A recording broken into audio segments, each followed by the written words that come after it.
They hate when you elevate. The second of losses, I'm handing them out, yeah, I had to go delegate. It feel like I'm floating, I'm lost in the moment, I swear I could levitate. They never believed that I would really fly, I had to go demonstrate. I had to set them straight. They hate when you elevate, elevate, elevate. They hate when you elevate, elevate, elevate. Yeah, they hate when you elevate, elevate, elevate. They hate when you elevate, yeah. I had to elevate. I'm way too fly. Yeah, I'm feeling myself. Ain't no chance I'm coming down, no. Got a soul view to myself, yeah. Why would I give it up? Why do they wanna come take my place? I work too hard for it, don't need a replacement. This my vocation. Now I got rollies all in rotation. Hop on a jet just to take a vacation. All right. Mike check. If I'm in clear, let me know. If I'm not, let me know. We're back at it again. It's Tuesday, Newsday. Clap it up. Clap it up for yourselves. Clap it up for boxing. A whole lot to talk about, man. Great weekend of boxing. Grand Prix is in books. There's a whole lot of stuff to talk about, man. A whole lot of stuff to talk about. Salute to everybody who's here in the morning. You guys know how we usually do it. And definitely remember to hit that like button on the way in the building. And of course, I appreciate you guys for being here with me this morning. I know it's prime time, the best time to hear some boxing talk. So we got a lot of different platforms going in right now. So if you're here with me this morning, salute to you, man. I appreciate you, man. Salute Devontre Bone, Eastside Easy Grassroots in the building, man. Shout out to the notifications. I forget it was Tuesday. Let's build. Shout out to the notifications. All right, the notifications went out. That's what's up. SOB TV, man. Salute to you, family. Yeah, a lot to build on this morning, man. A lot of news coming out. You know how we carried on Tuesday. So much to talk about. Don't even know where to begin. But thank you to you guys. I don't know, man. I think we should start with what I'm most interested in right now at this point, right? We definitely got to talk about the Shakur Stevenson, Eddie Hearn, Turkey Al-Sheikh love triangle situation.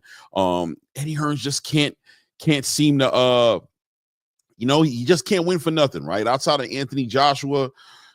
Just like every time he gets these fighters, these promoters are having a hard time keeping their big stars in-house, right? Really convincing their big stars to commit and buy into the process and the game plan they have for them. And these stars are always looking for the biggest opportunities. You can't fault on the stars, right? The big boxers in the game that are getting money, but it does seem like Eddie Hearn seems to be on the outside looking in again. He went through it with Devin. We're going to talk about all that, of course.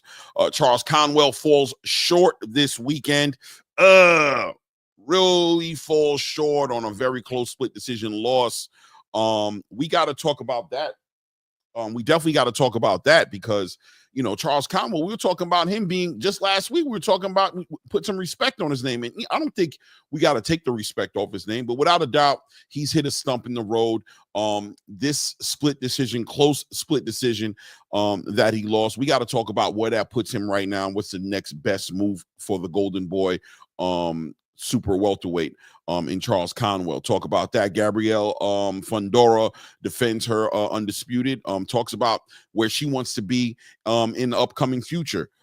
Actually wants to go down in weight, which, listen, we got to talk about that, right? I got no problems with Gabrielle Fundora and what they're doing, but how do I feel about her going down in weight? I would think the money's up in weight, but I guess she's trying to stack up on the legacy and on the jewelry. So we'll talk about that as well. Of course, breaking down the Shakur Stevenson. I'm not going to lie to you guys. I'm going to call it the Shakur Stevenson Williams Zepeda card, but we know Edgar Berlanga and Hamza Shiraz. Rumor is they're going to be headlining the card, and looks like Edgar Berlanga gets what he wants, right? This is what he was asking for. He's the star. He's a future face of boxing, a draw, as he likes to say. So he gets a chance to show and prove. This fight will be happening in New York. Edgar Berlanga, rumored to be headlining this card against a Riyadh season's own upcoming star that they're trying to invest into in Hamza Shiraz. We know Hamza Shiraz fell short of his last competition he had, but was gifted, as I think the boxing space would say. I would agree with that myself. Gifted a draw decision, which didn't give him the loss, didn't give him the win, but basically, in my personal opinion, gave him the opportunity to revisit, do some auditing. He changed up trainers. We're going to talk about all that as far as how that fight may look and what do we think about Hamza Shiraz at this point. Is he a hype job? Was he a hype job? Did Carlos Adames expose him, or are we going to give him another chance, and we're going to buy into the injured hand, and maybe the weight cut was an issue, right? We got to talk about that as well, for sure. Subriel Matias gets an opportunity now to be a champion. It seems like opportunities were missing him as far as Richardson Hitchens being the current IBF champion. And we'll talk about that as well, because Hitchens as well did some interviews and spoke on how he looked at the 140 weight class division, the rehydration clause. He spoke on Subriel Matias. He spoke on George Kambosos. He spoke on Teofimo Lopez. He spoke on a whole lot of stuff. We got to talk about that as well. I'm telling you guys so much to talk about. Ben Whittaker, listen, man, writes history, right? Liam Cameron, falls short to Ben Whittaker, showing that there's levels to this game. New addition, another addition to Andy Lee's stable of fighters. Andy Lee seems to be like he's catching a little bit of momentum going for himself. He has Hamza Shiraz now, Ben Whittaker, and of course we know he's working with Joseph Parker as well. So we got to talk about that as well with Ben Whittaker and what's next. And has he put the light heavyweight division back on notice with the new addition to his team with Andy Lee? Does Ben Whittaker become that much more of a factor in the division? A lot of showboating, but there's skills there, right? Who is Ben Whittaker, and what does Ben Whittaker mean for the light heavyweight division, right? Had an opportunity also, guys, to speak with Jose Benavidez Sr. this week. Shout out to Well Connected. We was on his show on Instagram, and had an opportunity to really have a good conversation with Jose Benavidez Sr. Really gave us his perspective on the way the negotiations went between his son David Benavidez and Dimitri Bivol and Turki Al-Sheikh, and the reasoning a little bit. Put some perspective as to why they made the moves they made, right? The politics and the business, the politics of boxing and the business of boxing, and how that works. And sometimes you gotta move and strike when the kettle's hot, right? So we'll talk about that, man, because he did give me some perspective on that whole situation. I still feel like there may be a missed opportunity here in the way that they move forward with it, but I did kind of empathize a little bit more with the Benavidez side of the conversation, although I do think the politics of boxing is diabolical a lot of times. We'll talk about that as well. Gervonta Tank Davis and Lamont Roach Jr. 2 still not finalized, guys. I don't know. Still not finalized. Let me sip on this black. Still not finalized. Wondering what's going to happen with that. We'll talk about that as well, because if this fight indeed is going to continue to be pushed out, what is Lamont Roach going to hang back and wait on this fight? I know it's a big pay opportunity, but it looks like the 135 division has opened up a lot of opportunities for Lamont Roach. Does he need to just wait on Tank Davis? We'll talk about that as well. Keshan Davis and his brothers go ahead and kick off their press conference for the upcoming card that they'll be headlining, or Keshan will be headlining in Norfolk, Virginia. Obviously, we know Abdullah Mason finally going to get a real contender on his record, share a common opponent with Shakur Stevenson, and he's going to be in that conversation. And guys, we got to talk about it in a big way, because Abdullah Mason, Keshan Davis, Bruce Carrington, all these guys who have currently signed these Riyadh or Ring Magazine ambassador or Riyadh ambassador, I don't know, is it Ring Magazine ambassador deals? The doors have opened up for these guys, and we got to talk about it, because a lot of opportunities open up. We know about the Floyd Schofield Jr. situation with Abdullah Mason. Keshan Davis just can't take the smile off his face, because his career is just going in the direction he always wanted to go, right? He's having an ideal situation manifest for him, as long as he's able to execute on what's in front of him. We'll talk about that, of course, as well. Devin Haney. I mean, we got a lot to talk about, guys. I'm not going to lie to you, man. Devin Haney does an interview, man. Very mature interview, man. I was very pleased with Devin Haney's position. I thought the maturity was there. I loved the fact that he took some ownership as far as into his part that he played in the way he fought, and how he needs to improve and how he plans on improving. And it made me a lot more optimistic about what to expect from Devin Haney in the near future. We'll talk about that as well, man. A whole lot to talk about. So as I've been running my mouth and rambling, some people have popped up into the building. Shout out to Bruce Gas Boxing in the building. Salute, Clay. Salute back at you, Bruce Gas, man. Always an honor to have you in the building. Always an honor to have great scholarship like yourself in the building. Thank you. Thank you for being here. Prolum Problem in the building says Manny. Oh, what are we talking about, Manny? We talk about Manny Pacquiao and Mario Barrios. Yeah, we can talk about that as well, right? Mario Barrios seems to be, I think we talked about it enough to a degree, but Mario Barrios seems to be on the path of least resistance, right? So we'll talk about that as well, man. Yeah, man. Devontre Bone in the building. Salute to you, family. Says, yeah, Ben Whittaker did his thing, second round stoppage. Yeah, he did do his thing, right? I mean, we still got to talk about the stoppage within itself. Was it a little too early? He did hurt Liam Cameron, but was it too early? Regardless, listen, man, on paper, I don't know if the fight made that much of a difference. What was most important was that Ben Whittaker corrected and righted history, right? Because he's on a trajectory. We're looking at Ben Whittaker to do great things in the light heavyweight division. So that stump he ran into the road with that crazy antic-driven ending that he had against Liam Cameron. Look, he needed to right it, and for all argumentative purposes, he did right it. We can move forward from that. We can talk about what's next for Ben Whittaker. I think more so what's going to be significant for Ben Whittaker is definitely going to be the addition of Andy Lee to his team. I think there's going to be a lot of maturity, a lot of poise.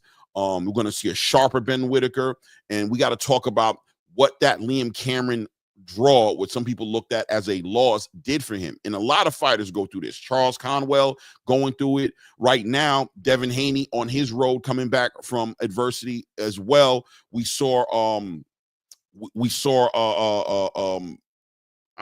didn't lose, but Jerome Boots Ennis facing adversity and criticism and scrutiny for two defenses of his title that people criticize him, but we saw him use that in a way where we saw a great version of him against Stanionis, right? So Ben Whittaker seems to have emotionally felt the blow of what happened between him and Liam Cameron. We'll talk about that post-fight press conference as well, and what did that do for him? And sometimes these fighters need that, right? They need a kick in the ass, right? They need a nice kick in the ass. They need to get some blood in their mouth to take their career seriously enough to move to the next level, right? And Ben Whittaker, we're going to hope, does that, because the light heavyweight division is wide open right now. Super top heavy the light heavyweight division is right now, with Better Beef and Bivol at the top, obviously, and David Benavidez has just now put himself in the conversation, elevating himself to a WBC champion. And you need dance partners to make great fights. You got Anthony Yard, you got Joshua Buatsi, you got Caleb Smith, but we need some addition to the mix to make it official and get this division where it needs to be. So we welcome Ben Whittaker and taking his career very seriously, right? Taking his career very serious. What's going on here in here? Mr. Big Play, man. Salute, Mr. Big Play, man. Always a pleasure to see you in the building, man. There's certain people in the building that have been here from the beginning, so when I see them, it's like it's time to do the show, right? J.R. Spock, another one, right? Time to do the show. Time to kick the show off. J.R. Spock says, I hope Ben has the ability to mature past the antics like he pulled in the first fight. Listen, another thing, J.R., right? Like, I hear you, right? But this is part of who Ben Whittaker is. This is part of his appeal. This is the crossover appeal that he brings to the table. I think the key to the game is balance, right? We don't want him to become like this boring, all serious fighter. We enjoy Ben Whittaker with his antics, right? We enjoy it, but we do want him to take the fight game seriously because, we don't play boxing, right? When you get in that ring, you got to carry it a certain way. And but I agree with you, and I understand where you're going with it. But it's the same thing with Jerome Boots Ennis, right? Oh, he gets hit too much. Well, this is part of his game, right? So it's about balance. We want him to take chances. We want him to be offensive, and we love to watch Jerome Boots Ennis in his bag. But at the same time, we don't want him to get caught with anything that he might not need to get caught with. We want him to be aware of the true dangers that's in the ring and not always anticipate being able to take every shot, et cetera, et cetera, et cetera. It is what it is, right? So it is what it is, man. Salute to Eric J in the building, man. Salute to you, family. Country Q25, grassroots right there in the building. Blaze pound for pound. Good, brother. Blaze pound for pound TV in the building, man. Salute to him. So let's start the conversation, man. Let's get it going. I kind of gave you guys an overlook of what we're going to be talking about today and whatever else pops up, but there's so much to talk about on Tuesdays. You know how we carry it. Let's get right into it, man. Shakur Stevenson versus William Zepeda finally penned out, and it's happening. We saw the journey for this fight coming together, and it was a crazy journey, guys. Shakur Stevenson can't win for nothing. If it's not an injury, it's a fighter moving out the way, it's a fighter choosing to do something else. And as a WBC champion, as a champion that he is, it's almost amazing at how Shakur Stevenson has to call out fighters, right? As a champion, nobody ever seems to be trying to get the smoke with Shakur Stevenson. He's either on the wrong side of the street. He moved with Eddie Hearn, that got in the way of his fight with Gervonta Tank Davis. If you leave it to the boxing space to let you know or tell you, he just can't do nothing right? But whatever it is, it turns out this is finally going to get worked out. It's penned out. Shakur Stevenson versus William Zepeda. The card gets announced for July 12th. Mega card. You know how Turkey does it. He does it big or he doesn't do it at all. It's got to be a spectacle, right, guys? So we see Shakur Stevenson versus William Zepeda on that same card. Edgar Berlanga versus Hamza Shiraz. We got Alberto Puello versus Subriel Matias. We've also got David Morrell coming back from a loss from David Benavidez, looking to go ahead and make his lane and be an argument and in the conversation of what's going on in the light heavyweight division against a low reward, high risk Imam Katayev here on July 12th, right? Now, if you guys notice, the card right here does show Shakur Stevenson and William Zepeda at the top. I don't know why it says that. I think what's most important, what I always celebrate when I look at these cards, guys, is what we're looking at the bottom of this flyer here, right? Let's check it out. On the bottom of the flyer, you see Matchroom, Queensberry, Golden Boy, PBC, Riyadh Season, The Zone, right? We see all these promotional companies on the same platform, guys, and that's what it's all about. The across the street politics are finally getting knocked out the way, man, and we don't got to deal with the nonsense. As hopefully in the future, this is where boxing continues to go. On the back end of the PBC losing their deal with Showtime. Now we see ESPN getting ready to be on the back end deal of their we're about to see Top Rank on the back of their deal about to end with ESPN. These promotional companies are kind of getting forced to be on the same page and work with each other in order to put these fights together. And more importantly, I think, in my personal opinion, with Turki Al-Sheikh's presence in the game and the access he has to resources, right? He's putting together the biggest cards. These guys don't want to play themselves out and get faded out the game, right? They got to work together now.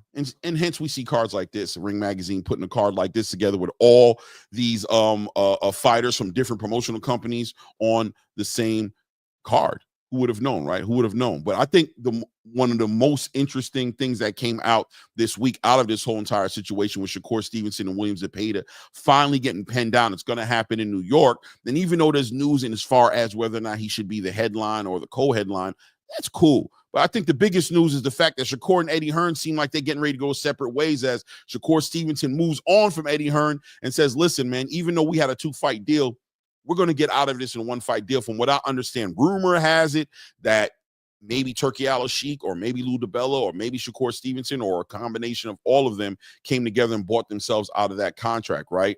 Even though Eddie Hearn has come out and basically says that that's not the case, that he still plans on executing on that second fight, but he's going to step out the way. But however you want to paint it and however you want to look at it, Eddie Hearn just can't seem to catch a break, right? Not in America, at least. Fighters, is it that the fighters don't want to work with Eddie Hearn, or is it, let's get past the silliness of it all, right?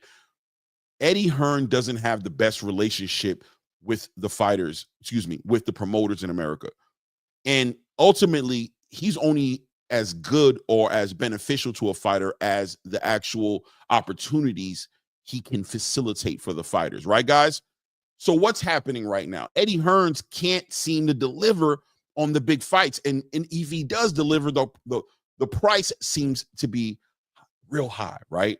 It seems to be real high. The promoters aren't just jumping into bed with Eddie Hearn. Tom Brown almost walked away with Stanionis from that Jerome Boots Ennis fight because of the money. It was actually Emmanuel Stanionis who had to put his foot down and say, no, I want this fight. But even at that point, still Jerome Boots Ennis had to sacrifice money from his side of the game to make that fight happen. Well, that's great that Eddie Hearn was able to facilitate that, but I think there's no argument that there's a difficulty and there's a handicap that a lot of these fighters who are trying to make the biggest fights are having in America when they link up with Eddie Hearn, right? So he can't catch a break in America, And it seems like every time he gets a fighter to the big show, whether it's Devin Haney, whether it's Canelo Alvarez, whether it's this case Shakur Stevenson, it just seems like he's not able to get them across there. And Shakur Stevenson doesn't have time to waste. It's difficult enough being Shakur Stevenson, being the kind of fighter that he is, bringing all that technical IQ and defensive-minded approach he brings to the space. Fighters already are not, they're very reluctant to make a fight with him as it is. You add Eddie Hearn to the equation, and it does become complicated. And of course, Turkey has always made his position clear as well, as far as how he feels about the middleman, right? We've seen Turkey Al-Sheikh with Tim Tszyu. We've seen Turkey Al-Sheikh get upset with Canelo Alvarez dealing with his management. We've seen him and David Benavidez somewhat have a situation where he walked away from the idea of David Benavidez fighting for him, as he didn't want to deal with Al Heyman and Lou DeCubis and Samson Leikowitz and whoever else seems to be standing between him and his ability to put together the biggest fights and the biggest spectacles in the game. He just rather not deal with it. So he's always shaded the idea of a middleman in the space. He's always done it.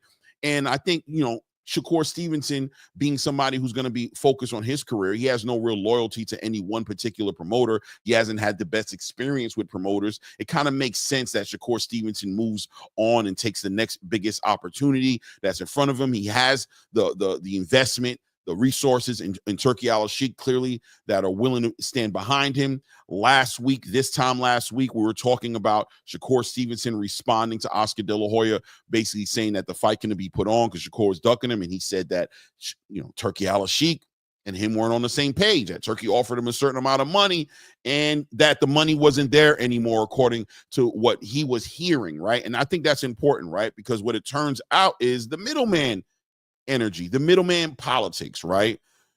You have Eddie Hearn negotiating and putting these deals together, and what is he probably doing? Is he trying to find the best situation for Shakur Stevenson? Maybe he is, right? But I think also it's just as important for him to find the best situation for him that touches his pockets, and that might get in the way, guys. That might get in the way of Shakur Stevenson getting what he wants, because it makes the price premium, and Turkey Al-Sheikh is only going to deal with that for so long. So ultimately, Shakur Stevenson had to go ahead and backtrack on what he said last week. He had to backtrack and ultimately apologize to Turkey Al-Sheikh, because as he's getting the information, as the information is becoming available to him as far as what's going on with this whole entire negotiation process, he's probably starting to realize that, well, you know what? I've been dealing with this long enough. I'm going to bet on myself. Let's pull Eddie Hearn out of his equation. Let's make these conversations more personal. Let's put these deals together in a more personal way. You have my number. I've got your number. I just need somebody who's going to manage that while I focus on boxing. And that's exactly what he does. He brings in Lou DiBella. As strange as it might sound, Lou DiBella, somebody who, if you watch Lou DiBella's trajectory in the sport, looked like he was fading himself out of boxing. He's done interviews recently with Ariel Helwani where he's talking about how boxing is just changing, right? Where the whole idea and the whole position and, just the whole entire visual of what a manager and a promoter does in boxing was going to change. Why? Because Turkey's coming in with Dana White. He's doing his TKO thing. He's doing it in a way with the league. He's trying his best to eliminate the middleman. He's trying to get directly to the fighters, pay them good money. He's trying to put boxing as far as a business first, boxers first, and ultimately, as long as he's doing that, in my opinion, putting fans first, right? He's putting fans first. And it doesn't look like there's really a spot really for the current version of what we see promoters as. I think promoters will always be here. Managers will always be here, but in what aspect, right? In what capacity are they going to be in the game, and what's going to really be their job, and how much of the ultimate purse is really owed to them? Is it a percentage, or in this case, a flat fee? From what I'm understanding, Shakur Stevenson able to negotiate something that makes sense for him on a fight-to-fight basis with Lou DiBella, to where he should be paying him some sort of a flat fee. That makes more sense, right? You got Turkey Al-Sheikh, who can facilitate, because, what is a promoter's job at the end of the day, right? What is he really doing at the end of the day? Well, he's facilitating these fights. And more importantly, he's getting investors, and he's getting the money, and he's getting the purse bids. He's getting them all together so that these fighters can make as much money as they can. Well, you got Turkey Al-Sheikh, who's pushing all the resources, right, guys? he's putting all the money up. That's not really an issue anymore as much as it was, right? So what is the promoter really doing, right? Is the promoters going to sit there and be in Turki Al-Sheikh's face every single fight trying to negotiate these deals? What is there to negotiate when I'm paying your fighter the most money they probably ever seen before? It's really not that much for you to do. We need you to probably manage a couple of other things. So Lou DiBella said, listen, man, I can operate this way. And Shakur says, let's do this and let's make it happen. He brings on Lou DiBella, and here we are. Now we're about to see Shakur Stevenson versus William Zepeda. And the question is going to be, does Zepeda, excuse the way I spelled ultimate, but will Zepeda be the ultimate test for Shakur Stevenson? Shakur Stevenson, for a long time now, guys, has been looking for that right dance partner. He's been trying to get in the ring and make those fights, make the biggest fights, to finally show the whole entire boxing space what cloth he's really cut from. And he's ran into every wall possible in the game. He has what we're going to hope is a formidable opponent, a great dancing partner in William Zepeda, who is supposed to be here testing Shakur Stevenson in ways that we need to see him tested so we can get a gauge on what to expect from him and a Tank Davis down the road. And let's see what his hands really can do. Right, guys? Let me take a moment, go through what's going on here in the chat. I know I'm seeing we got 39 people in the building. Salute to everybody who is in here right now. I hope you guys remember to hit that like button. If it's your first time in the building and you haven't done it yet, take the time to go ahead and subscribe to the channel, man. I appreciate everybody in the building. Let's see what's going on in here, man. Mr. Big Play Bray in the building says, all right, if Shakur do his thing and show out, he'll be fine. 100%, Mr. Big Play Bray. Let me see what's going on here. Devontre Bone in the building says, I got hope for Shakur, so I want this fight to be the biggest fight that night. A TKO would be insane. Absolutely, brother. Freaking-lutely, man. That's exactly what it would be, man. That's a fact, man. Teach in the building, man. Salute to Teach. Says Eddie Hearn is the best promoter at the end of the day. He wants to make fights the other promoters don't want to play. Yeah, look, Teach, that's what it's all about, right? I'm with you on that. I happen to think Eddie Hearn, pound for pound, is the best promoter in the game. Nobody talks like him. Nobody's as excited, as passionate about what he does as much as Eddie Hearn. Look what he did with Boots. But at the end of the day, man, it takes two to play. And I think what you said at the end of this statement right here is what these fighters have to balance out. They got to weigh this out. Because if the other promoters are refusing and they're standing their ground and they don't want to play with Eddie Hearn, if they don't want him in the sandbox, if they keep on isolating him and they keep on icing him out and they won't allow him to even come to the table to negotiate on the behalf of great fighters to make big fights, then we have to ask a question. And I think more importantly than us, we don't even need to ask a question. Really, the fighters have to ask themselves a question and say, is he worth the cost of tea in England, right? Is he there? Is he there? I don't know, man. Big fan of Eddie Hearn, Teach. I'm there with you, man. I love what Eddie Hearn brings to the game. I love to see him promote. I love to see him at the press conferences. I love the way he manages and delegates, on the stage with the fighters. He's just so hands-on in comparison to these other promoters. But man, oh man, if they don't want to dance with you, man, what are you at the party for? If you're just gonna stand in the corner, nobody wants to give you a chance, man. It is what it is, man. Mr. Lightning says, I don't believe Lou was a good choice for Shakur. It would only be a matter of time before he leaves him, based on prior comments that Lou DiBella made. I know what you're talking about, Mr. Lightning. Lou DiBella has spoken in the past about how Shakur Stevenson is not an exciting fighter. He's not a fighter who he enjoys watching, but this is business. This is about the business of boxing more so than finding somebody to promote you. Guys, I want you to try to wrap your mind around this idea that promoting the fighter, pushing the fighter's brand, raising the fighter's market value has always been what the promoter's there for. Promote. Is Shakur Stevenson in need of a promoter right now as much as somebody who's going to manage his business? His market value, for all argument's sake, is where he wants it to be. From what I'm hearing, he's going to be hitting high to mid seven figures, which means $5 million or better a fight at this point. His market value is okay as far as his ability to make money. He's found a way to make money, right? And being on these big stages with these big productions and these spectacle type events, you would ultimately look at what Turkey's doing as sort of a slash investor slash promoter slash marketing a deal with Ring Magazine with Turki Al-Sheikh. So does he need somebody who to talk for him, to continue to promote him? I mean, he could use it, but does he need it? At what cost, though? At what cost does he need it? Is what he's paying out worth it at this point, being that he's finally in a situation where his finances are secure, the stages will be the biggest stages, right?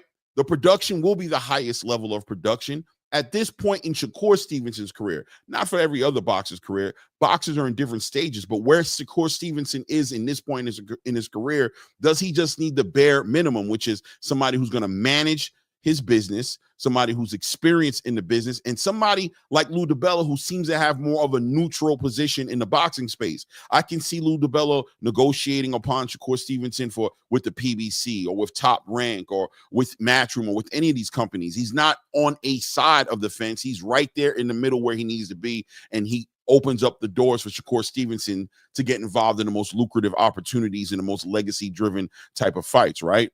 It is what it is. It is what it is. But I hear what you're saying, man, on that page. Let's see here. Mr. Lightning back at it says Shakur should mess around and sign to the GOAT. Mayweather should have him the biggest stars. I mean, Mayweather right now going through his own thing as well. I don't know, man. Now, look, man, we don't know what's going to happen with Lou DiBella. We don't know.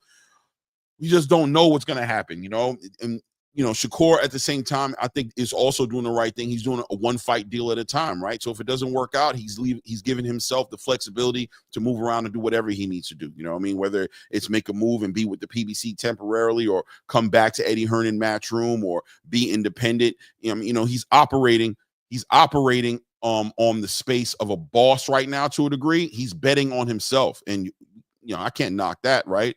Shakur's betting on himself and saying, listen, man, I'm going to be a boss and I want to be able to control my destiny a lot more. I don't want to be involved in these multi-fight deals to where I'm at the, I'm at the whim of some promoter, you know, who obviously has his own interests. I don't know what the conversations look like between him and Eddie Hearn or Turki Al-Sheikh and Eddie Hearn, but clearly after looking at it, he found it to not be as beneficial for him as a lot of other people might have thought it was going to be, and he's made the moves to put himself in the best position for himself. Shout out to Mazuma TV in the building, man. Salute, Mazuma. What's good with you, King? Salute, man. Let's see what else is going on. How do boxing? Let me see. J.R. Park said, how do boxing cards fare in New York nowadays? I haven't seen any sellout that I can remember. They do good. We just watched Gervonta Tank Davis sell out, right, in the Barclays Center. Listen, man. They're gonna show up for this fight. This card is gonna do well in New York. Edgar Berlanga is a native New Yorker, Puerto Rican. A lot of people. He has a lot of fans. It's gonna pull people. Shakur Stevenson's right there in the tri-state area. He's a New Jersey native, Newark, New Jersey native. It's right across the water. It's right there. There's gonna be a lot of people showing up for that. And at this point in the game, there are people who are just showing up for the spectacle that they know Turkey brings to the game. Look, we're gonna have to see and pay attention to what happens on May 1st coming up, or May 2nd, I'm sorry, with this whole entire Manhattan Times Square extravaganza that's about to be happening on this Rolly Romero, Ryan Garcia, Devin Haney, Jose Ramirez, and Teofimo versus Arnold Barbosa card. There's a spectacle to be expected with Turki Al-Sheikh now, right? It just is what it is. You show up. It's kind of like the UFC to a degree. And I know people don't like you to bring up the UFC up, but the UFC is a situation where people aren't just showing up for the fighters. They're showing up for the total experience, the production, the actual what's going on in the building is just intense. When people come to near packed by the second, third fight, like, you know what I mean? On let's say a 6-7 card, 7-fight card, there's people in the building already, because it's not just the fighters on the card, it's the experience, right? It is what it is. So yeah, man, I think New York I think it's gonna be a great turnout. I'm not gonna lie to you, JR Spark. I think it's gonna be a great turnout. Devon Trey Bone says, yeah, Eddie, that guy, he speaks so highly about his fighters. Yeah, 100%, man. So Ross Scott, salute to Ross Scott in the building, man. Ross Scott said Berlanga's a bum. Salute, Clay. Hey man, we about to talk about it all, right? Matter of fact, let's get to it. Hold on a second here. Let's continue on the conversation here. Let's move on, man. So yeah, so that's what's going on.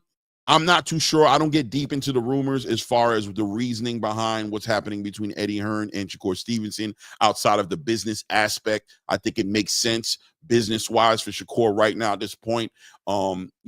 He's had a hard time making the big fights. It doesn't seem like, from what I can tell, bridges have been burned between him and Eddie Hearn. It looks like a business-driven decision. The personal parts, I'm not too sure about, and I'm not going to speak on it. Got too many other things to talk about other than that part. So the business seems to make sense over there, right? But part of the conversation right now also being we have to remember that Turkey has his fighters that he has vested interest in.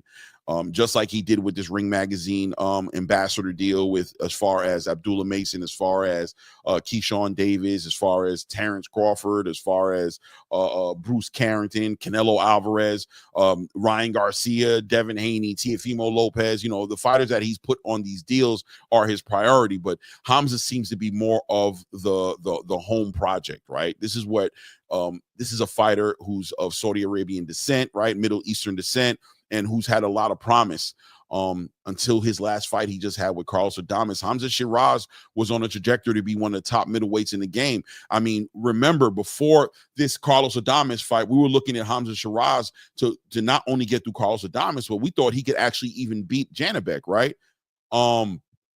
He fell short that night. He looked lackluster. Conversations came out about his hand injury, came out about weight cuts, and we can be honest, guys, and say that Hamza Shiraz was always a big 160-pounder. A lot of people felt like it knew that he was cutting weight already, right? It is what it is. But now he gets another opportunity coming off of that draw decision between him and Carlos Adames. What a lot of people, including myself, feel like he was gifted that. But listen, he capitalized off that and said, maybe this is what it is going to have to take for him to take his career seriously. He went ahead and he linked up with Andy Lee. You guys know Andy Lee. He trains Joseph Parker. He's done corner work with Tyson Fury. Just got Ben Whittaker across the line to a great victory, a second-round victory over Liam Cameron, and now he's working with Hamza Shiraz. That's, to me, is a good sign. It's saying Hamza is seeing and taking acknowledgement for what he's falling short in, for the holes in his game. He knows how important this is. He realizes the opportunity that he has a country like Saudi Arabia who are investing in this way, bringing him to New York, putting him as part of the headliner against a fighter who fought against Canelo Alvarez. This is a huge opportunity for him. He goes up from 160 to 168. That's 8 pounds. I think it's going to make a big difference. We're going to see a more hydrated, stronger, more focused, Hamza Shiraz. And with Andy Lee in the corner, I'm hoping to see the improvements and the adjustments, right? We're going to have to find out. But Turkey doubles down and he says, listen, I have faith in this guy, and this is what I'm going to do. I'm going to put him in front of Edgar Berlanga. Edgar Berlanga, man, guys, we've talked about Edgar Berlanga on this show so much. I don't need to go in there. I'm not trying to kick this man's back in, right? But at the end of the day, I also told you guys that if Edgar Berlanga was going to start working with Turkey in any capacity, there would be no more stylistically favorable fights. If people want to look at the Hamza Shiraz fight and judge him based off of his last fight he had with Carlos Adames, that's okay. That's okay to do that. I'm not there yet, guys. I still think that Hamza Shiraz is the truth. I still think that he's a big threat for anybody he gets in the ring with. He's an offensive threat. He has good defense. He has that range. He has that height. He has those physical attributes that he's not scared to use. Edgar Berlanga, for all argumentative purposes, I still believe that Hamza Shiraz is going to be his biggest challenge to date, not including, of course, Canelo Alvarez. This is a real fight for him, right? And this fight being his introduction to working with Ring Magazine, it's going to tell a lot about both of these fighters. Edgar Berlanga is going to get an opportunity to speak via what he does in the ring as far as who he really is in the game and whether or not he deserves all the accolades that he's demanding he has, or all the privileges that that he gets. And Hamza Shiraz is going to get a chance to do what Ben Whittaker did. He's going to get a chance to potentially write history to a certain degree as far as that fight between Carlos Adames being a one-off and him still being one of the top dudes to look for at 168, or even in boxing, right? Riyadh season's putting their money where their mouth is with this guy, and I'm eager to see what it looks like. And Edgar Berlanga, time to put your money where your mouth is, right? You asked for it. You said you're a draw. You said you're a star.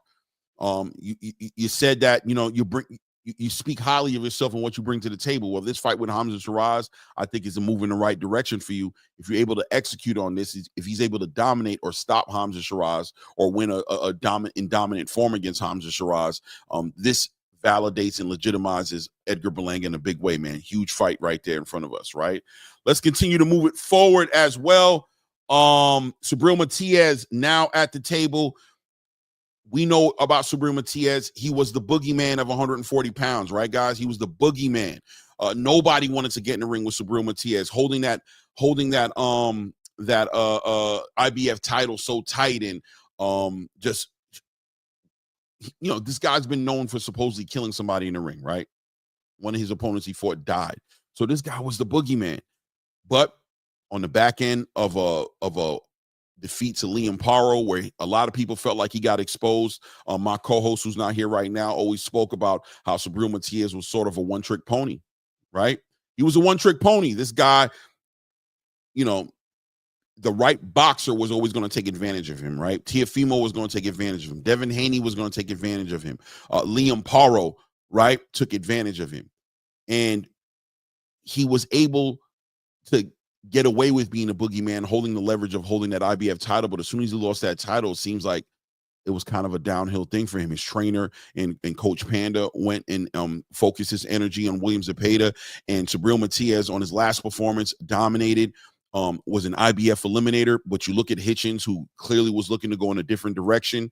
Hitchens was looking to move towards a Teofimo unification title fight. A lot of that based off the money, obviously, building his market value, but also on that rehydration clause. Didn't want to get in the ring with a dangerous fighter like Subriel Matias under those conditions. Wanted to see if he could unify before getting in the ring with a Subriel Matias. But regardless, not a good look for Hitchens. But more importantly, what was Subriel Matias going to do? Well, it looks like opportunity shows up for him in a great way.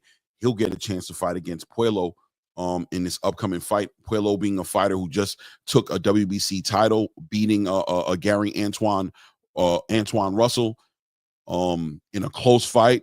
Just defended his title against Sando Martin. We thought it was going to be the rematch between him and Gary. We'll talk about it another time. That's another conversation. But more importantly, Subriel Matias now gets an opportunity at becoming a WBC champion to fight against Alberto Puello. He'll be on this undercard. We're looking for great things for him.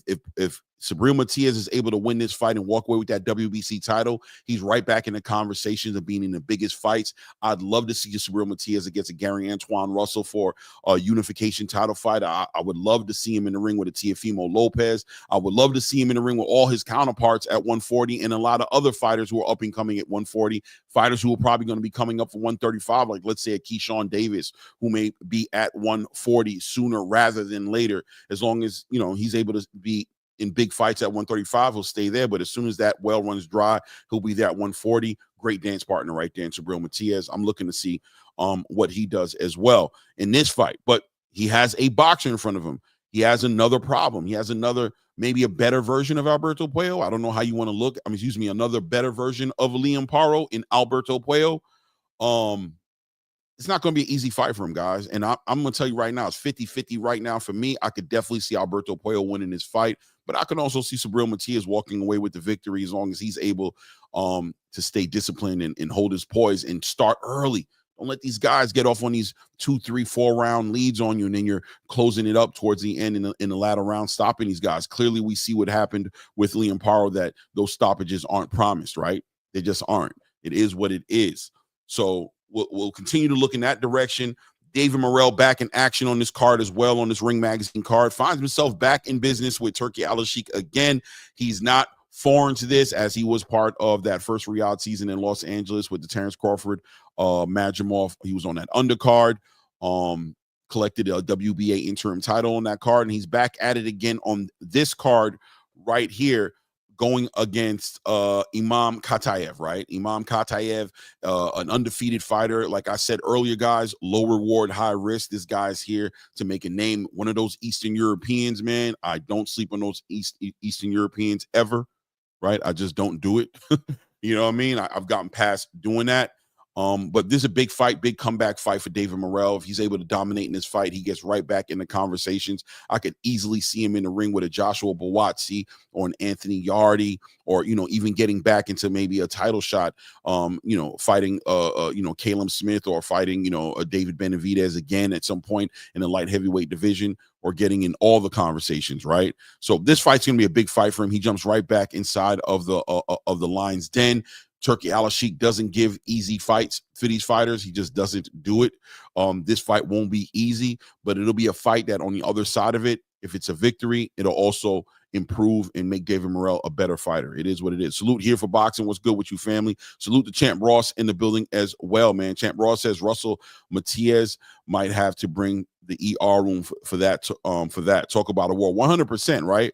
If Subriel Matias is able to get himself a title in this fight, he puts himself in the conversation that a lot of us want to see, which is some of the biggest fights possible. Shout out to my co-host Ray Davis in the building. Ray, what's good? What's good? What up? What up? Keep building, man. I like what you're saying, brother. Yeah. We're talking about this. This card right now with Shakur Stevenson and William Zepeda, which I know people are saying it's Edgar Berlanga and Hamza Shiraz headlining it, but even in this posting I put here that was posted up here, you see clearly, you know what I mean, Shakur Stevenson is there posted up as a headliner, but you know, rumor has it what it is. We'll see what it is. But what do you think about this card, man? I already love it, man. You know what? First of all, I can't wait for the dude to have like no hair on the sides to fight the dude with no hair on the top. Like, it's crazy. It's like they're gonna be fighting each other and like right across the pond from each other. You know what I mean? They can just jump from island to island. That's gonna be a good ass fight. I can't wait for the styles of that fight to happen. The other thing is, you were just talking on it, Morrell. Don't fight. Yo, for him to come back and fight this guy, it's crazy. You know what I mean? Like, heart of hearts, bro. You only get better from this. I'm telling you. He can lose again, but he's only going to get better. Like, experience is everything. And a lot of people really fail to realize that experience is everything. They just think that, oh, because you lose, you're done, or this and that. Man, listen, first of all, he lost a good fight, even though he came on late into that fight. It still had some great moments early in the fight with Benavidez, but man, he going there with a guy that hit like him. So, I mean, yeah, those Eastern Europeans bring that pedigree, right? But also, let's be honest, man. I'm expecting to see a different David Morrell, right? He was just in the ring with 12 rounds with David Benavidez, man. He's probably going to be He's probably leveled up a whole lot, and he's going to get to he had a lot to go back to the drawing board with, right? He had a lot of footage, a lot of experience, 12 real good rounds with one of the future faces of the boxing, a current WBC champion. This guy's been in the conversation of fighting Canelo Alvarez, fighting Dimitri Bivol. He fought quite arguably the best light heavyweight in the division right now, outside of the war going on between Dimitri Bivol and Artur Beterbiev. And he went 12 rounds. He didn't get stopped. He didn't get knocked on his pockets. You know, he just got the experience, one would argue, is what got David Morrell in that fight, right? The experience is what he didn't have. He brought the pedigree as far as that amateur background. He's a great boxer. He's not a one-trick pony per se, but ultimately the experience of David Benavidez, knowing how to get through those wars and knowing how to apply that pressure, and how many fighters in the light heavyweight division are going to offer David Morrell the kind of adversity that David Benavidez did, right? That was an extreme situation, man. So I'm expecting to see a better fighter. I'm expecting to see an all-around better fighter off the strength of this fight. Are you on the same page with me there, or you know what I mean, where you at with as far as that? That's why I was laughing, because I was like, yo, like a lot of people looking at it like, yo, well, he's fighting a tough guy. He's gonna probably end up, even if he does end up in the same category at the end of the fight with an L, you're going to see a better David Morrell. You're going to see a more dominant Morrell than what you've seen before, because of the fact that you now had him go 2 times. He went to the finish line with 10 rounds with Hot Rod, and now he's going 12 with David Benavidez, man. Like, you're going to see how good this guy really is. And listen, you only get better, y'all. Unless you just that guy that just want to stay going worse. I don't think nobody that's in contention wants to go worse. I mean, it happens, but I think you only get better. So the end of the day, that's what it is. And then the card right after this, what you just put up, Mr. Matias, the Mantis himself, Matias versus Puello. Pueblo, Pablo, whatever his name is. You know what I'm talking about. Alberto Puello. Yeah, Puello. Okay, yeah. I want to make sure I said that right. But anyway, this is going to be a good fight. Now you're going to really get to see the test of time with this guy right here. Excuse me for that. Excuse me, but you're gonna see the test of time with Matias right now. You're going to see how really good he is with a boxer. This is probably the best boxer he's ever going to be in a ring with. I'm pretty sure he had some boxers, but because of the fear factor, the Mike Tyson thing, because of the way he stopped people and things of that nature, Clay, you're going to see a difference. You know what I mean? You're going to see how he attacks and things of that nature, where people like already got that fear thing where they're like trying to fight him off before he even does anything, not even looking at how he fights, how he's approaching. They're just reacting to what he's done in the ring. This is going to be interesting. I think we're going to see how really good his footwork is. We're going to see how what that closing speed is like, see what that hand speed like. It's funny because we've seen both of them with the opposite, with the opposite opponents, right? We've seen Puello fight Gary, right? Which is very, I think, is a step down from Matias, because I think Matias is more of a hungry pressure fighter, where Gary Antoine Russell was only applying pressure because, bro, he was trying to keep that knockout streak going with that. He had one fight without a knockout streak, so he was trying to keep that going, keep it alive. So he was trying to get in there and get it done, right? We cool with that. We already knew what it was. He said that he got more in the tool bag. He gonna have to show y'all what he got, which he did. Matias don't seem like he got much to reach into, but he looked like he's going to be that guy to get in that ring. He's going to try to knock your block off, and he sets you up though. Like his pressure is different because he likes to walk through shots, get you into a situation, almost like a Williams and Zepeda. Get you into a situation, walk you down, absorb, knock, block, parry. You know what I mean? Whatever he got to do, catch and move. But he's walking straight through it. And when he gets to his destination, you'll see him drop his feet, which is great for Morrell. What Morrell did with him by able to engage with him, rather he pushed him, smothered him, hit him while he stopped. Whatever he did, he knew like there was a destination for Matias before he started his onslaught. He was able to disrupt that. Can Puello do that? Or does Matias get on his destination and drop him? You know what I mean? I think Puello is going to ultimately establish that distance. He's going to force Subriel Matias and make something happen. It's going to be on Subriel Matias to capitalize and be offensive and be first, right? Because Puello will be first when he wants to be, but for the most part, I think he's more comfortable being that counterpuncher, and he's more comfortable working off of that jab. And Subriel Matias is going to have to find a way to get around that. We've seen him do it in the past, but I agree with you that this is probably going to be the biggest opposition. This is basically Liam Paro 2.0, longer arms, a little bit higher of a pedigree, way higher of a pedigree probably inside the ring. We'll see what he does. But like I said, also Subriel Matias, a great dance partner. If he's able to get this win and become a champion, man, this makes 140. It puts a different perspective on 140. I think it makes it exciting. I'd love to see Subriel Matias across the ring from obviously Gary Antoine Russell, across the ring from Teofimo Lopez, fights that he's been calling out for. Obviously him and Hitchens, even Keshan Davis, who, like I said earlier, come up to 140 at some point, or Frank Martin, who's argued to be getting ready to pop out at 140. You put that right champion, that willing champion in Subriel Matias, who's not going to be looking to move around strategically as much as knock down whoever you think can knock him down. I think it just makes the division that much more interesting.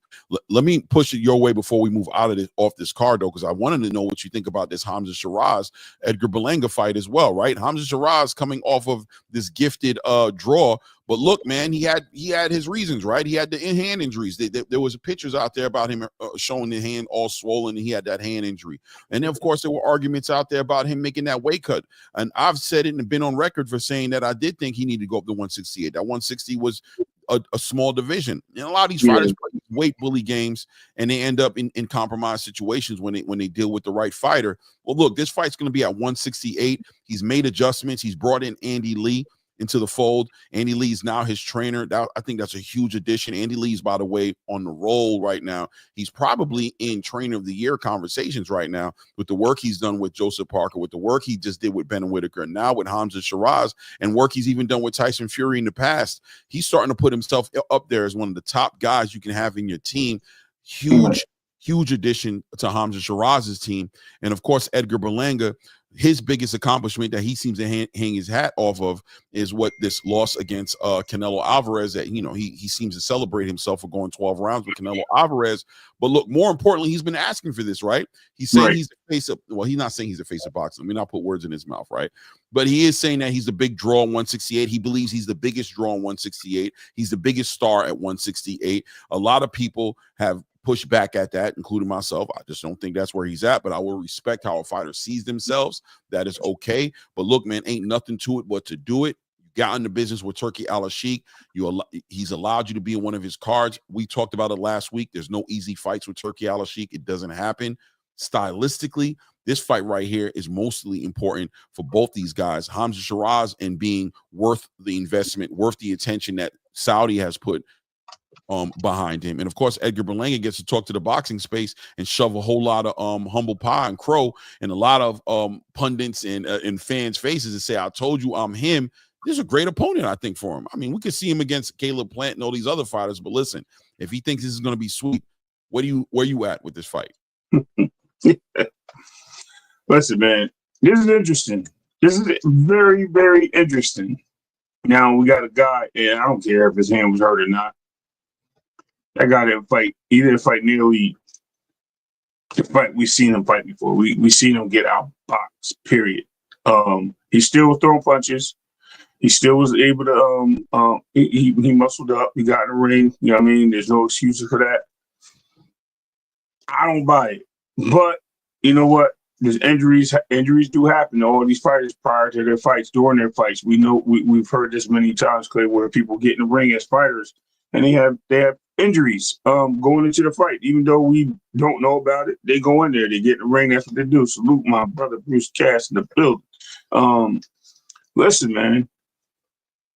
Hamza is a fighter he should have moved up. Well done for pointing that out, because I think he was weight trained in that fight. I think that, if anything, that was probably his biggest downfall, because you can see the sluggishness in him. You can see something, you know what I mean? You can see sometimes the fighters are not right and they need to make their moves. Yes, it did seem like he was having a hard time pulling the trigger. I think that was the big thing, right? He started off okay, but he was never found. It's like you were just waiting on him to let his hands go. It's like you were like, all right, he's being reserved. Maybe he's processing the data. Maybe he's trying to, Carlos Adames was moving around a lot, being very offensive. So he's like, let me let this dude kind of like, blow his load, pause a little bit. You know what I mean? Let him calm himself down. And then I'm going to finally let that pedigree. And we were expecting that from him. And I'm going to let you get back at it. But just to say that going into this fight, Ray, we was high on the Hamza Shiraz list. We were there. He was one of the up and coming guys. We thought he was going to win. Not only did we think he was going to win this fight, but am I wrong by saying that we thought he was going to give Janibek his best fight at 160, that he might even beat Janibek and take that title off of Janibek, the only unified champion in middleweight division. But it seems like at the end of this performance, I mean, a lot of people walked away like hype job. I don't know if I'm there yet. I don't know if one fight can make me say that, right? But where are you at with him? I did cut you off, so go ahead, man. We found out what kind of champion. I don't know why. I don't say Hamza. We found out what kind of champion that Carlos Adames was, right? And now we know what kind of champion Shiraz is. What kind of contender he is, right? He's a guy that won't give up. Do we? Is that what we're saying? Are we saying we know? What I'm saying is we know he's a guy that doesn't give up no matter what, right? He's still going to go in there. He's going to battle to the end. It doesn't look like he had his legs under him. What I mean is, at some point, it looked like he was, like I said, it looked like he just was small. First of all, I never see him look that small. Like we're seeing the pattern is, right? I mentioned Barrios. I think Barrios is way too big for the division. Thank God he got the WBC, because he had the IBF. Barrios would have been out of there. Period. We're starting to see the pattern with homeboy Berlanga. Berlanga coming in, having him be overweight to make the fight because he's just over the weight. A lot of these guys, they force themselves down on these weights, man. They end up hurting themselves. They're not really truly the contenders that they need to be at these weights, and we're starting to realize it. And I'm laughing because, you know what I mean, my homie Devin Haney was put on the pedestal of the weight bullies, which they all are weight bullies. We already know this. We all know everybody does the same thing, but for some reason, Devin wore the crown. Devin, guys, we got 42 people in the building, man. Hit the likes up. Get the likes up, man. Yeah, I appreciate you guys for being here, man. Let's get the likes up. Go ahead, bro. My bad. Yeah, bro. Get those likes up for real. But listen, on some strength, Devin wore that crown, right? And Devin wore that crown because that's what the people did. That's why he became the enemy of the state of boxing, because he knew what it was. He knew that, you know what I mean, if he wears that crown, he's going to have a better opportunity for him to enjoy certain things and deal with certain things. Now, on the other hand, we got all these fighters down that's been making bigger weight drops and bigger weight losses and bigger situations where they have to come in these rings, and they're guys in the heavier division. So obviously, it's not just Dev. It's not just. Hold on 1 second. Go ahead, Clay. I got to take a call. My wife called. No doubt. Yeah, I'm there with Ray on this situation to a degree, right? I mean, I look, guys, I'm not going to hold you. I'm not one of those guys, right? Like I don't. You try not to take away the victory. Like I don't want to take away anything from Carlos Adames, right? And very similar, I'm going to tell you, to the Shakur Stevenson, Edwin De Los Santos situation. I'm not trying to take anything from Edwin De Los Santos, right? But I do think there's a certain reality that there's no problem in living in, right? Shakur was injured in that fight. And the reason I think that's important is because if you're basing what Shakur Stevenson is going to do against another fight based off of what happened between him and, let's say, Edwin De Los Santos, I think that's kind of naive of you to do that.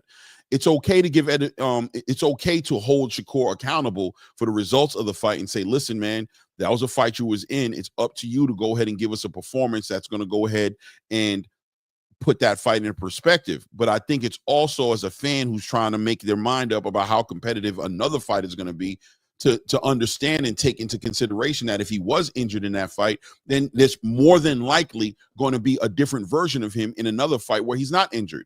So I'm going to say the same thing for Hamza Shiraz. I'm going to say that Hamza Shiraz had an injury. Pictures showed that he had an injury, that we know that he was in a weight division that I believe he shouldn't have been in. I thought he was cutting a lot of weight to be at 160, and I think his movement to 168 speaks to that, right? The fact that he moved to 168 says that maybe we were right.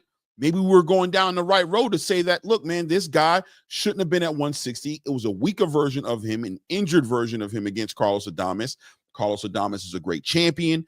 He's a great 160-pound champion, but this version of Hamza Shiraz at 168 going against Edgar Berlanga is going to be one of the best versions that we potentially might have seen of Hamza Shiraz. And does that version good enough to derail Edgar Berlanga? And I think that's a legitimate argument. I think a lot of people would say that this fight is 50-50, but I think that 50-50 is based off of the unknown, which is who is Hamza Shiraz going to be at 168. But if it's 50-50 based off the unknown, are we saying IQ-wise, pedigree-wise, is Hamza Shiraz at the end of the day a better fighter than Edgar Berlanga? There's an argument there, guys. Because if I'm going to say that this fight is 50-50 and I haven't even seen Hamza Shiraz at 168, that's a lot of respect that I'm giving to Hamza Shiraz. But also, there's a lot of room for Hamza Shiraz to make this a 60-40 fight, right? What we've seen from Edgar Berlanga up to this point, have we seen the best of Edgar Berlanga? We've seen Edgar Berlanga face adversity, deal with fighters who weren't cooperating, who wasn't part of the program, who didn't know that the assignment was to stylistically be favorable for Edgar Berlanga. And when it came time for Edgar Berlanga to adjust in those fights, we've seen frustration. We've seen him go to some dirty tactics, biting fighters, hitting them with low blows, doing all types of different different things in the ring outside of showing poise and adjusting and dealing with the adversity from him. But at the same time, an undefeated fighter outside of the Canelo Alvarez loss that he had. So he's still him. He's still one of those guys.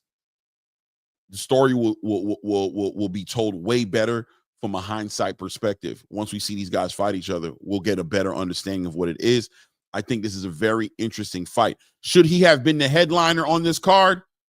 I'm gonna bring Ray Davis back in because I think that's a big question that I'd love to get some perspective on. Yo, was Edgar Berlanga and Hamza Shiraz supposed to be the headliner on this card over? Hell no. We know if they happen to be, we know this is a politics play for Shiraz. First of all, you can't have a guy coming off a questionable draw and a guy who just came off the biggest loss of his career.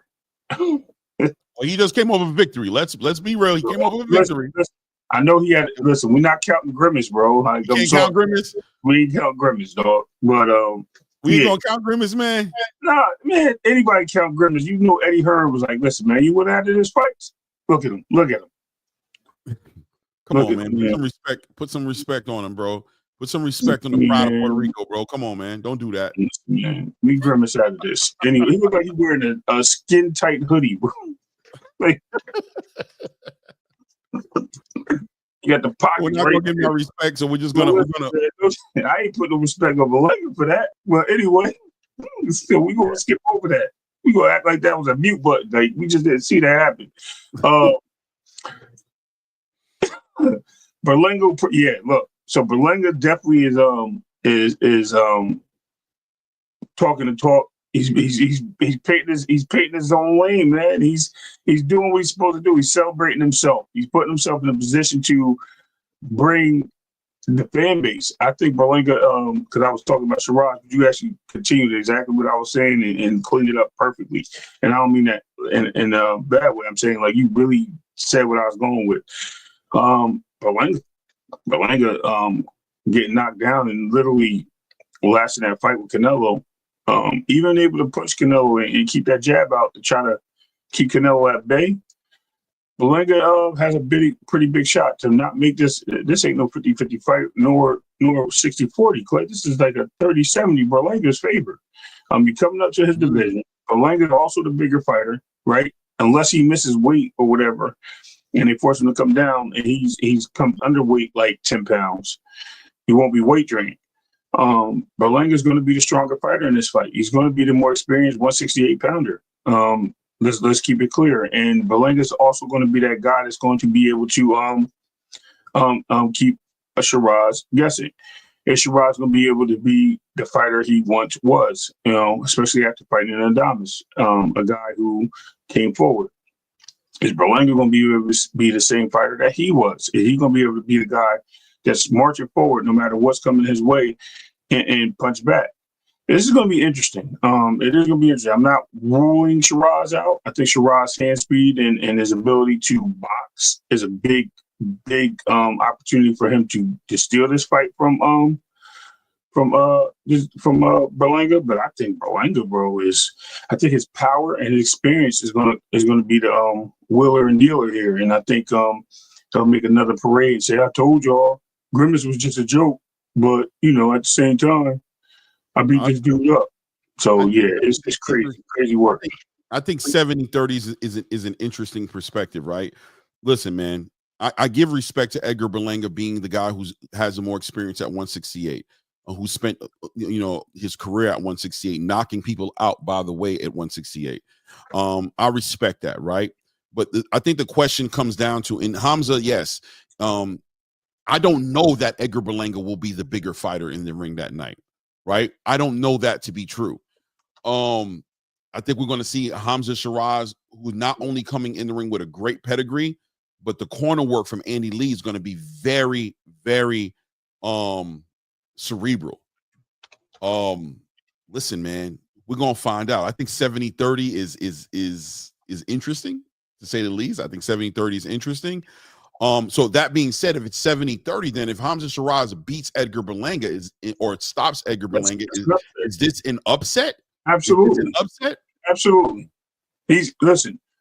You ain't supposed to let the second grader come up to the third grade and beat you up, bro. Like, bottom line, let's look at the facts here. You ain't supposed to let it. You know what I mean? It ain't supposed to happen. You know, when you at that age, the guy that's one grade, let's just put it this way, let's put fifth grade and fourth grade, right? Let's be real with it. And then y'all work with me here. You know, there's a 2-inch height advantage for the fifth graders to the fourth graders. For some reason, they're always that much bigger. It's like they had that growth spurt first. So you're not supposed to be able to beat those dudes, you know what I mean? Or girls, you know what I mean? Depending on what it is. So at the same time, we have to look at it for what it is. You got a guy that's already in the division. He's the fifth grader going into sixth, and you're the fourth grader coming up from third. That's the way you got to look at it. Even though you guys are one grade apart, it is what it is. And you're going to see a difference in adjustments. Now, Hamza could adjust. Hamza could turn up, you know what I mean? Turn up the fire a little bit. I mean, let's I think for me, I just think Berlanga has too much in the kitchen, bro.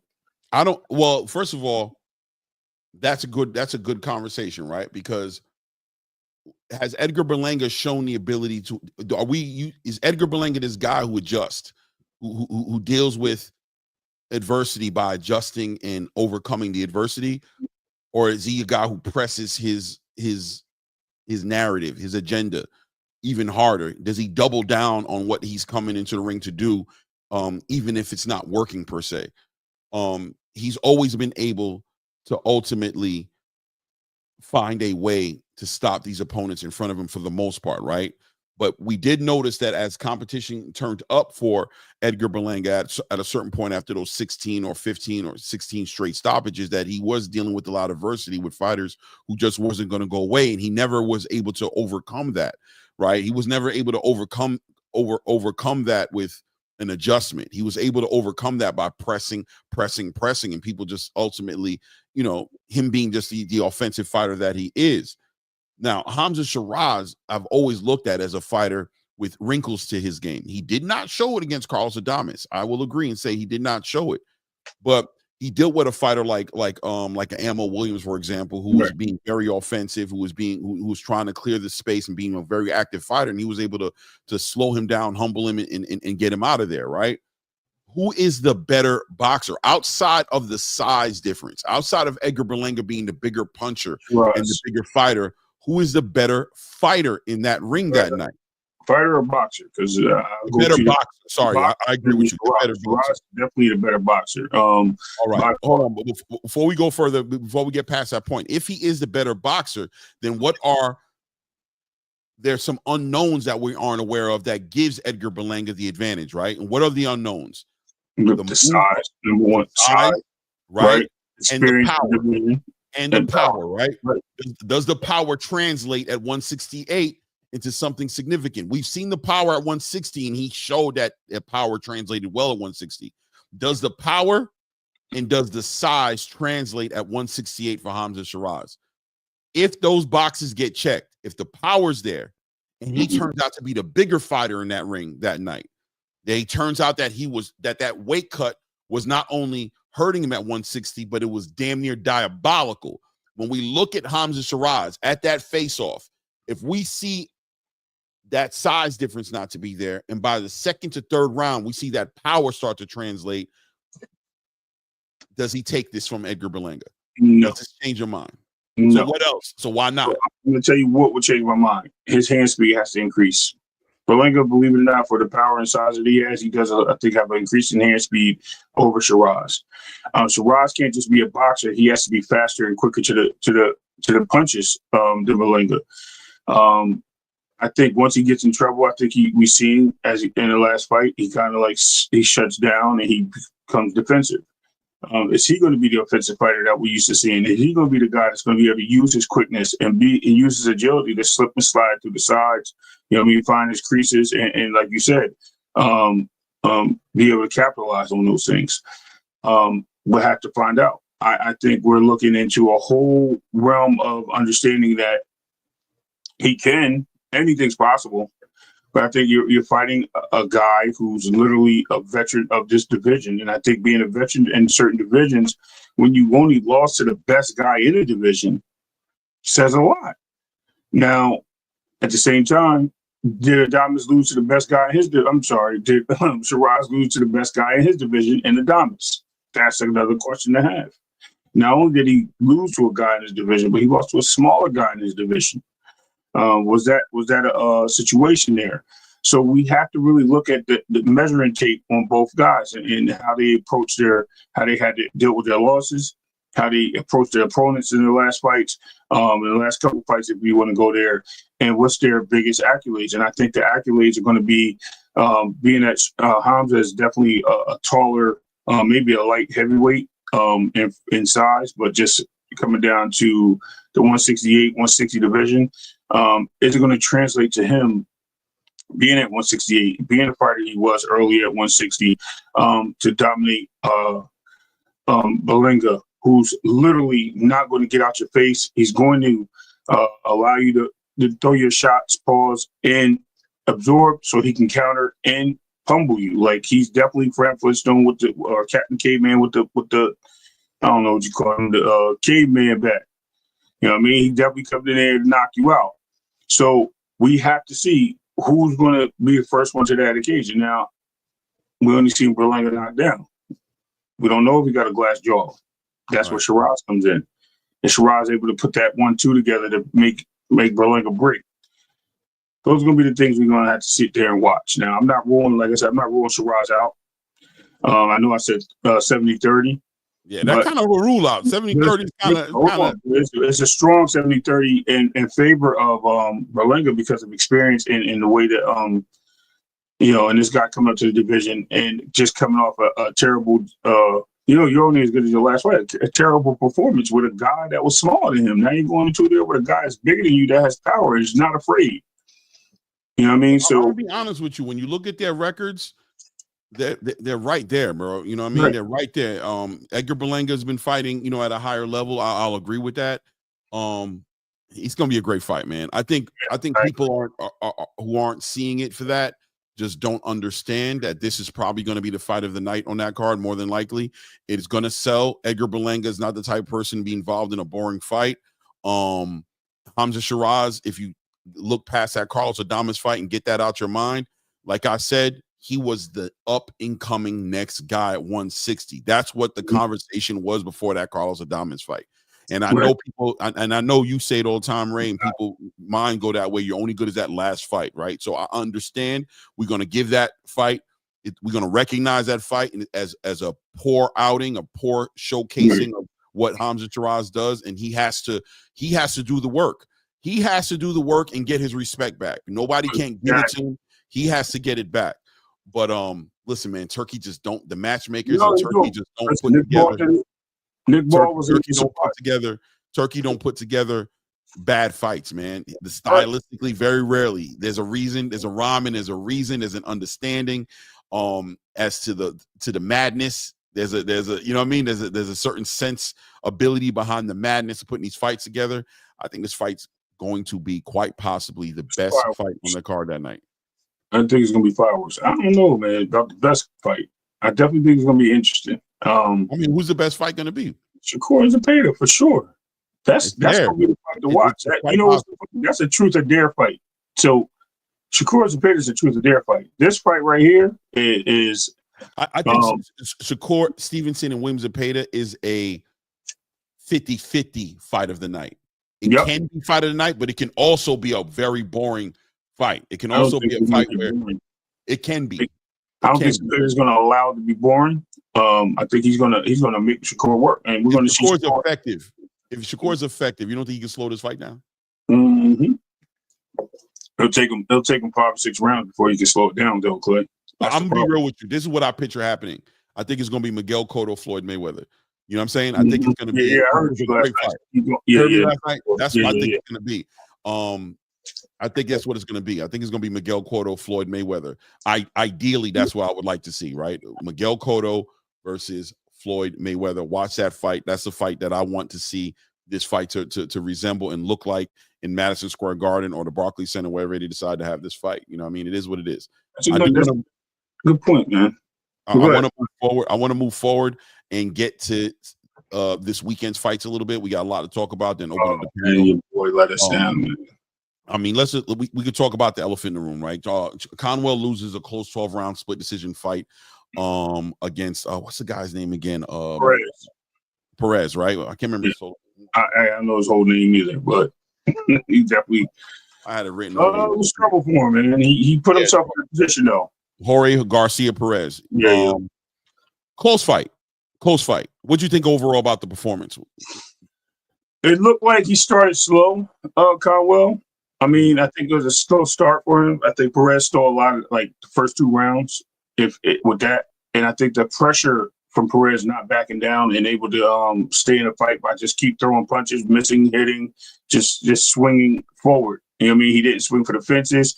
He literally just kept putting his hands forward and making it difficult for Charles Conwell. Being a taller fighter too, man, it was very interesting to see how Charles Conwell attacked him. I mean, the overhand was there. He just was not able to move this statue, man. And it just, you could see it. You could definitely see that it was going to be a tough fight. I liked what I seen. I don't know. I would say it was a robbery. It was definitely close enough to where it was. It could have went either way. I do edge it out to Perez. I think Perez is just so much more active. I think you seen Conwell. He just looked like you ever go play a sport and you just feel like, it's not my day, bro. Like I shouldn't even be out here. It just looked like it was that moment of him. Like it just wasn't his day. Like he should have called to work sick, but he went there anyway and just had. Everything just went wrong. Papers falling off the desk, spilled coffee on the daggone fax machine, and just nothing going his way. Though he knows how to do his job, he's successful in doing it. It just looked like he had a lot of obstacles in his way, and that was just a tall obstacle that was there. And maybe he took him lightly. Who knows? Or maybe he's just been matching them up wrong. You know what I mean? That's one of the things you talk about. Bringing these fighters up. Are they being matched up right with the lower competition, where they're moving to these bigger fights, and after they establish themselves? Are they able to step it up and bring that developing, right? Are they developing? Yeah, right. Bring that next level of fighter out when they move up. And that's what it seemed like it was a question. Like, did he looked like he stayed stagnant, but then when he started bringing it out, the guy kind of stepped up too. So it was like they were like even. Like no matter what happened, it was like they were even. And it was crazy to see that. But hey, man. Shouts out to both fighters. Hopefully they do it again, man. And hopefully Oscar don't throw him to the wolves.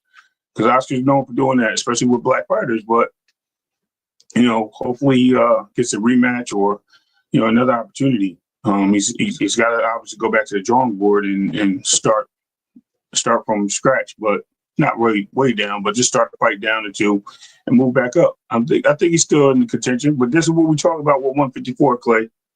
Exactly, we talk about the Hornets' nest. So, yeah, absolutely. First of all, that the music he came out to, the girl with this Conwell music. Don't ever do that again. That was not good. Look, it was not good. Look, I know you're showing love to your peoples, but nah, bro. That come out music, man, just motivates you, man. Just gets you in your mind. You look at like Gervonta Tank Davis, and when he comes out and how he's vibing, you know what I mean? How he gets with the music, how he gets into his zone. It's important to me, you know what I'm saying? It's not the end all be all, but that was horrible. Mm-hmm. It just kind of put the tone on. It put the tone on the fight for me. It put the tone on what his performance was going to be. Now, that being said, right?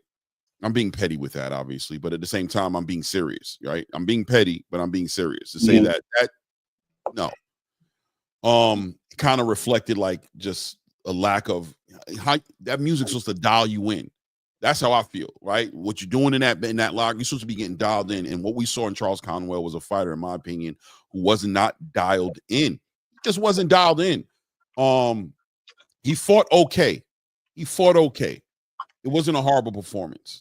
But where Charles Conwell is at in his career, right behind Xander Zayas, when you look at him across the different sanctioning bodies, he's up there in the biggest conversations.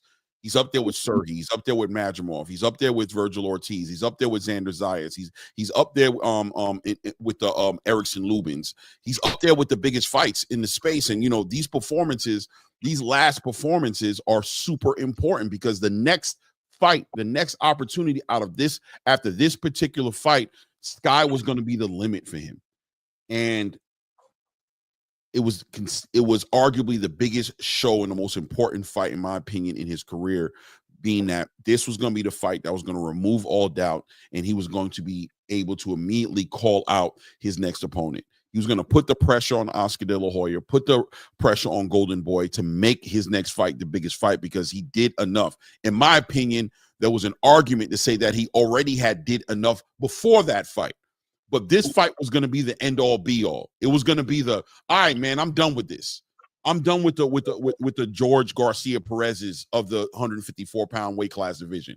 I want to be in the biggest conversations. Oscar, it's barbecue and mildew time. Shit or get off the pot. And he dropped the ball, man. He dropped the ball, in my opinion, and I was disappointed in it. That being said, he didn't get put on his pockets. He didn't get beat to a pulp. He didn't get dominated. He was just in a fight that he allowed to become way more competitive. I think he could have let his hands go a little bit more. I think he could have been a little bit more of a boxer. I think he was waiting, like a lot of these fighters who are getting these stoppages. He was waiting for his opportunity to land the big shot, to land a big shot. He was staying active and letting his hands go. But for every 1 or 2 shots he would throw, Perez would come back with 3 to 5 shots. You know what I'm saying? And was just winning those exchanges and taking those exchanges and taking small victories in those exchanges. He depended on his power a lot more, but it is what it is. Like you said, I don't think it's over for Charles Conwell by any means, but he's definitely hit a stump in the road. And right. His next move has to be his best move. Where you see Charles Conwell for his next move that makes sense for him to get him back in that conversation. Because, like you said, he happens to be with a promoter who, if he doesn't really believe in him, really might let him fade to black. What's his next move? What do you think? He's going to have to rematch this fight, man. He's going to have to do the rematch. He has to come in there and be better than what he was. And if he doesn't take a rematch, then he has to take somebody really just a step down from where he is, not somebody that a step down from where Perez is, a step down from where he is. He has to make a statement, and by making a statement, get himself back in position, man. I mean, I look at boxing as like a race car race, right? Like one of these track races. So you lose position. You can be on a pole, you can be last, whatever. You either move up or you slow down. You lose spots either way, but you can always make up ground, right? You know, you go pit stops here and there, blah blah blah. But you can always make the grounds back up and get back to where you were, even though you lose a position. So I think the same thing here happens with Conwell. I think I'm going to rule it to a bad night. Like I said, everybody's entitled to him to one. I think he underestimated his opponent with that bad night, and I think he should have just basically he should definitely come out. And you can even see it on his face, Clay. Like the demeanor was not there. Even him getting in the ring, it was like no boxing rhythm, like you said, the music, getting in the ring with the camouflage, like he just didn't look like he wanted to be there. Like, yeah, let me just get this guy out of here. I'm ready to go home. Like, you know what I mean? Like, it just didn't look like he waited too long to get in there or something. Like, all his energy was sucked out of the ring. You know what I mean? Or out of the building. Pause. But it happens, man. Like, you know what I mean? It can happen to the best athletes in the world. Any sport, it happens. So I think it's like I said, back to the drawing board. It's not the end of the world. He still put on a great performance. Being that he was. Nah, he didn't put on a great performance. Listen, when I say he put on a great performance, I mean it, because I think for him to still battle the way he did, maybe we didn't like it because we used to see something different, but we got to give credit to the opponent. We can't take away the credit of Perez. Perez was there for the fight.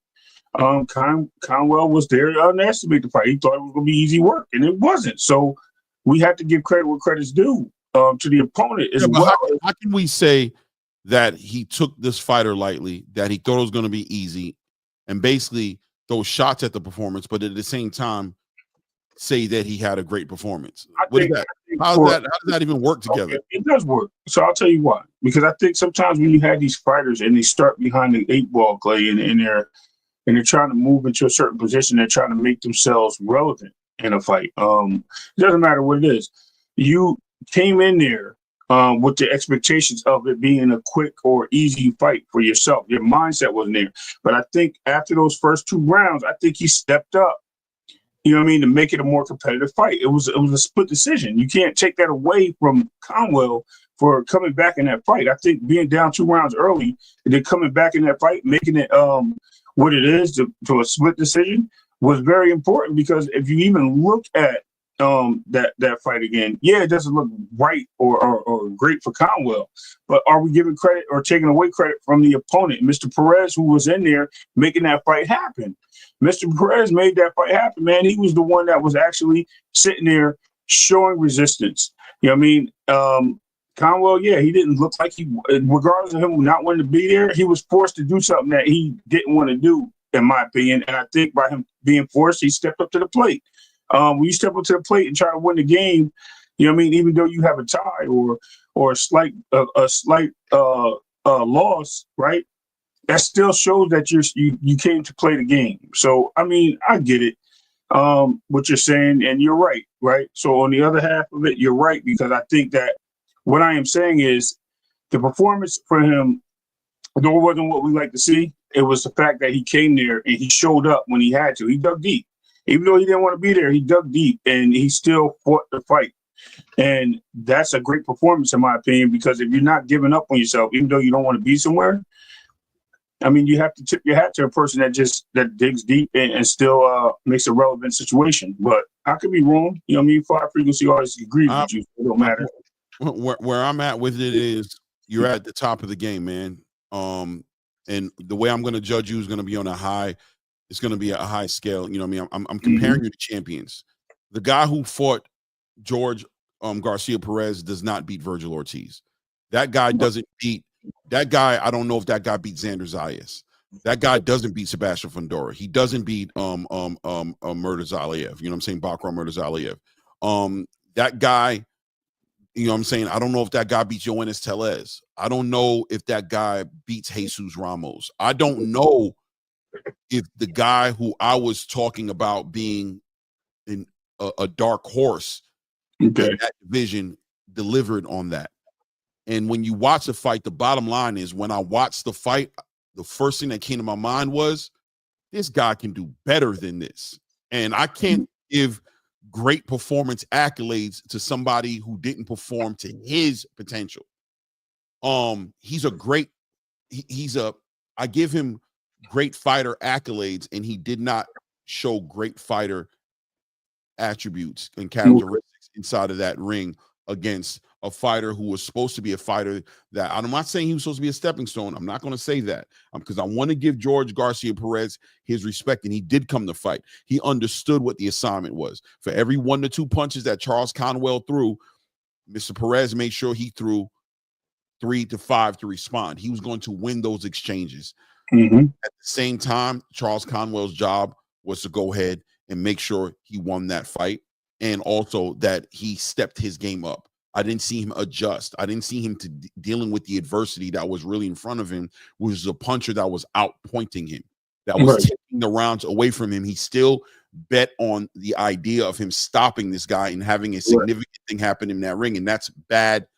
That was very underwhelming, and there was no cerebral energy behind Charles Conwell that night. There was no cerebral.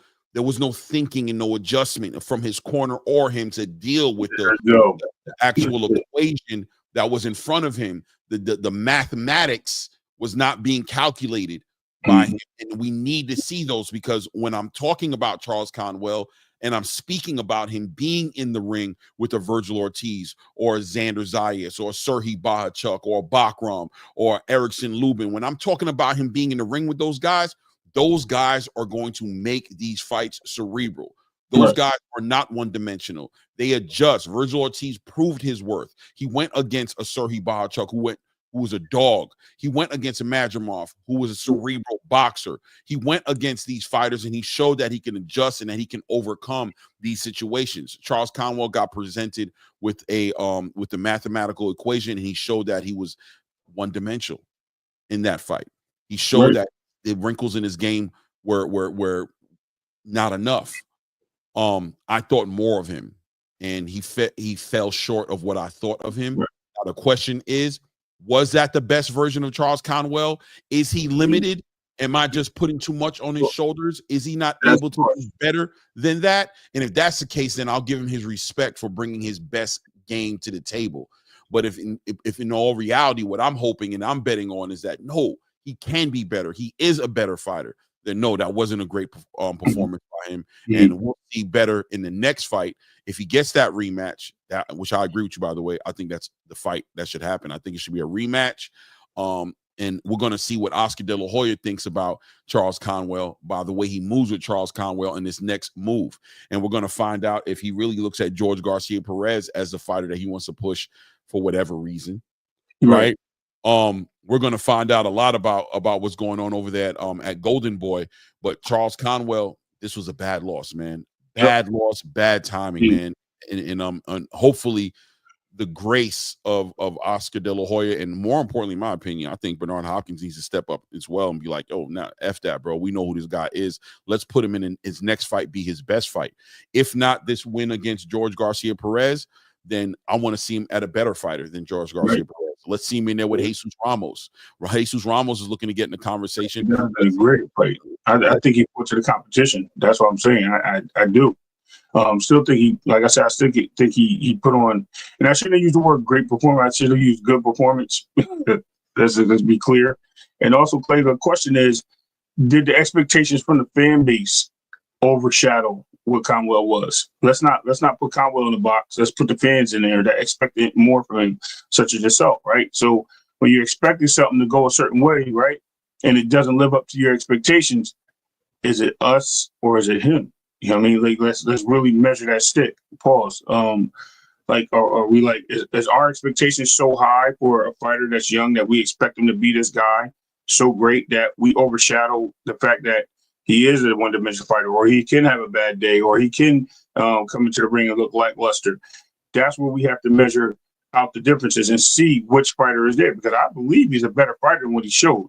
I just believe his game plan in this corner, not supporting the facts of what they seen. That was terrible corner work, by the way. Really was. Like, gotta step it up, do this, pressure this. Like, that was crazy. That should have been like, yo, man, what's going on with you? You don't look the same. You know, we got to pull back here, make him counter a little bit, let him fall into the traps. Anything you could have said to him to change up that game plan and go to the plan B, but you didn't. You stayed with plan one and you kept pushing that. That was a problem in another sense. So it was an all-around bad situation for Charles Conwell. As a team, they fell short. When I say Charles Conwell, I mean the whole team. So, you know what I mean? Even the fans pushing him to a whole new level. Like, was he ever that guy? You know what I mean? So we're looking at a whole different reasons of why we expected him to do so good. I looked at it. I never thought, and I know if you remember when you were saying him and Xander Zayas should be the next fight, and I was like, I don't think he should fight that fight. I don't think that's a good fight. You were saying that. I didn't think it was going to happen. No. Remember, I was like, I think Xander Zayas should be like either that level that he's at or just a step beyond. I think him fighting across from Conwell, I think they're growing together. I think Conwell still, you know what I mean? To me, I think Conwell still needs to show me more. I think that would have been a fight that if you put them together, he would have looked really bad in that fight, and then we would have been looking like, oh, who is this guy? This is not a guy that we thought was championship material. So I'm glad that fight, as you were talking about, I'm glad that was something that never came to fruition. Now, with a loss on his record, what does that do? That makes him work harder. Now the adversity starts to kick in. Let's see what he does in his next fight. I'm wishing the best, and I know he can do better. So salute to Charles Conwell and his team. Hopefully you guys iron this out and fix whatever's there. Hopefully Oscar is with you and we see a better fighter out of him. But to your point, I think like I thought that fight, I didn't think that fight should happen. I thought that I didn't see enough vested interest in Xander doing it. I thought it was going to be a great fight, but I never thought that that Bob Arum and the people who are moving the needle for Xander Zayas was going to allow Charles Conwell, who at that time was a dark horse in the division, to derail what they had planned for Xander. And Xander already had earned his right to challenge Sebastian Fundora. He earned his right to be in those conversations. So why, look over my shoulder and right over my shoulder, because Conwell's right there. You know what I'm saying? and be like, yeah, I'm going to fight this guy to prove what? You've already made it. The next decision, the next move was clearly to me going to be to go for a championship.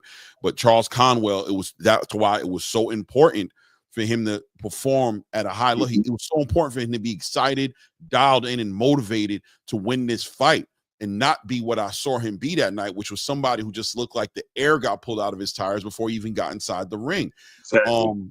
Being that he was right there over the shoulder of Xander Zayas, right there in the conversation of fighting a Virgil Ortiz, right there in the conversation of fighting for a title, how could you not get up for this fight? How could you not get up for this fight and let those hands fly? Now, look, I'm not a fighter, bro. So, of course, at the end of the day, you know what I mean? I don't know what it is to be in that ring at that high level and deal with those things. So I'm not here trying to pass judgment too much. But listen, man, as a boxing fan, I gotta be honest, man. If you could do better, you should have done better. We'll see what Golden Boy does if they get him that rematch. We're gonna find out if Golden Boy really believed in what Conwell brought to the table. Because if they really believed in what Conwell brought to the table, then they're gonna give him a chance as soon as they can to go ahead and redeem that loss, either via a rematch or his next fight being his best fight. And I think Jesus Ramos is a fight that is right there for Jesus Ramos to get a win against a Charles Conwell, who is a dark horse of the division. Even though he's coming off of a loss, this pushes Jesus Ramos right there. This is an opportunity for Jesus Ramos to get a fight like this. And if Oscar De La Hoya believes in Charles Conwell, line him up against Jesus Ramos. But worst case scenario, let's see that rematch against Jorge Garcia Perez. Let's give this man an opportunity to redeem that loss and be right where he was before this split decision loss, which is up next, right? We'll find out. Yo, salute to Blue Blood Sports in the building, my brother. Salute, Blue. We up in here building on this, man. Building on this boxing, man. Glad to see you in the building, man. What was the version of Perez the best we've seen? True. Alpinche said the Mexican was simply the better man. Alpinche, I'm not taking anything away from George Garcia Perez. What I am saying, though, is for Charles Conwell to get back in that conversation where he was at before, he has to redeem that loss. He has to be a better fighter than what it was. So I want to be clear. Give me a second to put this in perspective, because you said the Mexican was simply the better man. When I read that, what I hear is you thinking that we're taking something away from Oscar. That's not what I'm doing. From George Garcia Perez. That's not what I'm doing. What I'm speaking on is if Conwell is going to be in the conversation, he has to be better than Perez. And if he's not better than George Garcia Perez, then that puts Charles Conwell in another conversation at 154. Yeah. So he has to be better than what he was in that ring. And if he was the best version of himself in that ring, then Charles Conwell is not who we thought he was. You know what I'm saying? Right. You said Conwell wasn't motivated and deflated, though. What I said is he didn't look motivated. He looked deflated. And what I'm saying to you is if he was motivated and he wasn't deflated, then he's not good enough to be in the conversation with the big dogs at 154. Yep. Right? So what I'm saying is that version of him, I didn't like what I saw coming from him. I didn't like what I saw coming from him in that fight. Right. Based off of where I had Charles Conwell in 154. I had him as a dark horse. The fighter that I saw him to be, he didn't meet those criteria to me in that ring that night. If the reality is what the reality is, which is he's just not good enough, then that's what it is. He's just not good enough. Facts. We'll find out. Facts. And to use because I'm not going to use the word race, because I know what he's trying to do. Like, I see the play, but it's cool. I ain't even going to tap into that. I'm just saying to use the ethnic monotones to try to bring in to some type of racial battle and conversation. Yeah, that's why I said that, because whenever you see somebody respond that way, what I see, I don't care about the race, right? But what I do here is pride. right? And I'm okay with that. I understand. I hear pride, and I hear give Perez his credit, give him his flowers. Right. He's just a better fighter, and I'm okay with that. And you're well within your right to feel that he is the better fighter. Right. What I'm saying is, going into that fight, Charles Conwell was looked at to be the better fighter. He was looked at to be the guy who's going to be in the conversation on being with some of the biggest fights. Right? So what I'm saying is, what I saw in the ring against George Garcia Perez was not the fighter I thought he was. Right. I feel like he's a better fighter than that. I could be wrong. I won't know until the next fight. Does he step up? And if he steps up in this next fight and he shows out, then we have to put that fight into perspective. The old one say he wasn't the best version of himself. The best version of himself is better than what we saw that night. We'll find out. Right. And I agree with you. And look, I get it. But I'm just saying this because we've seen him before try to embrace the Latino fighters versus anything we say. So I'm not even going there. I don't even care. I was just saying I see what the play is, but it's cool. The expectations of somebody having based on the guy's criteria and what he has on his records is what Clay's allowed to have, his opinions on it and what he's seen for it, right? And to see something take a step back because he had an expectation doesn't mean that he's downplaying the opponent. I definitely gave his accolades. Clay gave his accolades to Garcia Perez. We both did. We just have to understand that, you know what I mean? Also, the star of the fight was Conwell. It wasn't Perez, Garcia Perez. He wasn't the star of that fight. He wasn't the guy that was supposed to be in the ring and put on his performance. He was the unknown person on the other side of the ring for a lot of people that watch boxing. So with that being said, this is supposed to be just a stepping stone or just a George Garcia Perez is up there. I know who he is. That's what I'm saying. This is supposed to be very high. He's a very good fighter. Use the word stepping stone. I use the word stepping stone. So what I'm saying is, that's disrespectful. He was supposed to be a guy. He was supposed to be a guy that was supposed to be a lucrative challenge, but yet not an A-class fighter that's supposed to go toe to toe with him. Yeah, he was. Wait, stop. Wait. Okay. Stop. All right. Wait. No. Because I don't see it that way. I think he's coming to the ring for that reason. Well, okay. Hold on. Go ahead. If you look at the rankings, if you look at his fights, this guy was up there. He was right behind Charles Conwell. This was going to be something to prove Charles Conwell. This was supposed to be a challenge that was going to say Charles Conwell. That was going to say Charles Conwell is who everybody thought he was. He was supposed to be a challenge for Charles Conwell. No, but you said stepping stone, which makes it seem like goes him to the next level. When you step up, is disrespectful. That makes you. Am I wrong? Am I using stepping stone wrong? Stepping stone to me sounds like. Please let me know if I'm using it wrong. That's right next to damn near stay busy. Right? You know what I'm saying? It doesn't sound like. That's not what I said. A stepping stone means you're stepping up your competition. You're moving up to the next level. He's supposed to be somebody. So this is up in competition, right? Yes. That's what I'm saying. All right. So you're not supposed to win and up. You're not supposed to win. If you win, it speaks to your. What I'm saying is they put him on as the A side of this fight. So to the promoters, this was a fight that was supposed to be. He's supposed to win, but it was supposed to be a good fight for him. It was supposed to be a test, and him passing this test would be the stepping stone for him to move to the next level. I'm not saying that. You know what I mean? I'm looking past the opponent. I never look past opponents because I always tell you it's a puncher's chance that anything can go wrong in a boxing match. Never looking past any opponents. What I'm telling you is this was supposed to be the fight for people that had expectations as yourself for him to show who he was. And unfortunately, he stagnated himself. He stayed at one place. He did not move he stayed with the opponent. He fought to the competition's level, if you want to say that, right? Yeah, I would say that George Garcia Perez was going to be the litmus test. Right, exactly. He was going to be the acid test. He was going to be all right.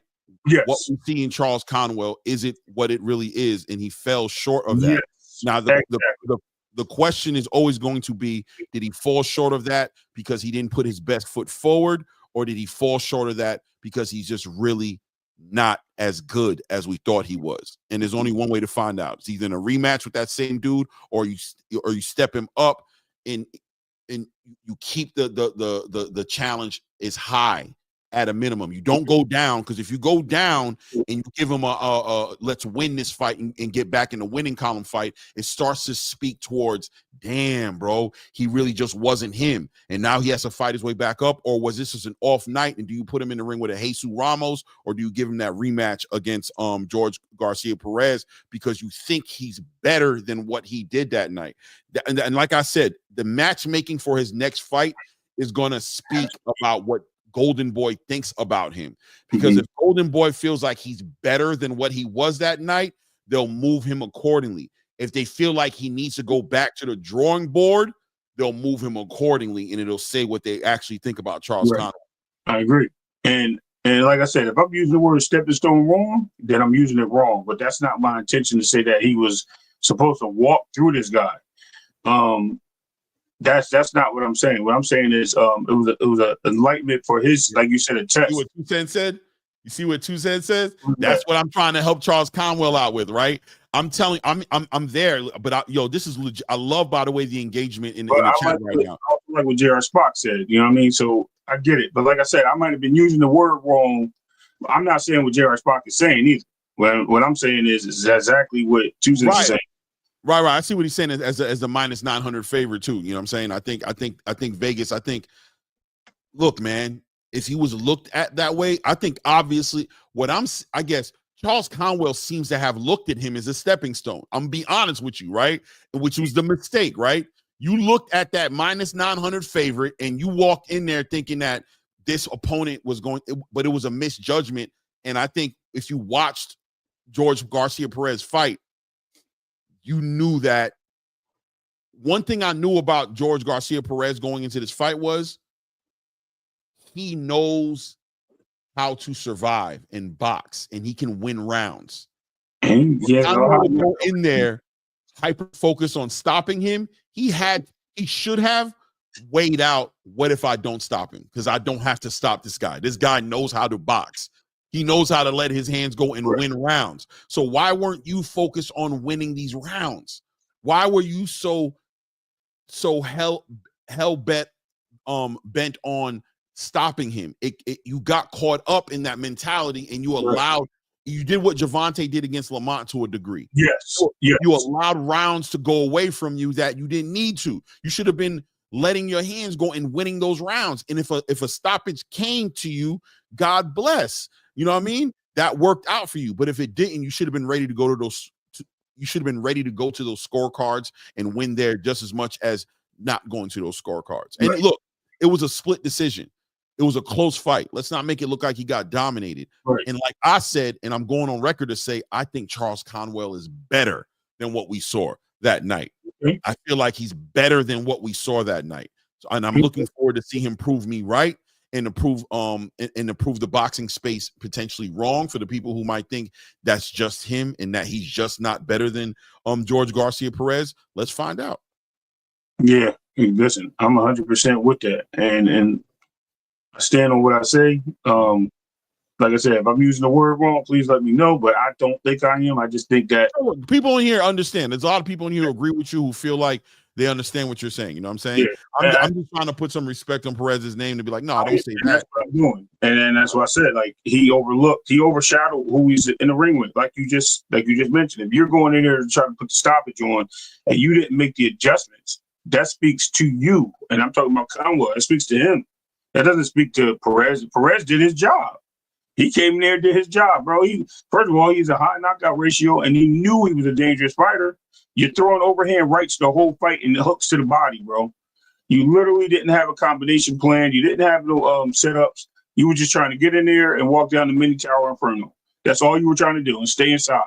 Trying to keep cancel his jab from the outside. So 100%, bro. I think that he walked in without a game plan, and it showed. That's all. Yeah. For sure. Man, yeah, respect, man. I like even what Thomas Dylan saying right here. He said it was a stepping stone. He was brought in as a guy to take Conwell up in the rankings and to see if Conwell could stop a guy that's never been stopped, even with 4 losses. I agree. That's what I was trying to say. Right. I agree with you. I think stepping stone just has a has a tonality to it that kind of that's kind of disrespectful to a fighter. I think it could be looked at that way. But I see how you're using it, and yes, I think that he was a fighter that was made to push Charles Conwell up into that conversation. But it takes a good fighter to do that. You don't do that against a cherry pick. You do that against a good fighter.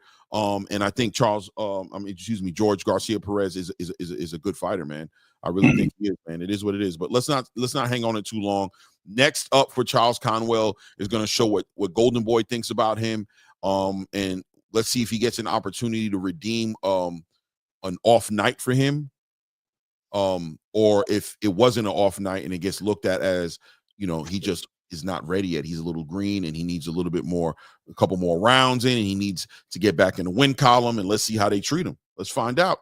Let's move on to another fight that happened that night, a big fight for the light heavyweight division. This guy right here, some people take him seriously, some people don't. I take him seriously, but I do think when you showboat the way he does and play around the ring that he does, you can rub some people the wrong way, and he's done that to a lot of fighters. Ben Whittaker and Liam Cameron had a fight a few months back where Ben Whittaker had suffered a injury of some sort. We saw them both flip over the top rope. A lot of people, including myself, have accused it of being antic driven. Maybe Ben Whittaker was not in his bag. Maybe he was a little frustrated. Maybe he was looking for a way out of the fight that night. And who knows what happened when they ultimately end up flipping over that top rope. Some people say that they believe Ben Whittaker pulled him over. Some people feel like Liam Cameron pushed him over. It doesn't really matter. Ultimately, it ended up in a draw. And Ben Whittaker, somebody who was one of the up-and-coming promising talents in the light heavyweight division, caught a lot of pushback. People thought he was a hype job. We told you, this is not going to work. In the big leagues, you can't play boxing. He's always playing in the ring, et cetera, et cetera. And this was going to be an opportunity for him to redeem that. It was very similar to this Charles Conwell fight, right? It was, are you who you say you are, or are you not? Well, he had a rematch, an opportunity to show improve, and a lot of people feel like he did. He brought Andy Lee in on the team. Him and Andy Lee were able to work out a game plan that ultimately put him in position to get Liam Cameron out of there inside of 2 rounds. Let me ask you a question, Ray. First of all, did you see the fight? Yes. I went back and watched it because obviously I was watching the other fight on Oscar's card. Yeah, definitely watched it. That being said, first of all, let's address the elephant in the room. Good stoppage, bad stoppage. Where are you at on that decision to stop that? Great stoppage. I mean, listen, the ropes can't save the fighter, right? The ropes are not supposed to save you. We already seen his opponent not even throwing his hands back, and Liam Cameron stopped throwing. He literally stopped throwing. He was just moving around the ring, just being a punching bag.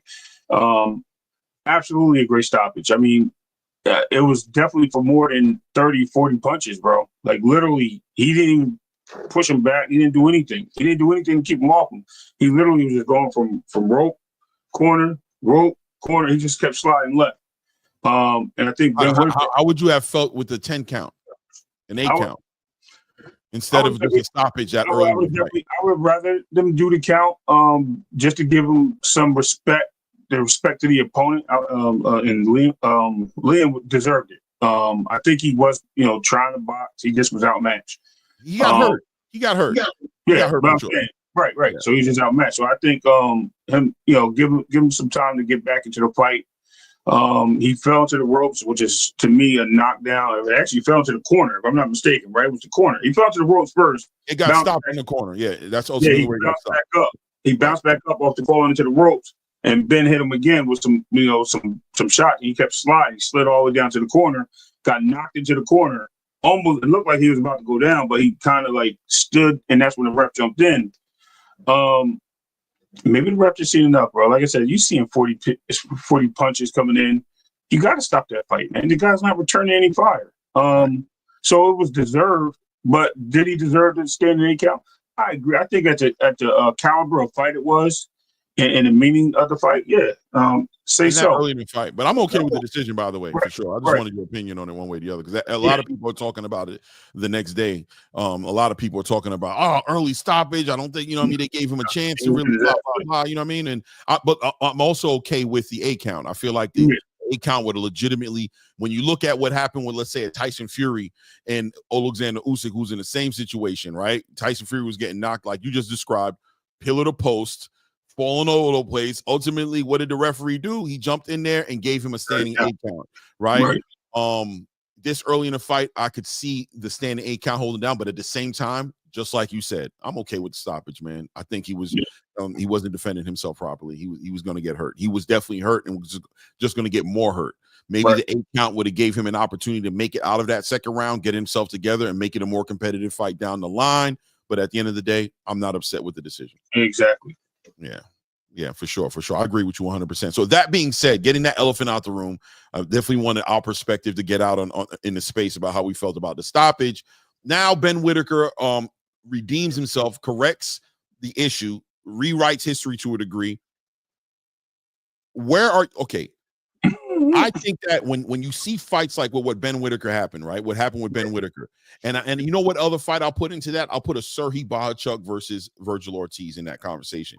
In the conversation I'm going to bring up. And what I mean by that is where the experience is life-changing enough for the fighter to develop and evolve.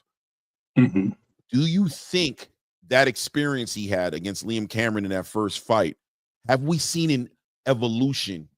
Yeah, Ben Whittaker off of that, and is this a good thing? And are we looking at Ben Whittaker to shake it up even more in the light heavyweight division now that it looks like he's more dialed in? People have been asking for Ben Whittaker to stop the antics, stop the playing around, that it was going to run him into a wall.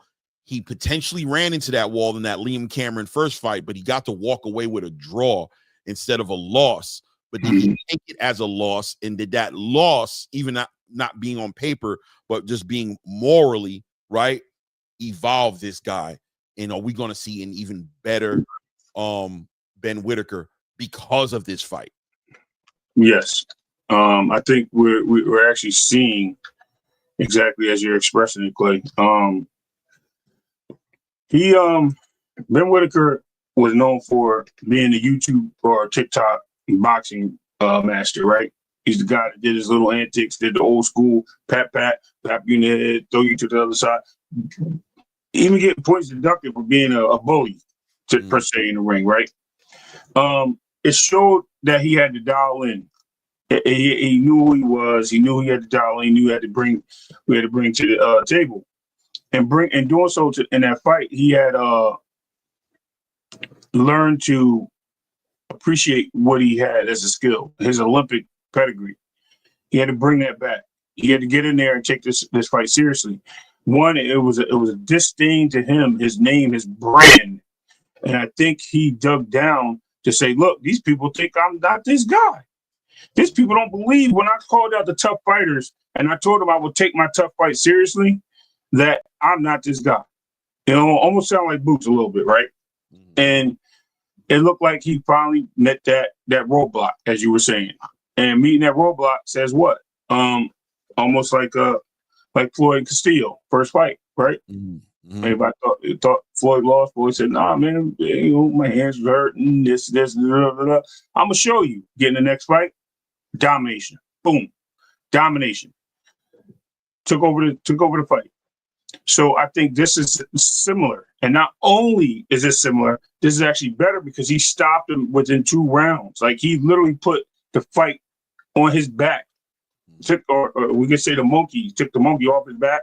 Whatever you want to say. He either put the fight on his back or took the monkey off. Either way, he came in that ring to prove why he's an Olympic type boxer. Why he had the boxing ability to beat anybody at the light heavyweight division.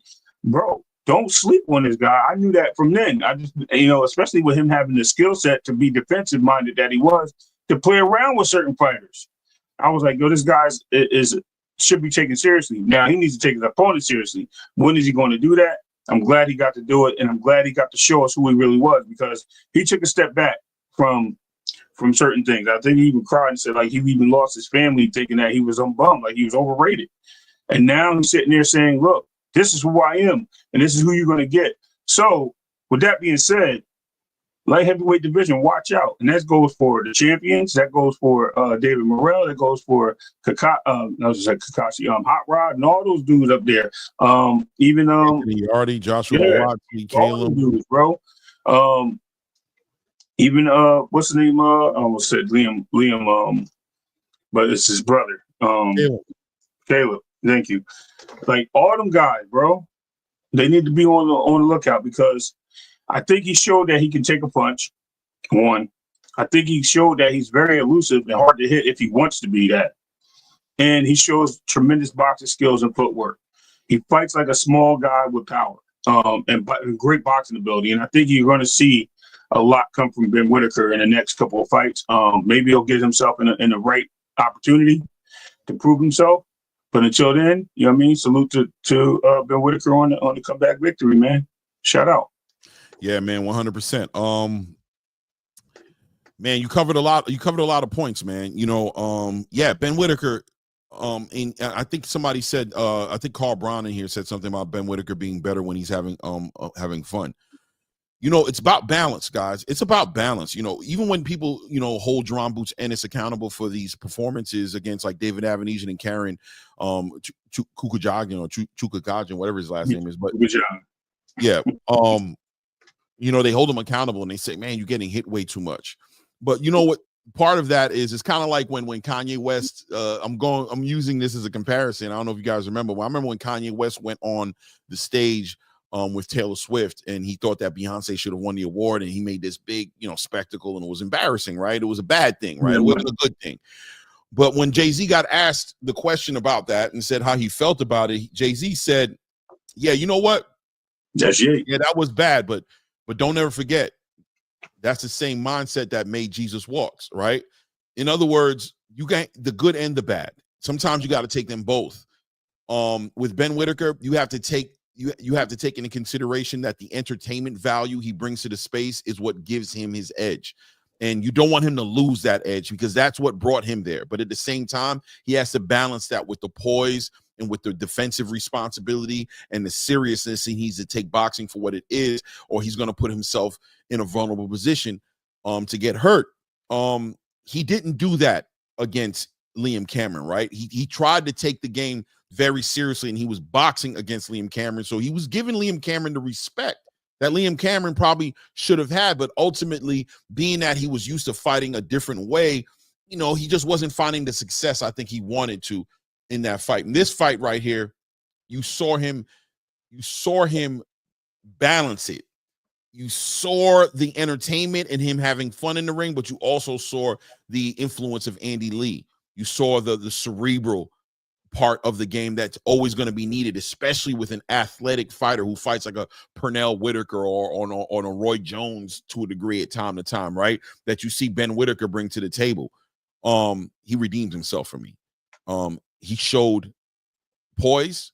He showed his ability to adjust. He showed his ability to learn.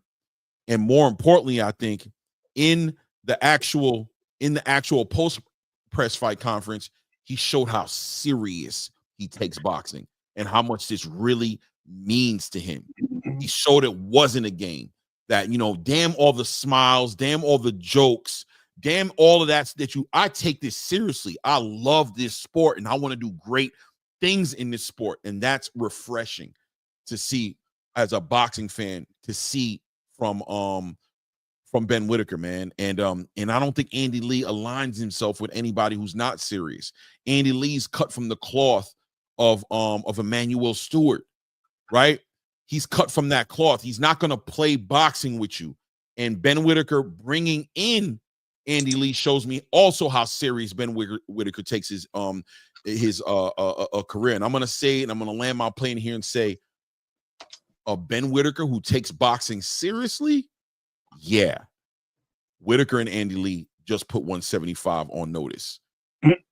They just put them on notice. I think he's going to be a straight factor in that division, and I can't wait to see what the next move is going to be for him. I believe he's with Ben Shalom and Boxer. Is that who he with? I believe that's who he's with. I'm not sure. Yeah. But yeah, Ben Shalom, you got a star in your hands. If you can't handle it, he's gonna end up leaving you, bro, and going somewhere else. You might want to go ahead and get Turkey involved in this, and we should see him on a lot of Rehab season cards in a division that's super top heavy, the light heavyweight division. You want to get this dude in some conversations ASAP. You want to get him in some conversations, and I'm looking forward.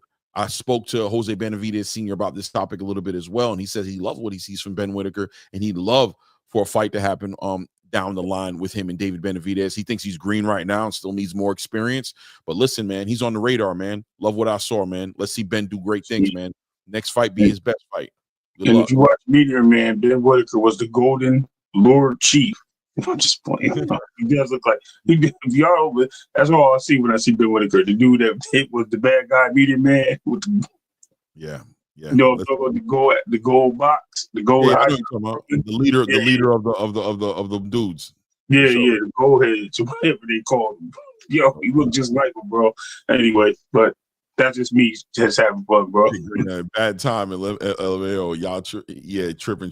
I got you 2 cents. Yeah. But so let's continue to move this needle because we got more to talk about. Believe it or not, it's Tuesday, so you know Tuesday's full of stuff to talk about, bro. You know what I mean? And obviously, I want to open up the panel. Let's see here, man. Listen, man, it's in the books, man. Rehab season, WBC Grand Prix, phase 1 in the books, man. We saw all the weight classes. Well, we saw 4 weight classes. We saw the 130-pound weight class. We saw the 140-pound weight class. We've seen the middleweight 160, and we've seen the heavyweights fighting this weekend. Look, man, it was so much boxing. I tried my best to catch it. I'm working all weekend, but I watched as much of it as I could. And one thing I could say is, man, bro, they gave us a lot of boxing. 128 fighters fought 128 fights, 128 fighters. 128 fighters, 64 fights. Yeah, 64 fights, yeah. Yeah, 64 fights in 4 days. Just off the top, just aesthetically off the top, how'd you feel about the whole tournament just in general? Man, let me tell you something. It was good to the point where I just got tired of watching it, Clay. I ain't gonna lie to you. And it's not me being funny. Like, it wasn't boring. It just was like damn, it was repetitive more so. It was like boxing all day. Yes, like literally boxing all day. I need a break, right? Yo, Turkey and you remember your soul mom being a part of this? Yo, they are really changing the way things go. Hopefully we start seeing more prospects into this because there's no more prospect. This is a tournament. So now this is going to go to phase 2 and phase 3. So the winners of this fight are going to be put on a tree. They're going to face each other now. On the next card is going to be 32 fights, and then on the final card is going to be a finale. That's what I'm saying. Right. I'm saying the next go round of this. I hope we see some more prospects that we know of and better ones. Not better, You're talking about like next year. You're talking about in the coming year. The next round of this, because it's definitely going to be another version. Yeah, I think July they come back to the table to do it again. Then they're going to fight in December. I think it's December. It might be maybe November. I think it's three more phases. I think it's July, October, September around it, and then in December. Okay, all right. So each quarter will be each quarter. Yeah, it'll be each quarter. But anyway, with that being said, Clay, I just think that this is definitely something that boxing needed. It shows it's almost Olympic style, but without the headgear, without the heavier gloves, without the t-shirts. You know what I mean? Like, basically, you're coming out to be who you need to be. Yes, NBA final, like, yes, exactly what it is. It's definitely like elimination, NCAA 64, field of 64, right? It is almost like that tournament that we see in the NCAA. I like it, Clay. I think it's a great start. We're starting to see some names. People are gonna start loving fighters as they start seeing them progress. We're gonna see them make their next steps. Even the guys that lose are putting themselves in a position because a lot of these fights were great fights. They went to a lot of split decisions and decisions in these fights. It wasn't like some stoppages. There was some good stoppages. Yeah.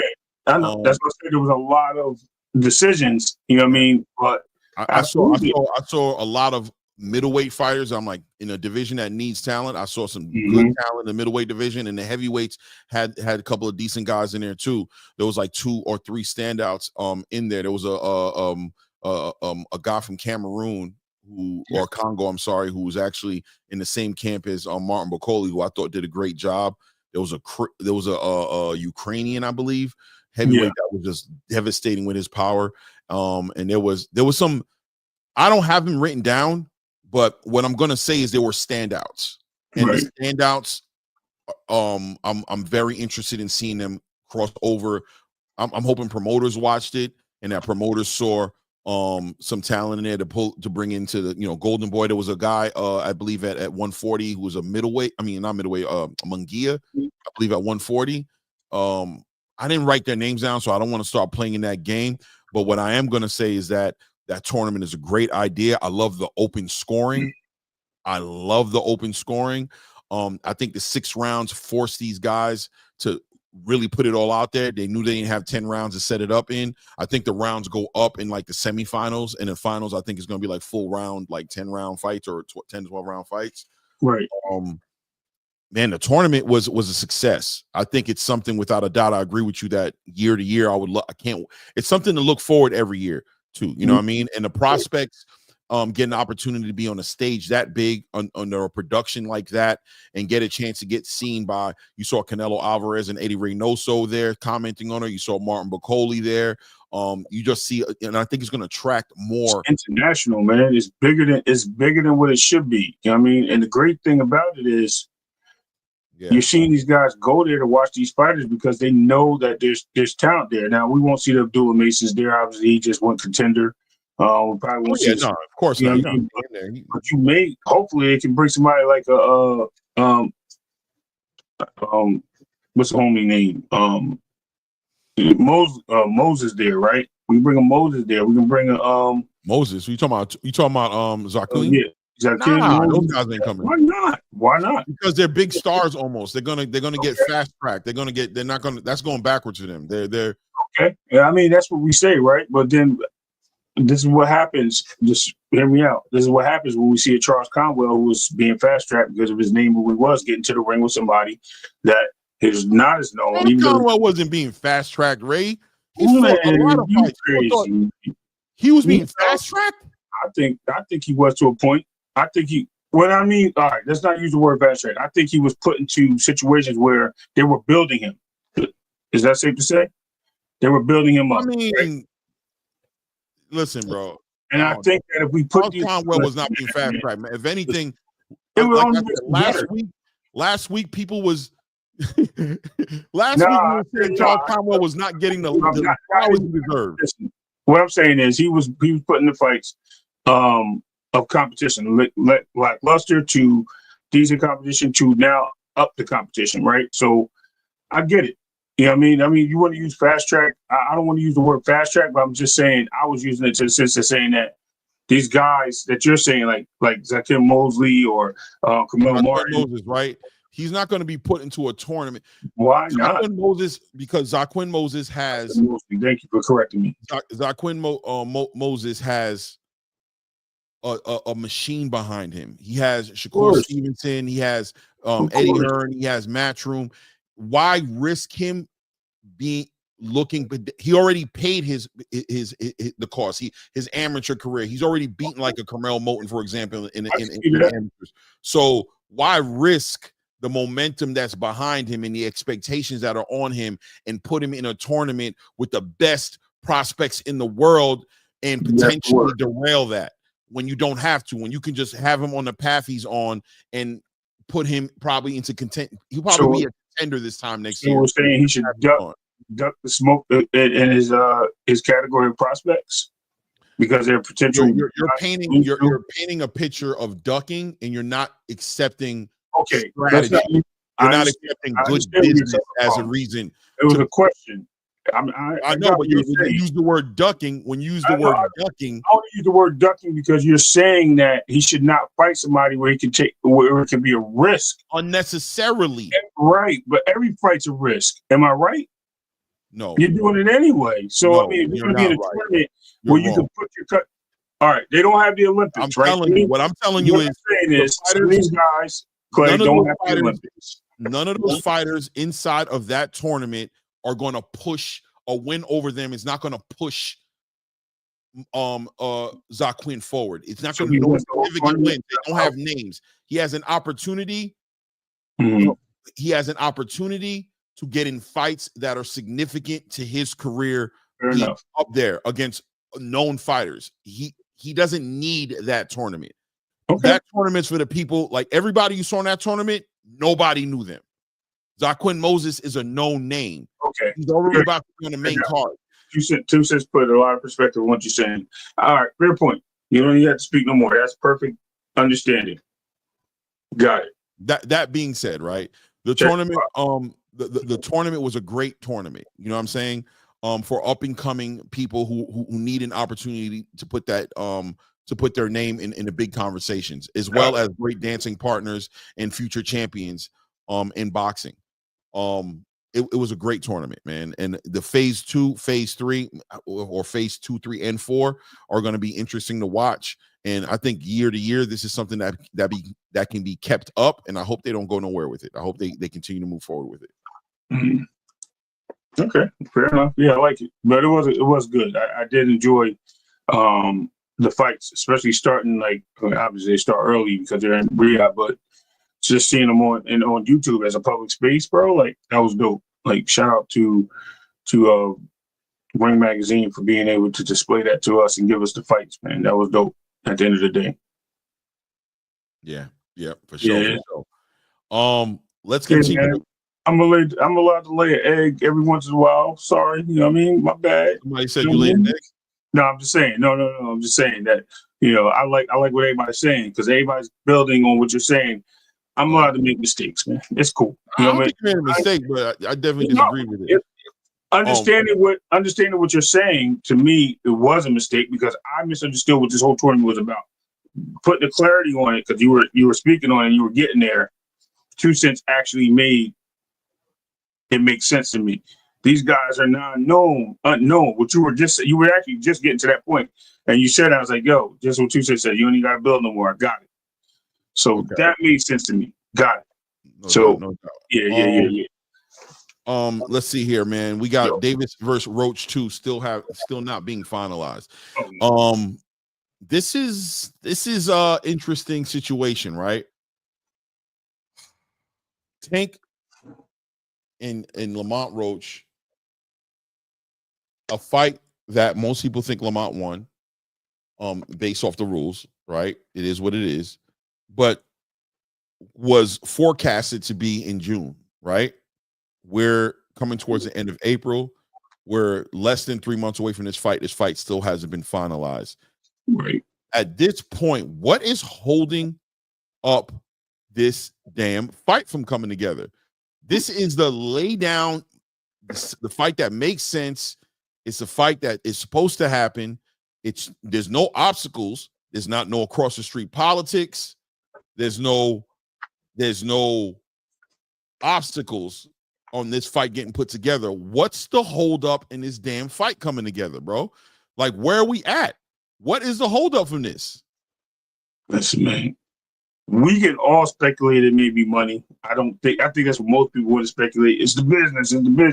I think we even heard Roach say, yes, man, I already signed my half. I'm ready. So we have to look at Gervonta going around training in different places, training with Mustafa. Yeah, training with Mustafa, training with now talking about getting a new head trainer for his ring. Looking around different situations, just traveling. I think Gervonta has been very quiet. He's moving the way he wants to move for his own reasons. I'm okay with that. But what's happening? I mean, I'm hearing rumors of Loma getting into the picture, saying, "Look, man, I want my fight, bro. You say you wanted to unify. Let's do it. I'm ready." What did Loma see in cracks in the armor? In the chinks in the armor of Gervonta that he's willing to take this fight. You're starting to see other people starting to throw their names in that. Lamont Roach is the person that's benefiting from this more so than anyone because he's now the guy that has more avenues, more places to go. I think it's crazy that we're going to see something. We're going to need to see Lamont move out the picture. And hear me out, Clay. I'm seeing the Terrence Crawford, Earl Spence 2 move here. It sounds crazy, but I'm seeing it. I'm seeing that, there's a negotiation on one side, like, look what this is, and we're looking at, oh, well, maybe we should move up a weight, or maybe I should come to 130 and fight you. Whatever the case may be, there's some disconnect on what is going on, and the PBC or Tom Brown or GTD is not willing to concede to certain things while it being in their favor. I think this is what we're seeing right now, and Lamont's going to be Lamont wants to fight. You know what I mean? Lamont wants to fight again. I think we're moving way different again. Look, exactly. It seems like Spence and Crawford too. It does. It's just something weird about it. Some weird energy. I've thought about this. There's two main things in my mind, on the forefront of my mind when it comes to this fight. Number one, the money. I always go to the money because that's the only. Why do I go to money? Right. Because Tank Davis is all about the money. Right. It's all about the money. If he hasn't shown you anything, if one thing's for sure, two things for certain, Tank is about his money. And whenever I see Tank Davis not fighting, or not a contract not done with Tank Davis, or him being inactive in any kind of way, or I hear about fights being pushed out and things of that nature, I don't think about him being scared. I don't think about him not being ready. I think about the dang money. You know what I'm saying? And without a doubt, yesterday's price is not today's price for Lamont Roach. Rightfully so, by the way, should not be the same price as yesterday. When it comes to Gervonta Tank Davis and this new deal that he has, ever since the PBC has left Showtime, it's been a rocky road when it comes to this man getting the money that he wants. It just has been. And now that you've added a certain demand from the boxing space for this fight, it's upped Lamont Roach's value, and you have to pay him more. This is not the same fight with Lamont Roach and Tank Davis where you could maybe have not paid him the same way you would have paid a Shakur, or the same way you would have paid a Lomachenko, or the same way you would have paid a T.O. or Devin. Now Lamont has a market value to him. And the money is, we're back at square one with Tank, which is, in order to pay Tank what you need to pay Tank, you got to be able to pay a fighter B, or the B side fighter, a certain amount of money to make it happen for Tank. And we already know how adverse the PBC, or I'm going to keep it real, because Tom Brown said in an interview the other day that this is about Tank, that they do whatever Tank wants. So this is about Tank getting the money he wants the second time around, but also being fair to Lamont Roach. That's what comes to my mind, number one. Number two, it shows me, in my opinion, a disenchantment with the fight from Tank Davis's team. It doesn't seem like Tank is excited about this fight. He's not excited about it. And I don't think it has to do with fear, but I wonder if the interest is there.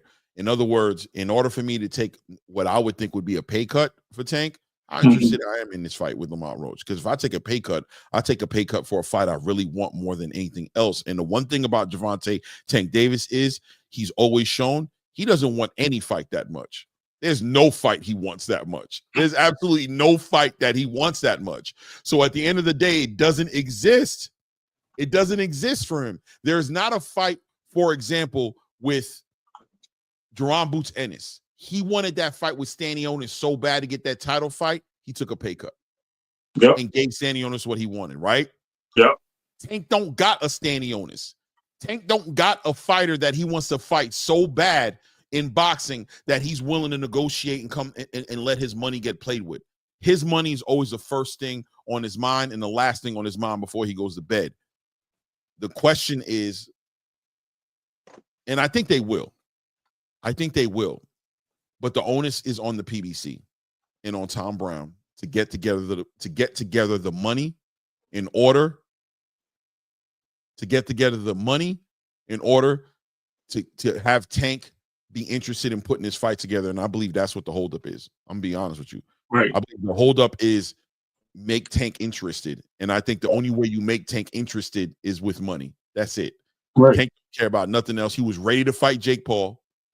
He was ready to negotiate and set up a fight with Jake Paul. He's not tripping off no legacy, and there's no fight that I've seen on the table that Tank wants more than the money in his pocket, man. It is what it is. It is what it is. Shout out to Boxing Hacker for putting some color in the chat. Boxing Hacker says, Tank said the last time the fight was delayed was because he wasn't ready and wasn't training like he should have. I think it's the same reason. I agree. I think he's not. I I agree with you, and I think that lines right up with the money. I think it's more of him weighing his options. I think he has opportunity. He wanted that Jake Paul fight because he knew that was a money fight. He thought he still was going to get that fight, even though it being a draw and being what it was. He may be looking at other opportunities. He clearly said that he's going to take on another fight before he even gives this guy a second thought. Is he going to stand on that, or is he going to go back on his like he went back on his word and said that he was going to do the fight? Is he weighing the options? That's what it comes down to be. I don't know what I'm talking about. Put that back up. Bubba said he said something real right here, bro. Let me see what he said. I just think that, listen, at the end of the day, they both have reading it. My bad, I'll pull it down. I thought you no, I was gonna read it, but I think they both have options. So being that they both have options right now, Clay, what are you gonna do about it? You know what I mean? Like, what does it really come down to? I think when it comes to this money for Tank, they have not found a formula yet that includes other big fighters getting in the ring with him. Or not, let me not say big fighters, right? Because they made the Ryan Garcia fight happen, right? And Ryan Garcia brought money to the table. He brought a following. He brought that demand. You know what I mean? He has a fan base. He brought that to the table, and it made sense. The fights that we want to see Tank in, those fighters don't bring fans with them like that. Proven, tried, true. Even though I believe one of Tank's biggest paydays are going to be one of these fights. Absolutely. Against Shakur Stevenson or against a Devin Haney or against it. And I'm going to bring Devin Haney back into the conversation because, brother, you were just talking about fighting Jake Paul. So Devin Haney back in the conversation. Teofimo Lopez, these fighters who I think would bring the money don't have a track record of bringing that money.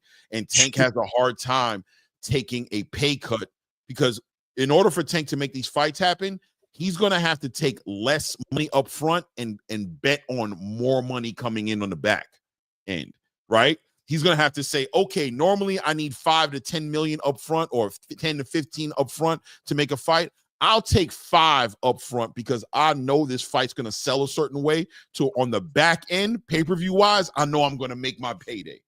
He has to believe that. And they have no actual data to enforce that. It's going to be a bet. It's going to be a gamble on Tank's side, and he's not trying to gamble. So what they have to find a way to do is pay Tank his 10 to 15 million, but now convince the Lamont Roaches, who's in the conversation now, the Shakur Stevensons, the Lomachenkos, the Devin Haneys, to say, hey, bro, just take 700 grand up front. Just take 1.5 million up front, and we're going to get you your money on the back end. And I don't think those fighters, and I'm about to segue into the next part of this conversation, right? I don't think those fighters have to do that no more. I think when you got Shakur Stevenson getting ready to get a mid 5 million and up guaranteed to go ahead and fight William Zepeda, who made $2 to $3 million a fight against a Josh Padley, who's getting offered a lot of money to make fights happen with Turki Al-Sheikh. He changes the playing field where they don't have to take those chances anymore against a fighter like Tank, who there's a good chance they could lose against. So it becomes a game of, and this is the same thing I'm saying with Brian Norman and I'm saying with Jerron Boots Ennis. It comes to a point to where you have to make a decision. Do you want the fight bad enough to bet on the pay, or is the fight something you don't want bad enough to play with the pay? In other words, Brian Norman Jr. and Sr., are you willing to take 1.5 million to fight against Jerome Boots Ennis because you're willing to bet on the win and you want the unification and the lineal championship that comes on the back end of the win enough to walk away from the pay a little bit, or is the pay still so important that you're willing to allow the fight to slip away? Right. If that makes any sense. Absolutely. I'm glad you said that because I think that's going to be Hold it down for a second. I'll be right back. Hold it down. Yeah, absolutely. I think that's the biggest notion that we have in this boxing space. Every time we bring up Gervonta Davis against somebody else in the ring, that we all want to see him fight, it's always about what do they bring to the table? What are they going to bring? Let me tell you, Shakur is going to bring Gervonta's biggest payday outside of Ryan Garcia. Devin Haney would have been a bigger payday outside of Ryan Garcia than Shakur. At the time, maybe now still. We're overlooking certain things. Now we get the Jake Paul circus thing. It would have been something that would have been astronomical for Gervonta, his biggest payday of all time, probably. But I've heard it even on other channels where I heard if that was the case, if he's going to fight Jake Paul, then why not get in the ring with Canelo? That's going to be your biggest payday in boxing, period, right? So you're not that much difference in height. It's just a matter of size and distance, right? Do you not want the L that bad or do you not want the payday that bad?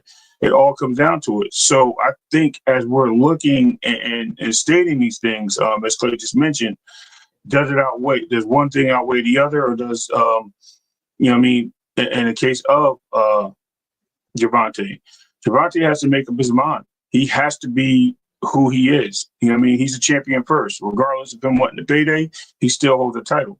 If he doesn't care so much, then relinquish the title, let it go. It's no big deal. I think the fans appreciate it. Floyd did it multiple times. Go win another title somewhere else, get that title, let it go. Move throughout the boxing space and not hold on to the titles. Nobody has a problem with that. Being called the champion is obviously something that you really don't predicate your name to be attached to. You'd rather get the money and get out the game. You're known for saying that, and putting it out there in the space. We didn't put it out there. You put it out there. Along with that, make up your mind. What are we going to do? If it's about the money, you passed up on a lot of money fights to go take a fight with Lamont Roach, which I think would have been bigger fights, and it would have been more significant to the fan base. But now we're back at Lamont Roach, who now you gave a name to, and that money has doubled for Lamont Roach. Unfortunately, it is what it is. So is the title worth it, or is the recognition worth it? And that's where we have to come down to realize what we're looking at in Tank's corner. Go ahead, Clay. Welcome back. Yeah, no doubt. I think it's interesting because Tank has always had that leverage to offer fighters their biggest paydays. He just always been able to do that. And what I mean by that is he's always had the ability, well, not him. The PBC and Tom Brown have always had the ability to give people low upfront money for big back end money, right? They've always been able to be like, yo, take 500 G's on the back end, you're going to make another 3 million. You feel me? And you'll get 5 million at this fight. You'll get 4 or 5 million at the end, but when it's all said and done. Is that still there? I think it's more of an uphill battle to promise these big paydays on the back of pay-per-view, because I think pay-per-view is under siege, under attack.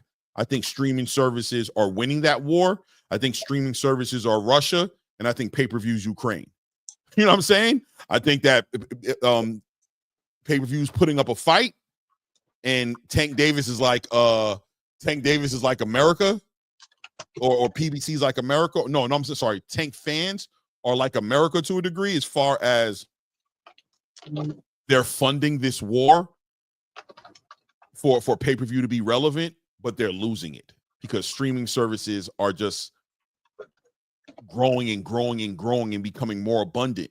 So the pay-per-view back-end pay model is not holding the weight it did back in the day, especially when you add an intangible called Turkey Al-Sheikh.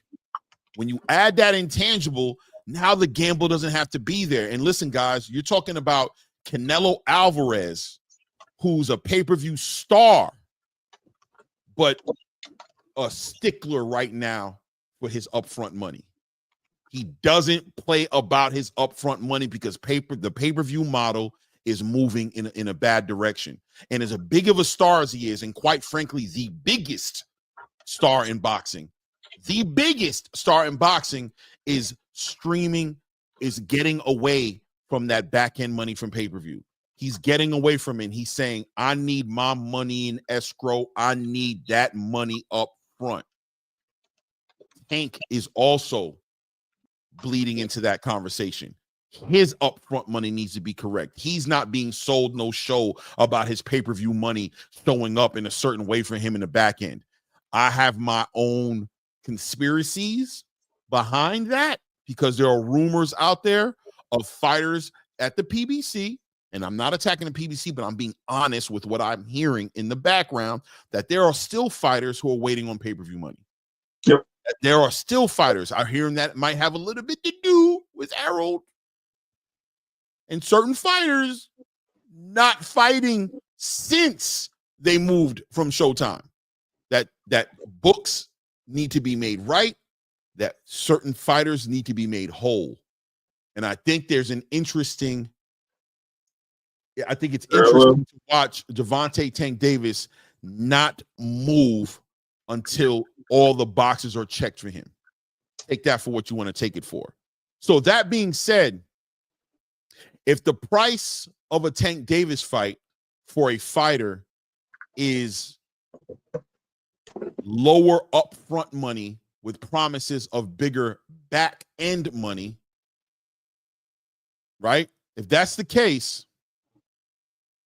how bad does Lamont Roach need this fight with Tank Davis? Not bad. How bad does he need it? Now that he's walking around with damn near a victory and the only victory on Tank Davis, right? Not on his record, but most fans see that fight and feel like Tank needs the redemption, not Lamont. Lamont doesn't need redemption. Lamont wants to win and he wants the payday, but now his value's built up a little bit, I believe, right? And now you got Keshan Davis saying his name. You got Shakur Stevenson saying his name, right? He's still a champion at 130. He has his own bit of momentum that he's been moving his energy, so he can go down there and go fight a Raymond Ford. He can go down there and fight an Oshaki Forster. He can go down there and fight Emmanuel Navarrete, or he can go out there down there and unify and get money. He already spoke and said that the money that they offered him for the first Tank fight, that he could have gotten that money just by defending his title against his mandatory. He said that he could have gotten that money already, and you damn sure better be aware that he wants more money than that now. He's proven himself to be worth more than he got paid before. How much more? I don't know. That's what you're worth. What you can negotiate is what the saying goes. So, I'm not here to tell you how much he's worth, but I can see a legitimate argument behind the idea that I need more money than I got last time. Yep. I sacrificed last time. It was an opportunity for me last time. It was a chance to do something with my name and get a victory over the face of boxing. I arguably got the victory, and I'm kind of being treated that way. Every media platform has put him, and it is what it is. Mill City, every big media platform across the board has been interviewing this man because they're looking at him as the man who beat the man already. Yep. Tank is the one who needs to redeem that draw and show that was a off night, that was a one-off night, and that's not really what happens out of 10 times. That's not what's going to happen. So how bad does Lamont Roach need this rematch with Tank Davis? Ray, go ahead, speak. You don't need it. He's got opportunity to disguise the horizon for him. You know what I mean? He's got unlimited possibilities to move around and make bread somewhere else. A lot of people are looking to get in the ring with him to do the triangle theory, right? This guy just put on the fight of the world. I want to make a mockery out of him. I want to be the guy that beats him and show that Gervonta is not the guy that why Gervonta don't want to get in the ring with me. And on the other end of the fence, you got Lamont saying, look, I'll fight the guys that take what and fight. Bring them here. Let's bring them on. I'm willing to accept those challenges. So he's not only putting those things in perspective and bringing that type of noise to his party. It's the fact that Tank is the one that has to redeem. He has to be the guy to go out there and do what he has to do. Lamont didn't go out there and lay an egg. Tank did. He didn't have hair grease in his eye. Tank did. You know what I mean? Let's keep it real.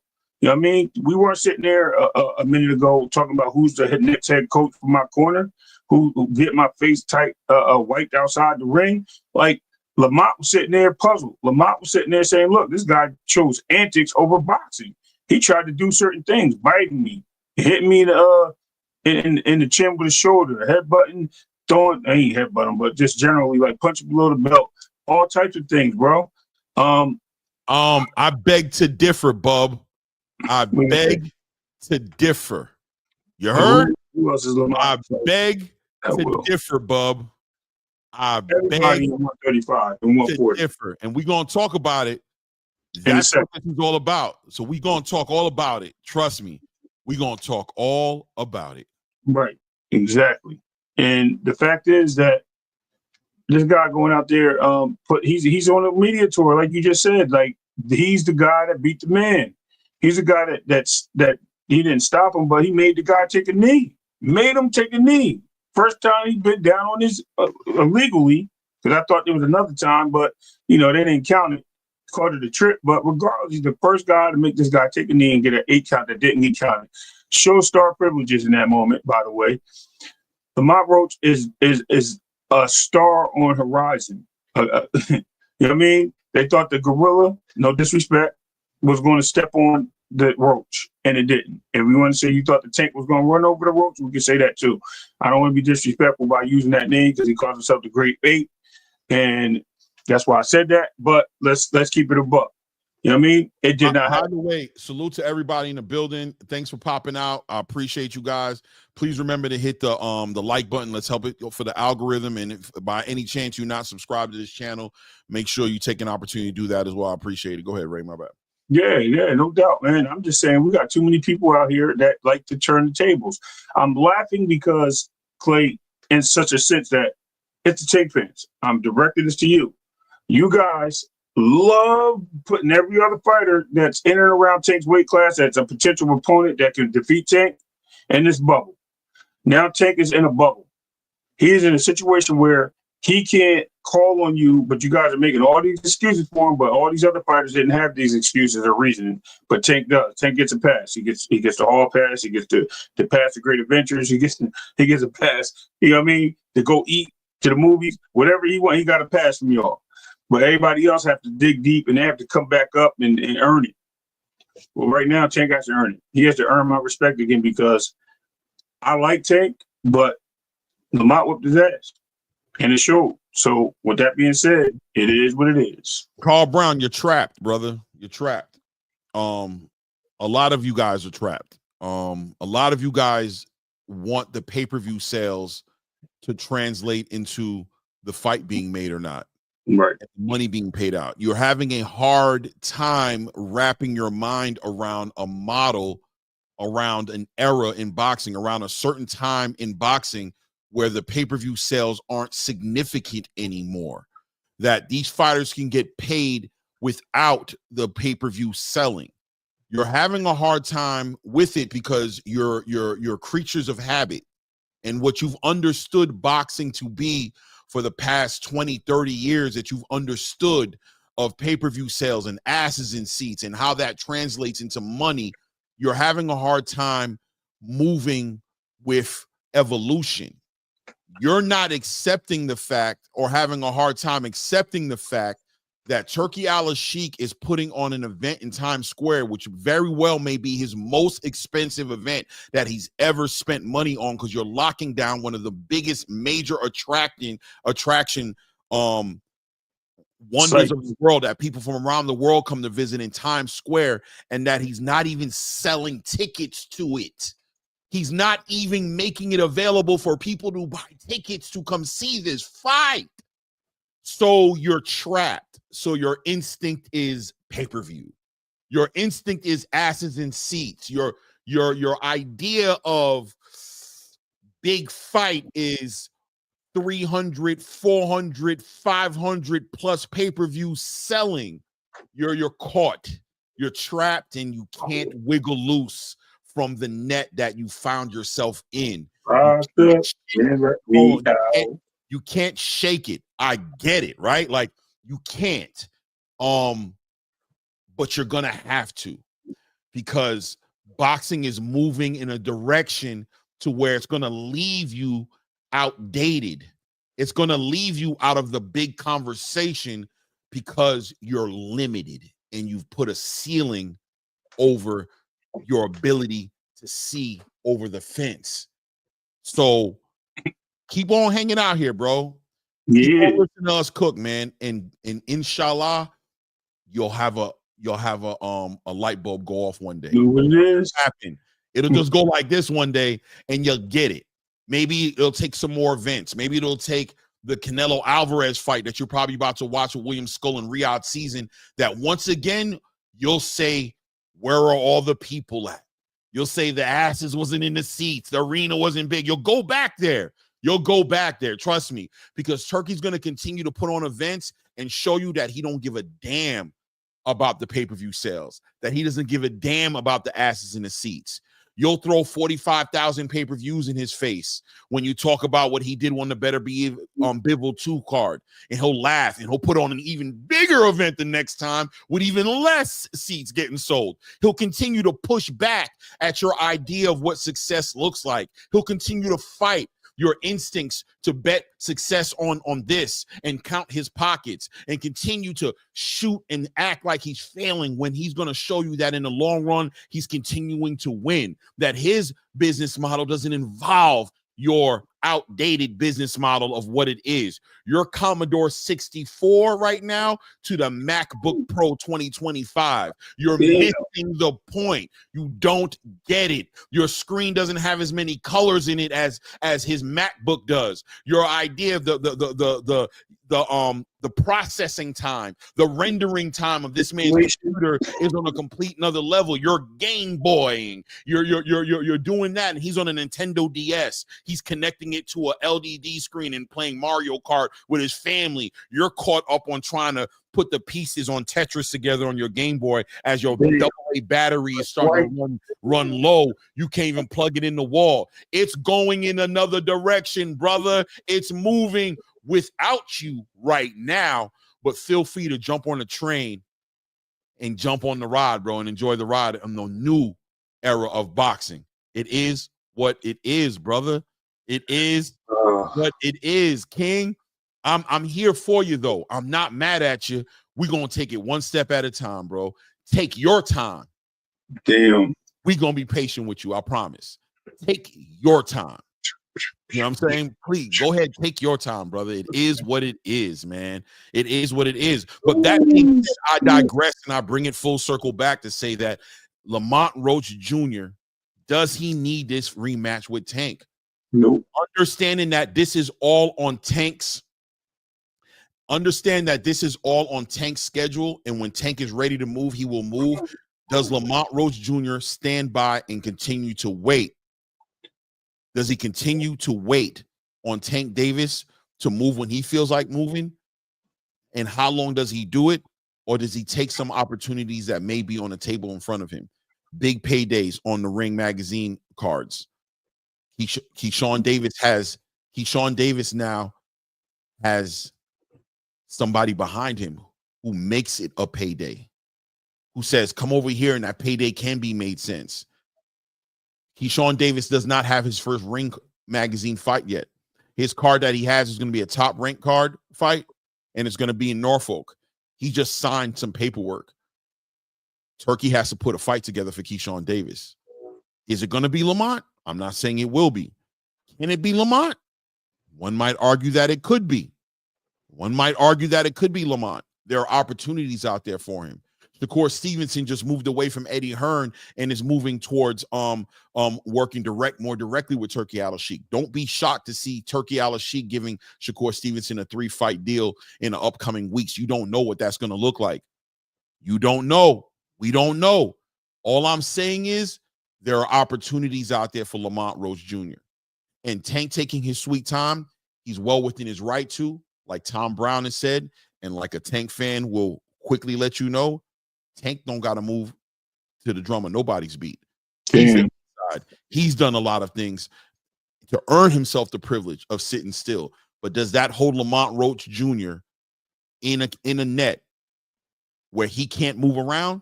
Maybe he doesn't know he has a lot of options on the table. Let's see how it turns out. But like I said, Still hasn't been finalized. I don't know what the holdup is. It is what it is. How long have Prix been out the ring? That's another thing. You ain't even mentioned that inactivity, Clay. And that's not even deal with Tay. That's just deal with the whole other side of the street. Listen, man. Everything you said is legitimate. You know, Carl, bro, I'm gonna go at it with you, bro. Right? Yeah. You know gonna put the link. Carl. So all of a sudden, you're gonna throw that at my face when we've watched Tank Davis fights and never fight who you asking him to fight. When I hear Tank Davis fight, fans say you don't care who Tank fights, that you just want to see him fight. All of a sudden, I need to hold Keshan Davis to this criteria of fighting who I want him to fight. All of a sudden, he's not allowed to go get that money like Tank does, like he was about to do the fight against Jake Paul. All of a sudden, there's rules, there's morals, there's integrity. All of a sudden, there's what's right and what's wrong. All of a sudden, this is becoming. This is what I just said. This is what I just said. What's good for the goose? It is what's accepted. Good for the goose is good for the damn gander, brother. Are you crazy? What's good for the goose is good for the gander, brother. Keshan Davis is well within his right to take fights, that make him big paydays. And by the way, all of a sudden now Lamont Roach Jr. is not a fight that Keshan should take. All of a sudden, what's good for Tank Davis, as you guys were selling and saying that he was a fighter and he was worthwhile fighting Tank Davis, all of a sudden, Keshan fighting against Lamont Roach is a cherry pick for a check. Oh, consistency, family. We need to be focused on consistency. What's good for the goose has got to be good for the gander. Stop it. You got to stop it. Don't do that. Don't do that. Let's continue to move on with the conversation, man. It is what it is, right? Speaking of the damn devil, Keshan Davis speaks on the future, and it seems bright. Keshan Davis now getting his second show in his home city of Norfolk, Virginia, at the Scope Arena, becoming a bigger star as the fights move on. People can throw shots at De Los Santos now if they want to. It doesn't make a difference. He's taking the fights that are available, but more importantly, continuing to build up his market value. He's continuing to build up his market value. He's now signed a deal with Ring Magazine to become a Ring Magazine, ambassador. The future is brighter than ever for Keshan Davis. And now Keshan Davis is in the position to where he can put out opportunities for other fighters. It won't be far-fetched that Lamont Roach's email goes ding after June 7th. Or is it June 7th? Yeah, after June 7th. It's not far-fetched that a lot of emails start going bing as Keshan Davis is slowly but surely being put into the driver's seat of his own career, making one of the biggest power moves that he could possibly do by getting involved with Turki Al-Sheikh. Now, fights can start making sense. Damn, hold on. Fighters in the game. You're still burning. Hold on. What it is. You're still burning up. Hold on. It is what it is. It is what it is, right? Keshan Davis now can put out these opportunities, and hopefully, the boxing fans will celebrate all these opportunities that are about to open up for him. And it's funny. The other day I was talking about this. I don't know if I was talking about it to Ray, if I was talking to you, if I was just talking about it with I might have been talking to, I'm not sure, right? You just mentioned it. Maybe, I don't know what I'm about to say. What I was talking about it, yeah, I did mention it to BVO a little bit. Boxing fans, fighters love what Turkey's doing. Because from a boxing fan point of view, we're getting the best fights that we can get. From a boxer's point of view, they're getting their biggest paydays. It's interesting as time starts to move on. You know what I'm realizing? And maybe a lot of you guys who are smarter than me in the chat have been realized. We don't got boxing fans anymore like we used to. We've got promoter fans. We've got people out here fighting for the promoters. You just told me that yesterday. We've got people out here fighting for the promoters. They're concerned with the promoters getting their cut.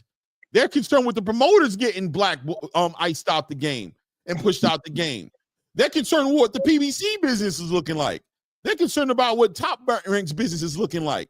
They don't celebrate the boxers getting their biggest paydays, because I haven't seen not one boxer except for Gervonta Tank Davis, and I'll say maybe David Benavidez, and I say maybe to David Benavidez, being that David Benavidez's father, Jose Benavidez Sr., who I just spoke to this week, said he's more than open to fighting in Saudi Arabia. Him fighting in Saudi Arabia had nothing to do with the David Benavidez and Dimitri Bivol fight not happening. That's not his issue. But I digress and say that he has been loyal to the soil, and David Benavidez has communicated that he wants to fight in Vegas more than anywhere else. And that Samson Leakowitz has commented that Samson Leakowitz has commented on how much of that crowd in America that they would be missing out on if they went to Saudi Arabia. I'll acknowledge that, and I'll say David Benavidez and Gervonta Tank Davis may be the only two fighters I've seen turn away from an opportunity to fight with Turki Al-Sheikh. That every other fighter has jumped at the opportunity to take an advantage of fight with him, because what fighter would shoot their own selves in the foot and walk away from their biggest payday? And that as boxing fans, we've benefited handsomely. Although we spend our money on pay-per-view, when it comes to what Turkey's put out there and Riyadh Season's put out there, we've gotten the highest quality of fights that are available, that could be made, in comparison to what couldn't be made because of across the street politics and promoters who are making sure they keep their star fighters outside of the conversation of being in a competitive fight that they can lose. Outside of that, we've seen nothing we've seen nothing else but great things as far as boxing fans are concerned. With the promoter fans, let's be honest, and the unfortunate casual fans who have been miseducated and conditioned and Willie lynched into believing that their priorities should be aligned with what Al Heyman wants, that their priorities should be aligned with what Bob Arum wants, or what Oscar De La Hoya wants, or what any of these promoters want, that they've been miseducated in believing that their interest lies in what greases the pockets of promoters and not what greases the pockets of boxers, and in turn greases the pockets of fans by giving us the best fights possible. Shout out to Edgar Berlanga, who is now getting the vested interest to be in a bigger fight, in a competitive fight against a Hamza Shiraz, who I doubt will turn away a fight from Caleb Plant, or turn away a fight from David Morrell, or turn away a fight from David Benavidez, or any of these big fights, as long as that money makes sense now. And it just didn't make sense before, right? Because the promoters couldn't find a way to give him the money he deserves and grease their own pockets. Shout out to Shakur Stevenson, who's now found the courage to bet on himself and say, I can go make the big fights happen. I don't need to be held back by Eddie Hearn and whatever reputation he's earned for himself amongst the promoters who don't want to work with him. He can get inside the lane and make some big fights. It is what it is. It is what it is, right? The doors are opening, and they're opening wide for the guys that want to make big fights and want to get the money, the B sides. You know what I'm saying? And it seems like there's only ever been like 3 to 5 A sides in the game, and everybody else has been the B sides. It is what it is. It is what it is. You know what I'm saying? But let's continue to move the needle, unless you want to comment, add something to it. I just want to say one thing, Clay. I'm glad you touched in on a lot of this. I had to put the fire out. Still didn't go down. I'm sorry. My extinguisher it's done. I couldn't do it.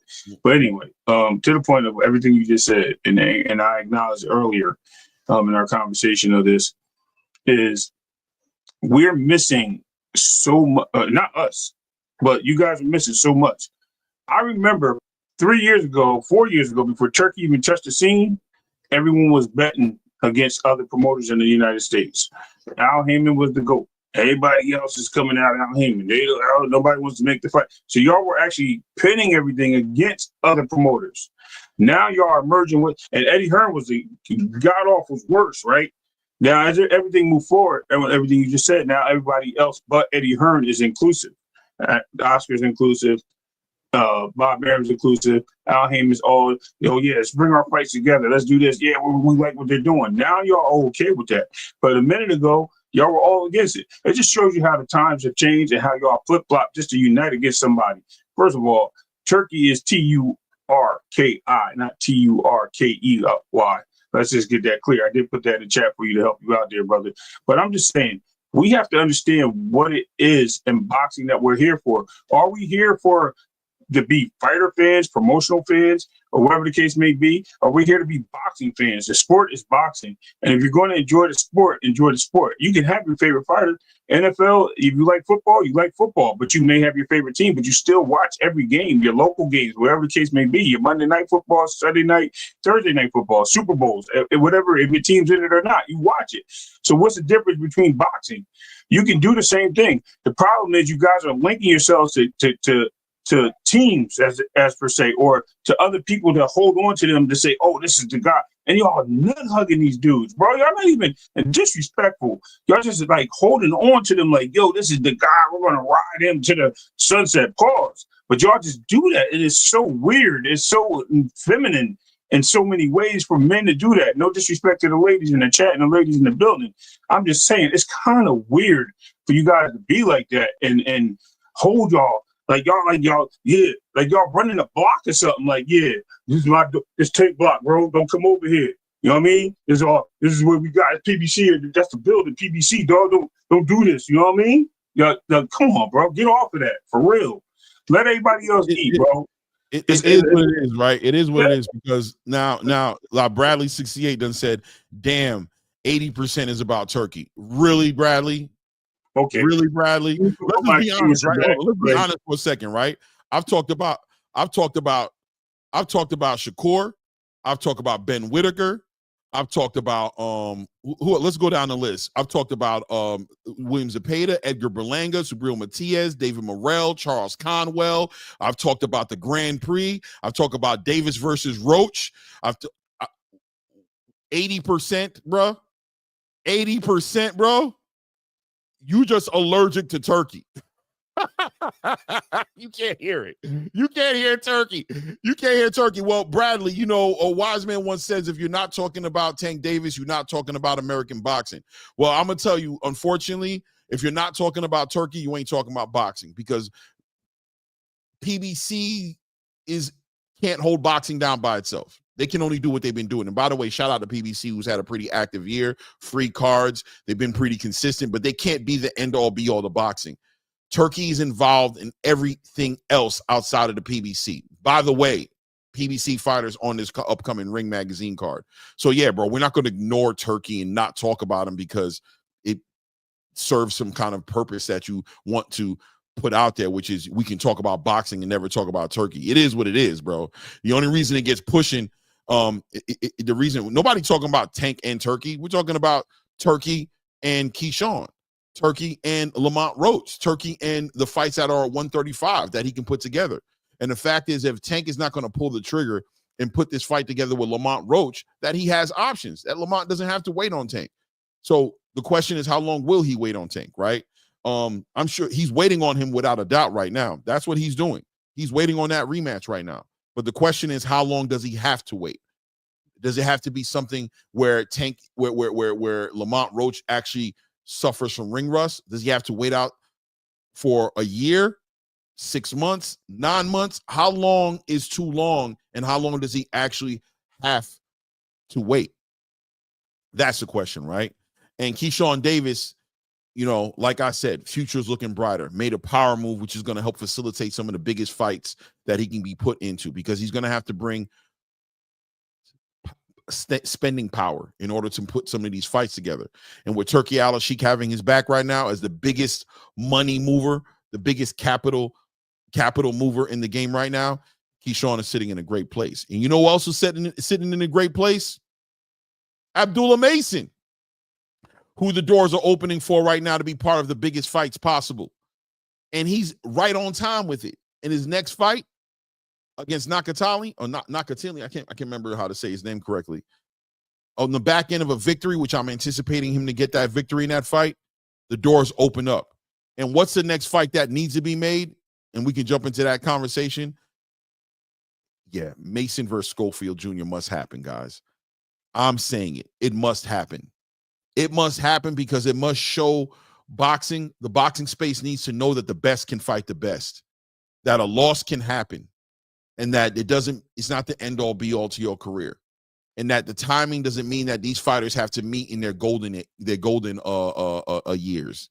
They don't have to meet towards the end to where they've built so much legacy for themselves or market value for themselves by cherry picking their ways up into growing into the casual fan's heart, to where they are willing to buy 500,000 plus pay-per-views or fill up 80,000 seat arenas before we see these fights. That's what it is. That's what it's all about. And once again, Bradley, this is what Turkey brings to the table. He brings the ability for fights like this to come together, and it makes sense now rather than later. That we get to see these guys fight in their prime. We get to see these guys fight when we want to see them fight. And if one of them lose, they can fight again later. They can move on in their careers and they can meet again later. And the story can get built now as to why Floyd Schofield Jr. and Abdullah Mason 2 makes sense. Maybe when they're at 147 or maybe at 140 somewhere. And we could watch these fights and say, you know what? This fight, I can't wait to see it, because the first one, y'all remember the first one? Crazy. And why aren't we seeing the first ones? Why are we seeing these fights turn out the way that we do, and we see them when these fighters aren't even in their prime? Because of this thing right here, right? And because of promoters. Because promoters are positioning themselves to get their biggest paydays, because they want to build these fighters up by cherry picking their careers and stylistically putting fighters in front of them and making them 40-0, 37-0 before we actually see them in front of anybody. Well, now with the right influence in the game, we get to see these fights back when we want to see these fights, when they're supposed to happen. So we can celebrate that, because this fight needs to happen now. So God willing, inshallah, after Abdullah Mason gets his victory, and we're going to speak a victory into the air and say that we're expecting him to get a victory on June 7th, the next situation will be a deal that comes across the table, will be an offer that nobody can refuse, and we'll see Abdullah Mason and Floyd Schofield Jr. on the next Ring Magazine card. That would be something great to watch, wouldn't it? Wouldn't it? It is what it is. It is what it is. You know what I mean? Man, I had to go get popcorn, Clay. My bad. It was ego. Tip for this. No, I'm kidding. I had to walk the dog. No doubt. Hey, guys, salute to everybody in the building. Let's make sure we are hitting those like buttons. I appreciate the support to the channel. If you haven't subscribed, take an opportunity to go ahead and subscribe. I want to move on to this conversation right here. Like I told you guys, I spoke to Benavidez Sr. And he spoke on the Bivol versus Benavidez negotiations and exactly where they are and how they got there. And I thought it was an interesting conversation, right? And he gave some perspective on the whole entire experience that made sense. And now, guys, keep in mind that David Benavidez has probably been on the wrong side of politics for the largest portion of his career, right? He just never landed on the right side of what made business sense and also what politically made sense. And now he finds himself in a position right now to he's on the other side of the political conversation, to where he's been elevated up to a WBC full champion. And a lot of people would say it was based off politics, right? That he definitely didn't beat the champion to be the champion, but ultimately at the end of the day fell on the right side of politics, being Mauricio Sulaiman, specifically his politics, as far as how he feels about Russia, as far as how he feels about Canelo Alvarez, that he's always been on the political side and the business side of the conversation when it comes to how he wields his powers as a president of one of the premier biggest sanctioning bodies in boxing, owner of the green belt, the WBC belt, right? And David Benavidez finally gets to be on that side of the conversation. He finally gets to be on the side of the conversation to where Mauricio Sulaiman politics doesn't align with Dimitri Bivol getting an opportunity to defend his title against Artur Beterbiev, that in all reality, the mandatory is being activated and then forcing Dimitri Bivol to go ahead and vacate that belt, and in turn, David Benavidez being able to capitalize and profit off of that politics, and he's being able to be elevated to a WBC champion. Now, the question is, and was for me, was David Benavidez, did his team hold the weight on their shoulders to be the people who stood taller and said, nah, I don't want that belt that way. Allow Dmitry Bivol to keep his WBC title so he can go ahead and fight Artur Beterbiev. I'll wait patiently, fight for another interim title that Caleb Smith has, knowing that I'll get the guaranteed fight with the winner between Dmitry Bivol and Artur Beterbiev. Rumor has it that that was the story. Rumor has it that that's what Turki Al-Sheikh was trying to set up, that he wanted to allow them to have the trilogy and ultimately promising David Benavidez or the winner between David Benavidez and Caleb Smith an opportunity to fight the winner of that fight to get a chance at undisputed. Well, speaking to Jose Benavidez Sr., what he said basically was that wasn't guaranteed to them, that they weren't guaranteed or offered the fight, the winner between Dmitry Bivol and Artur Beterbiev. Now, I ain't gonna lie to you, I find that a little hard to believe. I think there's some politics that are playing that are a deeper level, because from what I understand, David Benavidez was always in line to win that, to get the winner of that fight. That's why he got flown out by Turki Al-Sheikh, by Saudi Arabia, who, oh, by the way, Jose Benavidez Sr. treated him like kings.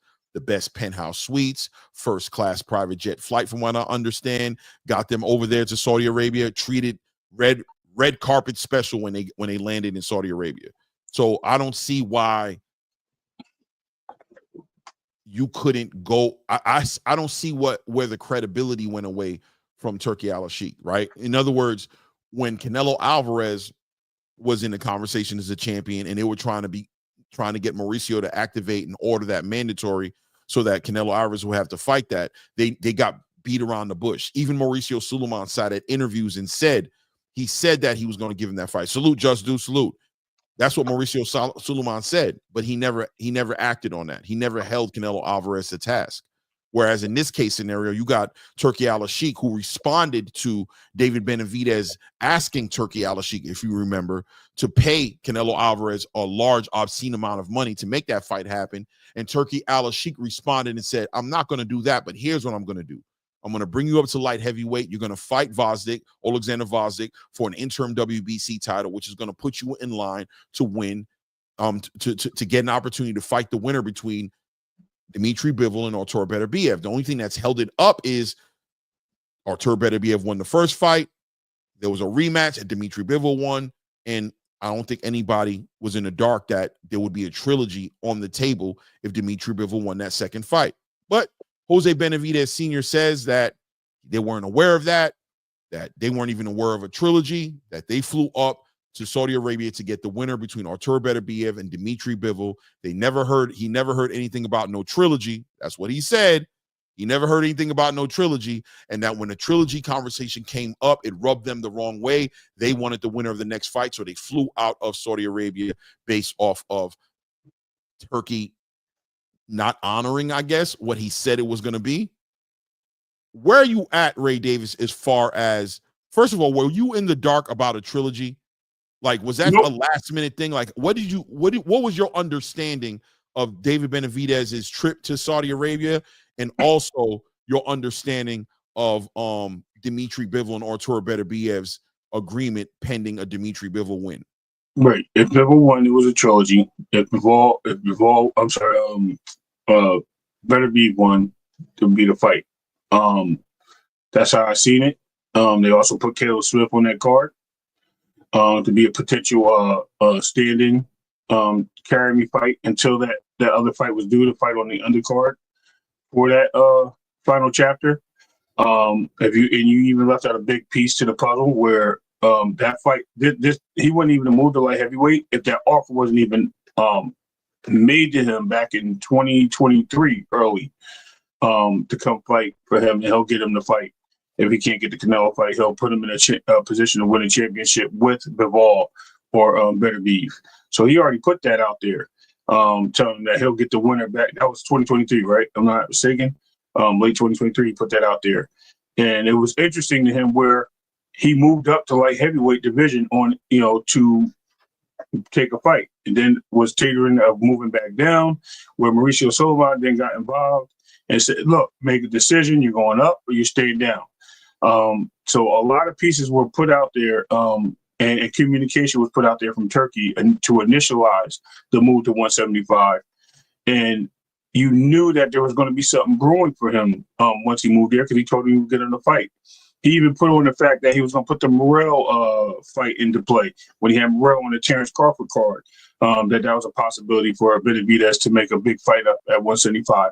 So he knew that he was trying to get him to move there. He was going to try to make the best fight the best to get to that ultimate goal of having Benavidez get a shot at the WBC or at this time undisputed as a champion. It looks to me that if one or two things happen, cold feet, or somebody got in the way and decided to move them away from what was good for them. Like, you know what? You're in the contract, this, and that. Could have been some legal mumbo jumbo to get them to move out of there.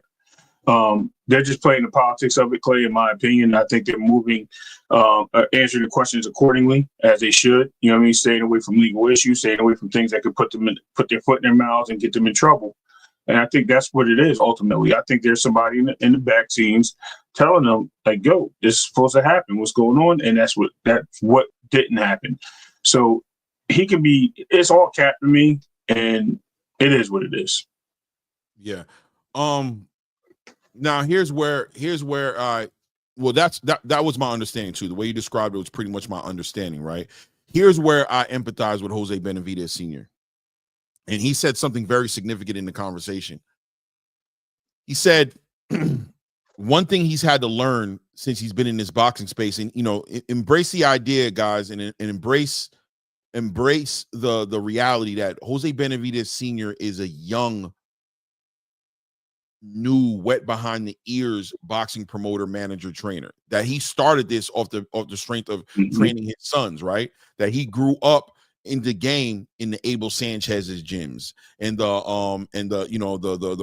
he grew up amongst the bigger guys learning the game, and he's trying to do the best he can for his son, right?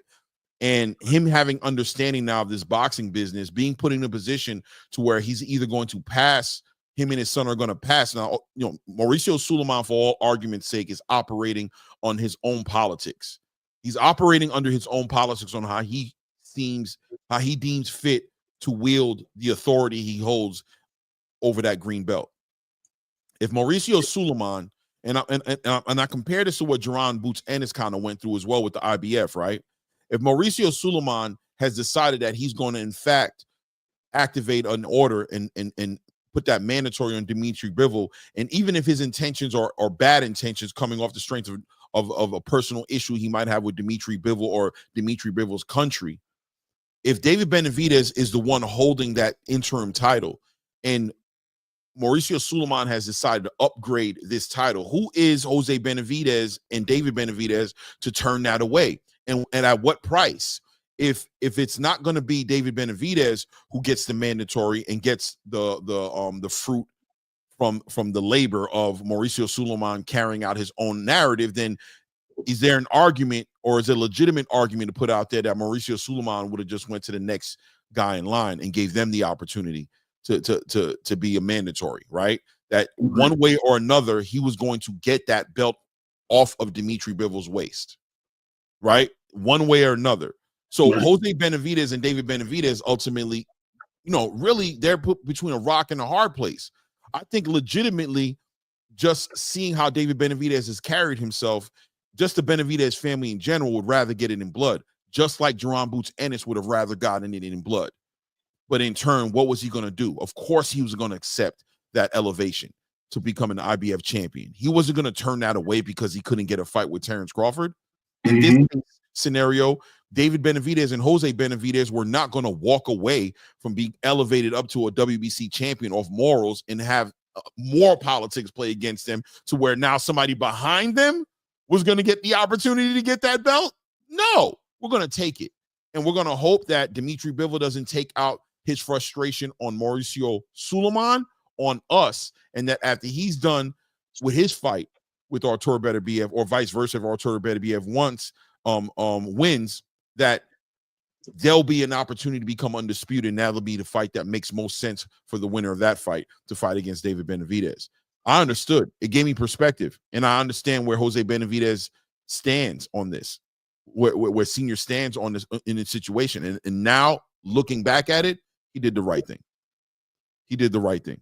He took that belt. because that's what he was supposed to do, because it was Mauricio Sulaiman's play. And like he also said in that same conversation, we didn't activate the mandatory. We didn't try to take the belt off Dimitri Bivol. He said it. It was Mauricio. It was the WBC who did that. We had nothing to do with that, is what he said. And if that's the case, then what are they supposed to do, Ray? What do you do in that situation? You got to do what you got to do. You got to play the cards that you've been dealt, right? You got to play those cards and hope that Dimitri doesn't look at it and take out because the issue is with Mauricio. He's the one who's moving around like this. He's the one who allowed Canelo Alvarez to sit on that WBC title for 3 years and not fight against David Benavidez. And he's the one who took that belt away from Dimitri Bivol less than a month after he won it from Artur Beterbiev. Right. And the hypocrisy and the corruption in the sport is so disgusting and nasty. It's such nasty work. I don't understand how people argue with the presence, and I know I'm about to piss off Bradley, of a Turki Al-Sheikh, a Dana White, and a Nick Khan. How do you not see where people feel like this thing needs to change, and the change is not going to happen with the way it is? There has to be something new brought to the boxing space. There has to be something new. You can't bet on Mauricio Sulaiman changing the colors or the stripes on him. He is who he is. You can't bet on the promotional companies who've been capitalizing and getting paid off of moving fights the way they have been, cherry picking and stylistically putting fights together. You know, my brother gambles, you know what I'm saying? And he does pretty well.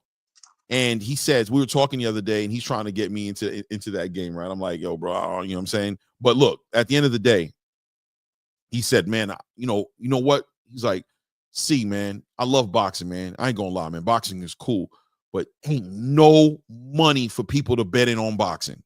He said, ain't no money, because it's always gonna be some minus 1,500, 2,000 guy that you got to bet $2,000 on to make $100 against some plus 750 guy who you know ain't gonna win the fight. It's the most corrupt, mismatch, manipulated game out there right now. The corruption in boxing is out of pocket, bro. And it's going to take structure. It's going to take tournaments like what we saw with the Grand Prix. It's going to take a boxing league like what Dana White is trying to do. And is there going to be issues in it? Of course there's going to be issues. And there are going to be fighters complaining about maybe wanting more money and wanting to be in the Wild Wild West. Probably. But from the fans' point of view, it's going to be structure. From a fighter's point of view, who can't get fights because he's not checking the boxes and he doesn't look good enough, or he doesn't put enough asses in seats, or he's not selling enough pay-per-views, who will never get an opportunity to become a real champion because he just doesn't check those boxes. It provides a space for them to be in a structured situation to where their merit will hold the weight, where their merit will be enough that they've earned inside the ring will be enough to get them inside of these fights and get them recognized as champions, so that all the hard work that they've done, their life that they've put on the line, that they put on the line every time they go inside the ring, doesn't go in the trash because they don't look good enough, or they don't got the streets, or their marketing isn't good enough, or they don't talk enough ish, or they don't cross over enough to validate themselves getting in the ring with a champion, bro, and actually achieving some dreams, and make a living in the sport as well. Why not? Why not at the same time? You know, it is what it is, right? That's where I'm at with it. Shout out to the Benavidez's. Shout out to them making something out of nothing, making lemonade with the lemons, playing the cards they've been given. And we got to start pointing the finger at where the problem has always been and always will be, which is through these sanctioning bodies and through these promotional companies, not these fighters. Remember what I said yesterday about somebody has to take a stand. This should have been the case where, and it won't be. Obviously, you know where you stand on receiving a title or getting a shot, whatever the case may be. So it benefits Benavidez, right? But at the same time, who's going to take the stance against big corporation? Who's going to be the person that says, like Floyd did? Remember, we talked about this, and I was like, yo, Floyd stepped up against the Bob Arums and other promoters to say, look, we need this money. You guys are not paying us. You're paying these fighters, but you're not paying us. You're not paying the fighters that are putting their lives on the line. I'm going to have to step up and do what I got to do to make it for myself. Oscar De La Hoya, another person that did it, got away from it, opened up his own promotional company while he was boxing as well. I think was one of the pioneers to do so.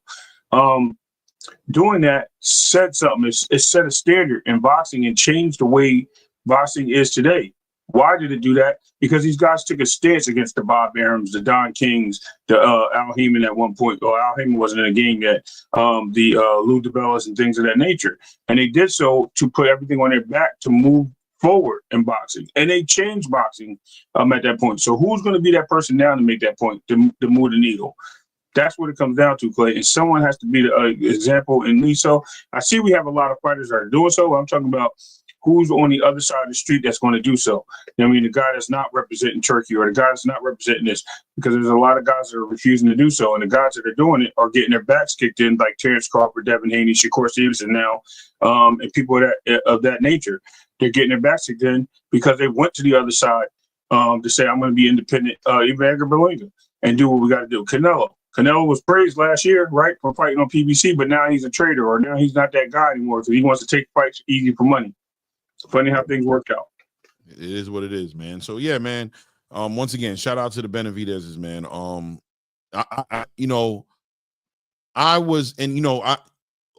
Jose Benavidez saying that he wasn't aware of a trilogy and that there was no offers made, I don't know where I'm at on that. I don't believe that. I'm not gonna lie to you, brother. I don't know if they were just blowing hot air as far as Turkey and what was out there, or even what David was saying, because even David did an interview, and I said this to Jose Benavidez, you know what I'm saying? And, I just think he was getting put on the spot. I think his position as a manager and also his relationships in the game with the Mauricio Suleimans and things like that, I think they're more important to protect than actually just being 100% transparent. I don't think he's going to choose out of his own free will to be on the side of a conversation that exposes them in a negative way. So he's just going to speak as neutral as he can. And I backed up because I also understood, like, he's out here trying to make it. I'm not trying to go out and sabotage anything he's building or put him in a position to where it hurts what he's there for at the end of the day, which is for David Benavidez, for Jose Benavidez Jr., and for Diego Pacheco and all the other fighters like Omar Salcido and other fighters that he has on his roster. He's trying to do great things. But at the end of the day, I understood the bigger picture. And sometimes the bigger picture is more important than each event. You know what I mean? Sometimes you got to be one. You got to, what they say in the song, you got to learn to hold them, learn when to fold them, learn when to walk away. You know what I'm saying? And I think, all right, go ahead. Yeah, I think his battles are being fought on. There's battles being fought in boxing, and he's choosing the right side of the battle, which is what's in best interest of his son. As pundits out here in the space talking about the sport that we love, we're gonna call it for how we see it. But these guys got to speak, politically the right way, and they got to make sure that they're not saying anything that they have to stand on later that hurts them in an adverse way. So absolutely. It's understood by a million shots. But again, who's going to be the person that stands up? Because in this case, what does he do? He literally kind of like backtracked. And you said that you wasn't sure of an offer. Bro, you reported the offer back in 2023. Listen, bro. Yeah, exactly. Just like as soon as you start talking that way, I recognize that I'm like, okay, I like you. And I could see like how honest he's being, how transparent he's being. It's like, I don't want to put him on the spot. When you got somebody in a bad position and and you're like, all right, this ain't joke. You know what I mean? I'm not going to do it. I'm not going all the time. I get it. No. Yeah. Like, I'm not going to do it, bro. This is not the place for it, bro. I understand where you're at with it. And I understood where he was from, man. You know what I mean? Shout out to them. The Benavidezes have always been one of the realest, ducking no smoke about that life. Fight whoever's on the table fighters in the game, bro. And, never would I want my scrutiny of the way something was handled to reflect negatively on the heart or the willingness of those guys to fight the best fighters in the game. That's a fact. That's a fact. Passing on and moving on, let's talk a little bit about this Devin Haney interview with Cigar Talk. I loved the interview. Shout out to Najee from Cigar Talk. Najee did such a great job and has been doing such a great job of having these conversations with these promoters, fighters, managers, whatever you want to call them across the board, and getting them to be comfortable enough to be transparent and always asking the right questions. And, God has been good because he hasn't gotten too much pushback. They don't try to BS with him too much. They seem to be comfortable being transparent with him. And he did one with Bill Haney where I thought Bill Haney was as transparent or more transparent than I've ever seen him be in an interview. And he also did this interview with Devin, and Devin Haney really was transparent and honest in this interview. And he gave me, like I said, this whole Devin Haney journey that we've been on since that fight with Ryan Garcia. I've been looking for some things out of Devin Haney that I haven't been getting. And to be honest with you, at points I've been disappointed in what Devin Haney's been saying and disappointed in what Bill Haney's been saying. Now, seeing as we get closer and closer to May 2nd, Devin Haney communicating and taking, more importantly, in my opinion, ownership of his role in what happened that night with Ryan Garcia. Did you see the interview? Yes. And I'm going to tell you 1,000%. I thought he always stood on that. I just thought it was just him wording it and answering the question that was delivered to him. A lot of people weren't asking him the right questions, as you just mentioned. A lot of people weren't making him comfortable, and you can see the energy in the room. And he was hot. You know what I mean? You could tell he was going through a lot of emotions and a lot of different things at the time. So, rightfully so, you're going to have tension. And when you have tension, you're a little nervous, and you start putting stuff out there that you don't really intend to. So I think when the dust settles and he said he got what he wanted by forcing the fight, it was easier for him. He said that, and the best thing is, and I think I even said, he gave Ryan his accolades on beating him in the ring. But when he found out that the guy was cheating, well, how did your brother know? Because he dreamed about it. It wasn't me. He dreamed about it. So you know what? It just so happened. So what? He's allowed to tweet what he wants to tweet, right? He's his own man, or he's his own person. But Devin Haney out there being understanding that he made a lot of flaws. He went in with the wrong fight. He went in with certain things, and he knew his game plan was not the game plan to have to beat Ryan. It is not the first time he lost to Ryan. They went back and forth multiple times. They hope to get the trilogy due to this. So.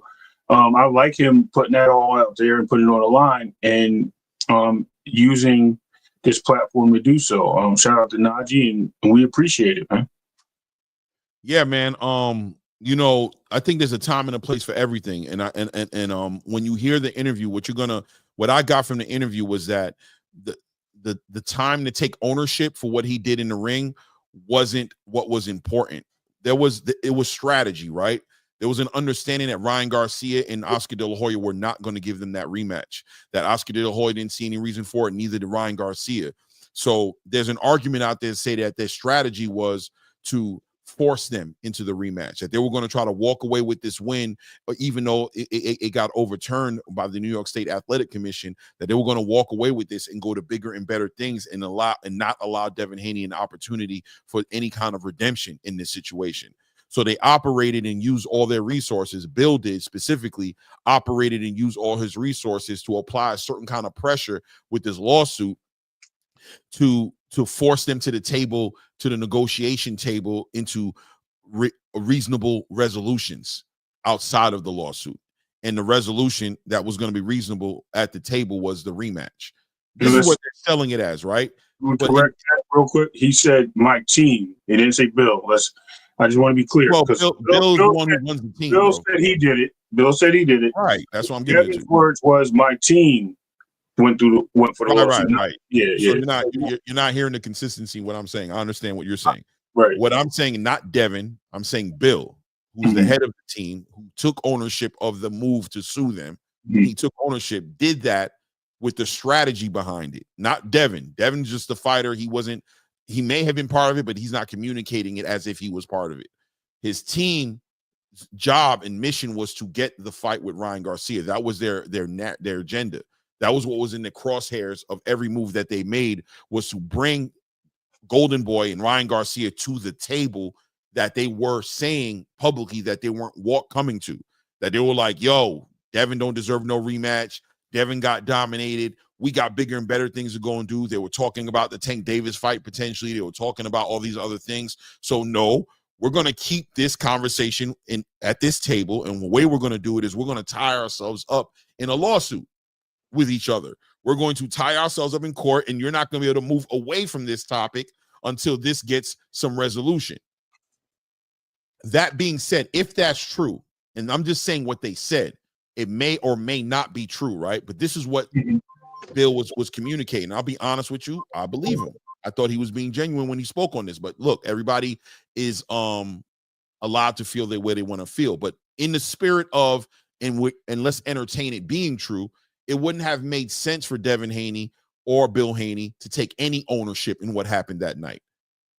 It made sense for all of the weight of that fight and the way that fight went to be put on Ryan Garcia and Oscar De La Hoya's shoulders, to say that the mishandling of the fight, him not making the weight, the performance enhancement drugs, that all these violations to the agreement that they had on what was going to happen on the fight weighed the most in as far as how that fight went, to hold weight and legitimacy on the lawsuit. And I argue that in all reality, it worked as far as people trying to paint the picture that Devin Haney had no case.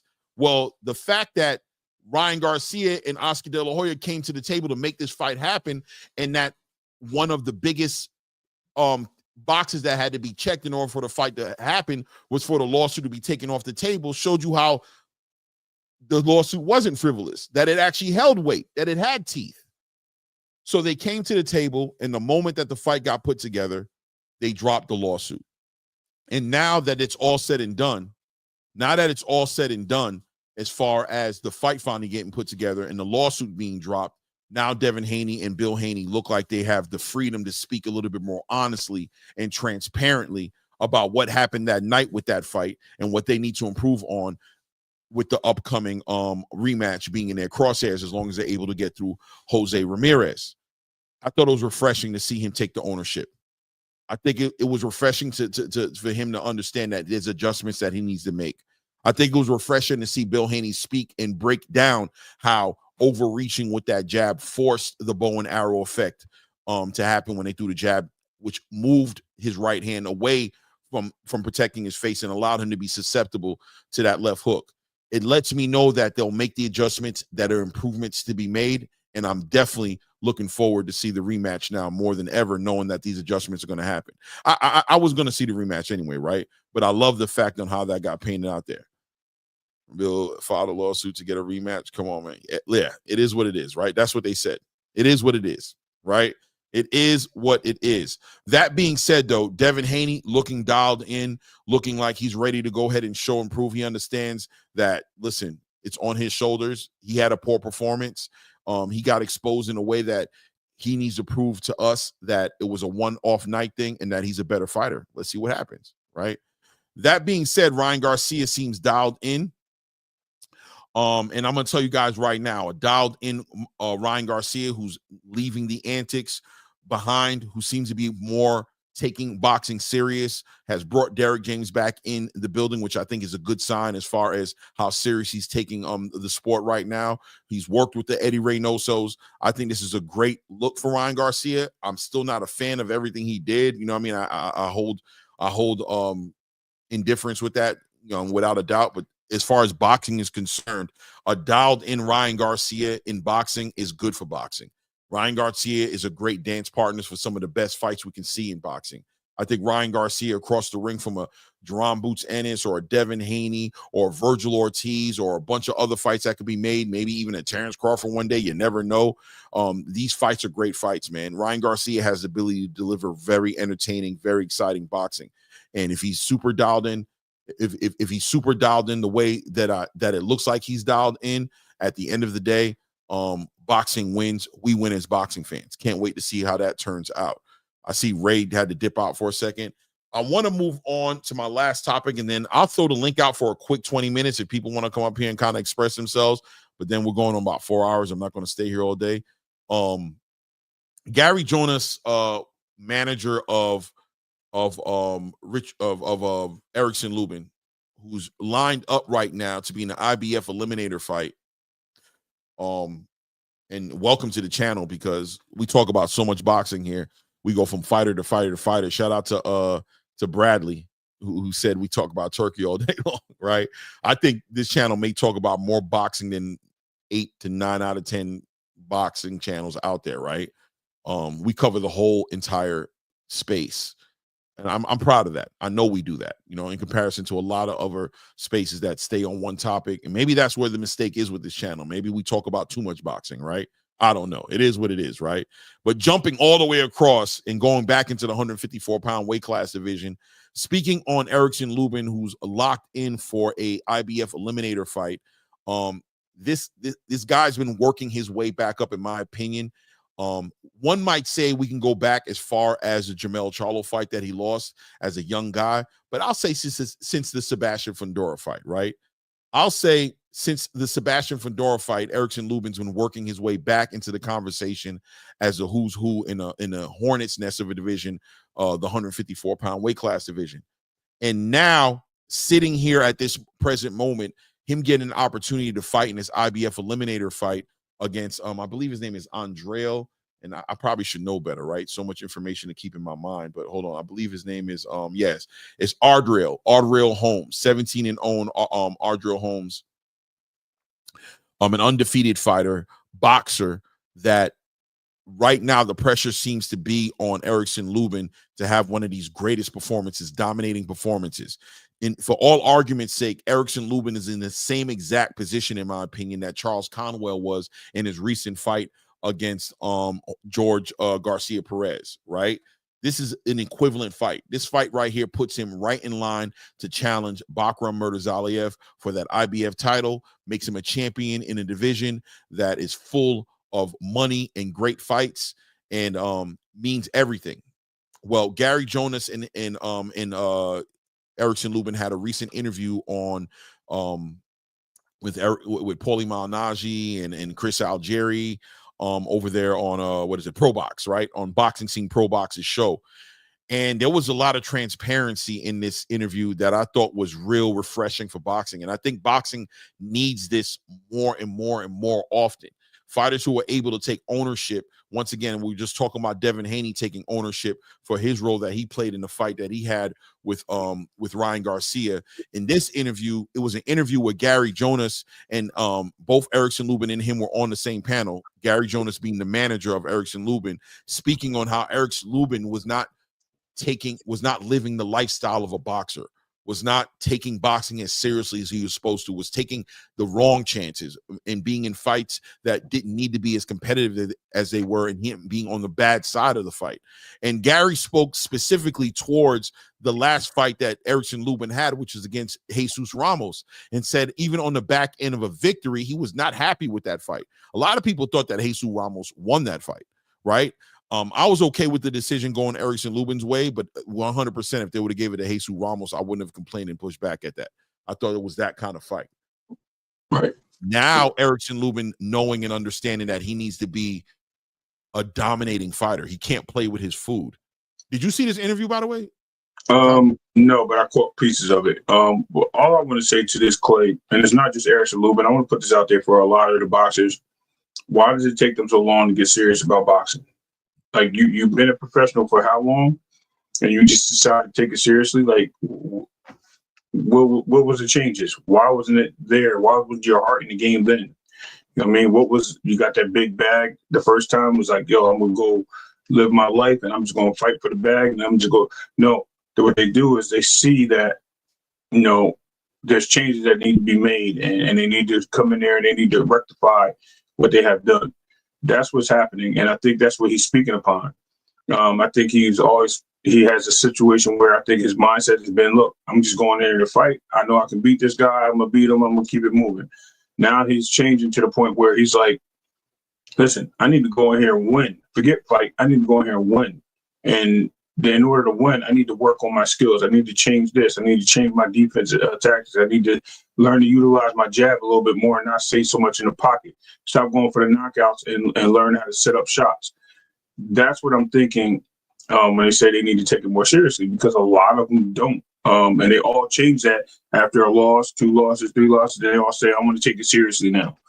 You should have been taking it seriously, because you can get killed in that ring. Let's put that first and foremost.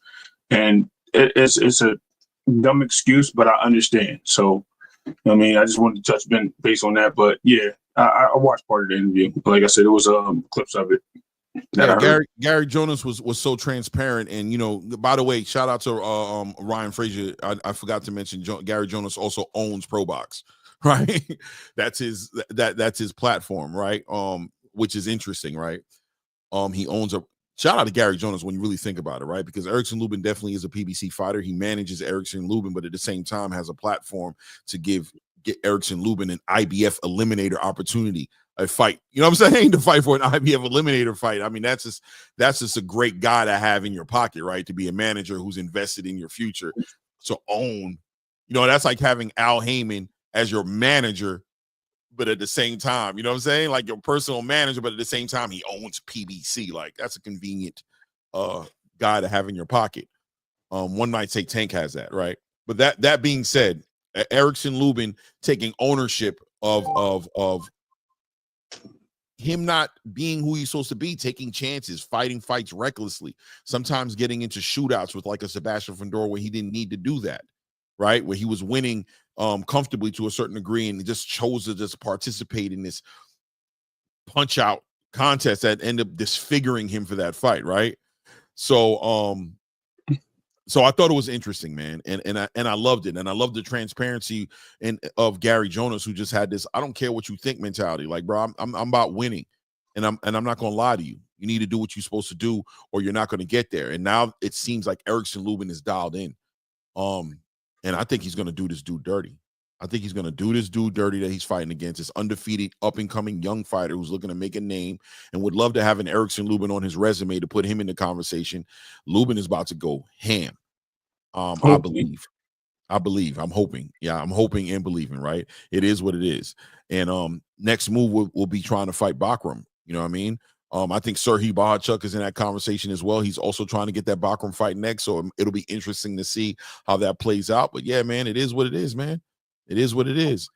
And we'll cover this last one, and we're out of here, man. Hitchens speaks on Subriel Matias and George Kambosos in an interview with Boxing Voice. You get a chance to see that. I was watching some of that, Clay, and I did miss the Subriel part. I did catch the Kambosos part, so please elaborate.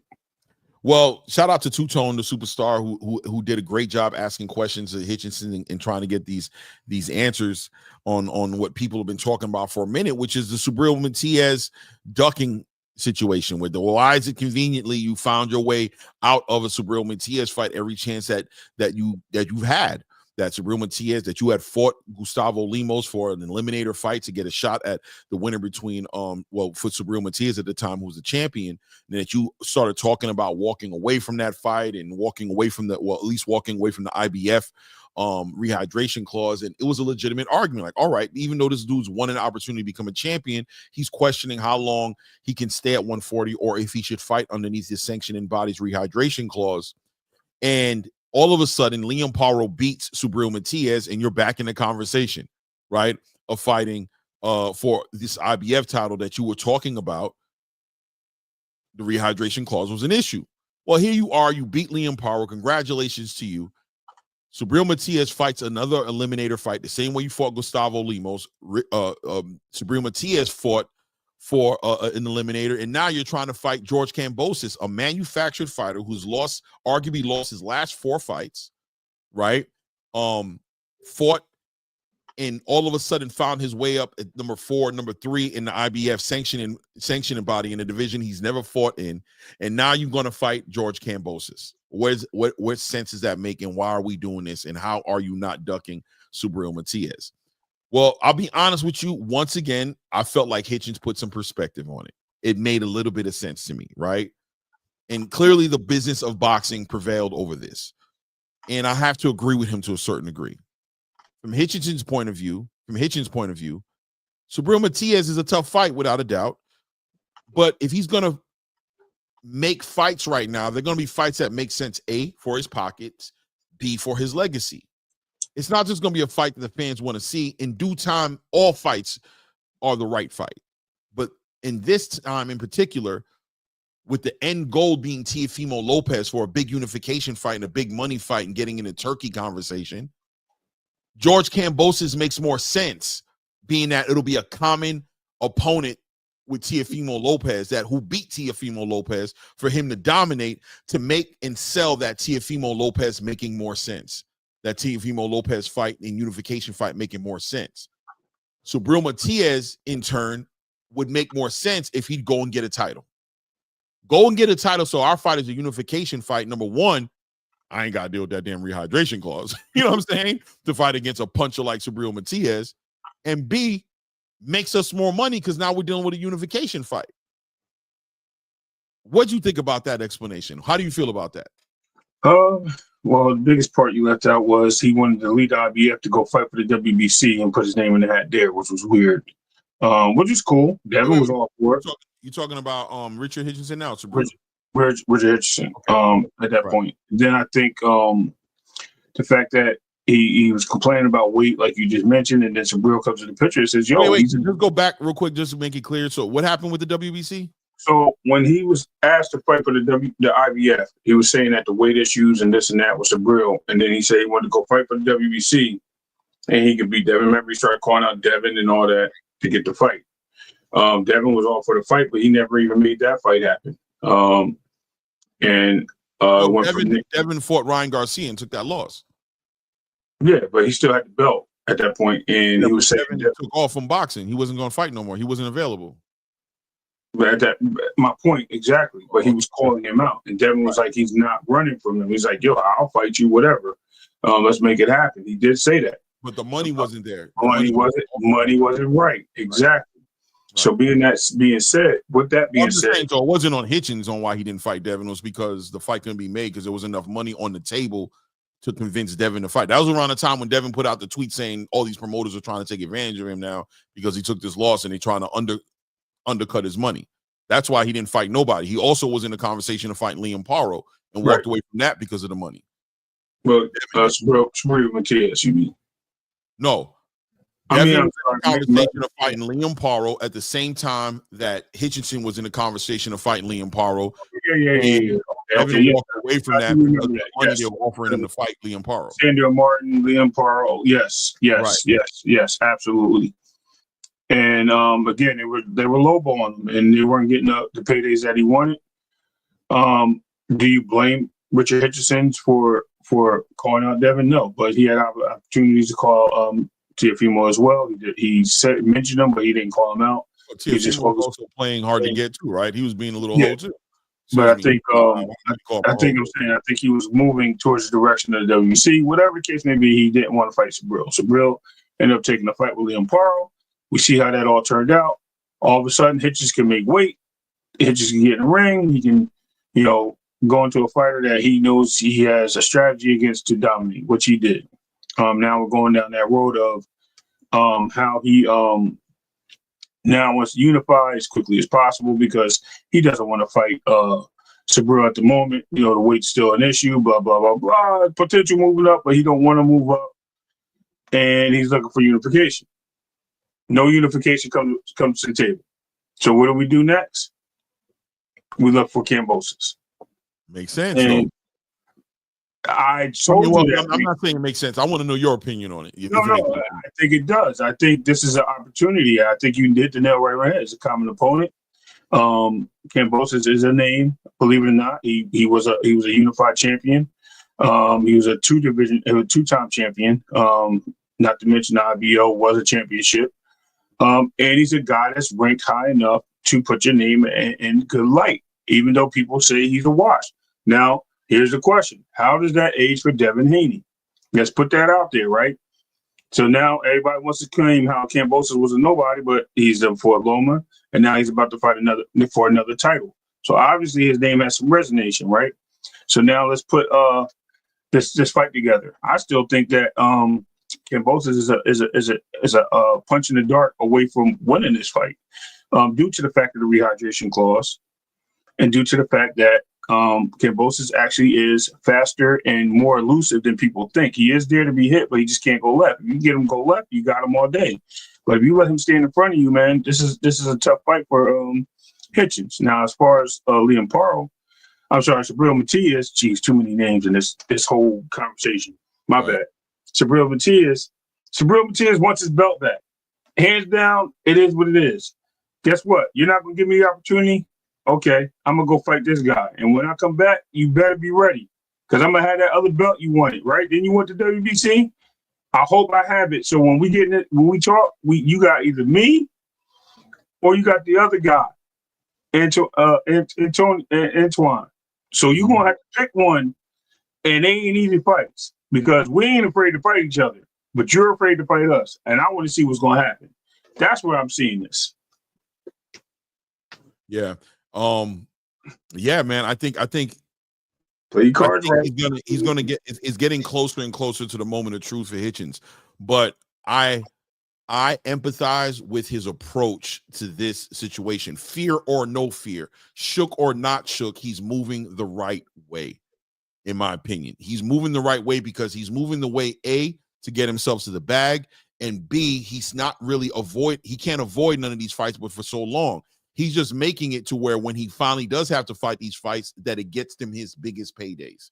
That it makes the most sense. It's the truth. It makes sense, man. I ain't mad at it at all. Fight George Kambosos, even though that was some manufactured part of the corruption in boxing nonsense that had this man all of a sudden ranked like that high in the IBF rankings at 140 pounds. But at the same time, yeah, get the common opponent with Teofimo. Get the attention of Turki Al-Sheikh. Get that attention and get this fight put on the table for Teofimo to make it make sense. If he beats George Kambosos, a fighter who beat Teofimo Lopez, he has more legs under him to make the legitimate argument as to why him and Teofimo should be next after that fight. If Teofimo wins his fight with Arnold Barbosa or even loses that fight with Arnold Barbosa, it puts Arnold Barbosa in position. It puts Teofimo in position where the next fight that makes sense is with Richardson Hitchens to become a unified champion. Move out the way of that IBF rehydration clause. Fight a George Kambosos who's coming up from 135, who's not carrying that power, who's not punching like a Subriel Matias or Gary Antoine Russell or even a Teofimo Lopez. Get unified. Fight Teo. Now, look, are you going to beat Teo? I'm sure you think you are. I don't know how that fight's going to end up being, but if you were able to beat Teofimo, now you put a big name on your resume with Teofimo. You're the only unified champion now at 140 pounds. You become the A side in all the negotiations against Gary Antoine Russell, against Alberto Puello or Subriel Matias if he's a champion, pending the results of that fight. And now you may take a loss, but you're going to get your biggest paydays. You're going to get your biggest paydays. And if you manage to win against Gary Antoine Russell, which I'm not picking, I think Gary Antoine would beat you, but it is what it is. It's not, my opinion don't matter. This is your career, and you're supposed to go into each one of these fights expecting to win.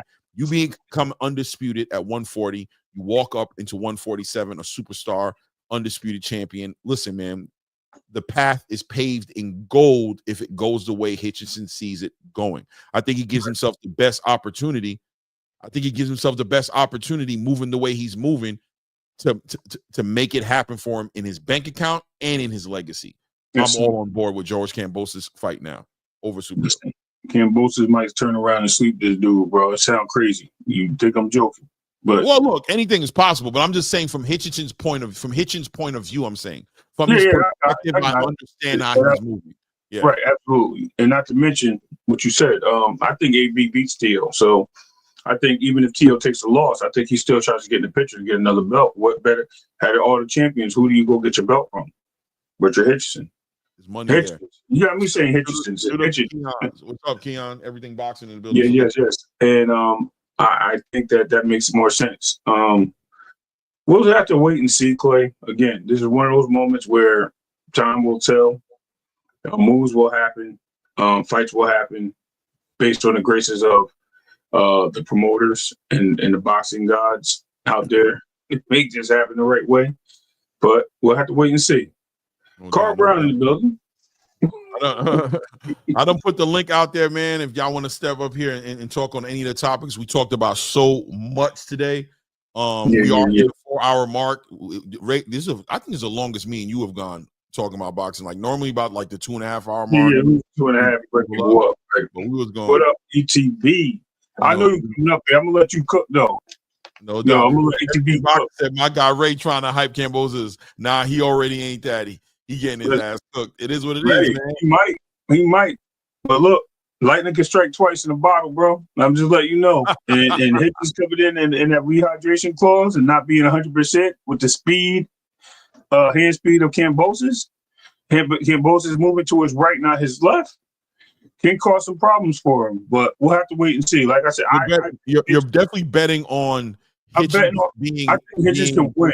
But I'm thinking the hydration clause may play a part. If that makes sense. What I'm saying. For the scenario that you're painting, that where Kambosos, gets for the situation you're painting with Kambosos going a certain way, it involves Hitchens not being 100% who he's supposed to be because of the rehydration clause. Is based off of these intangibles that we don't know what they're going to look like until that night.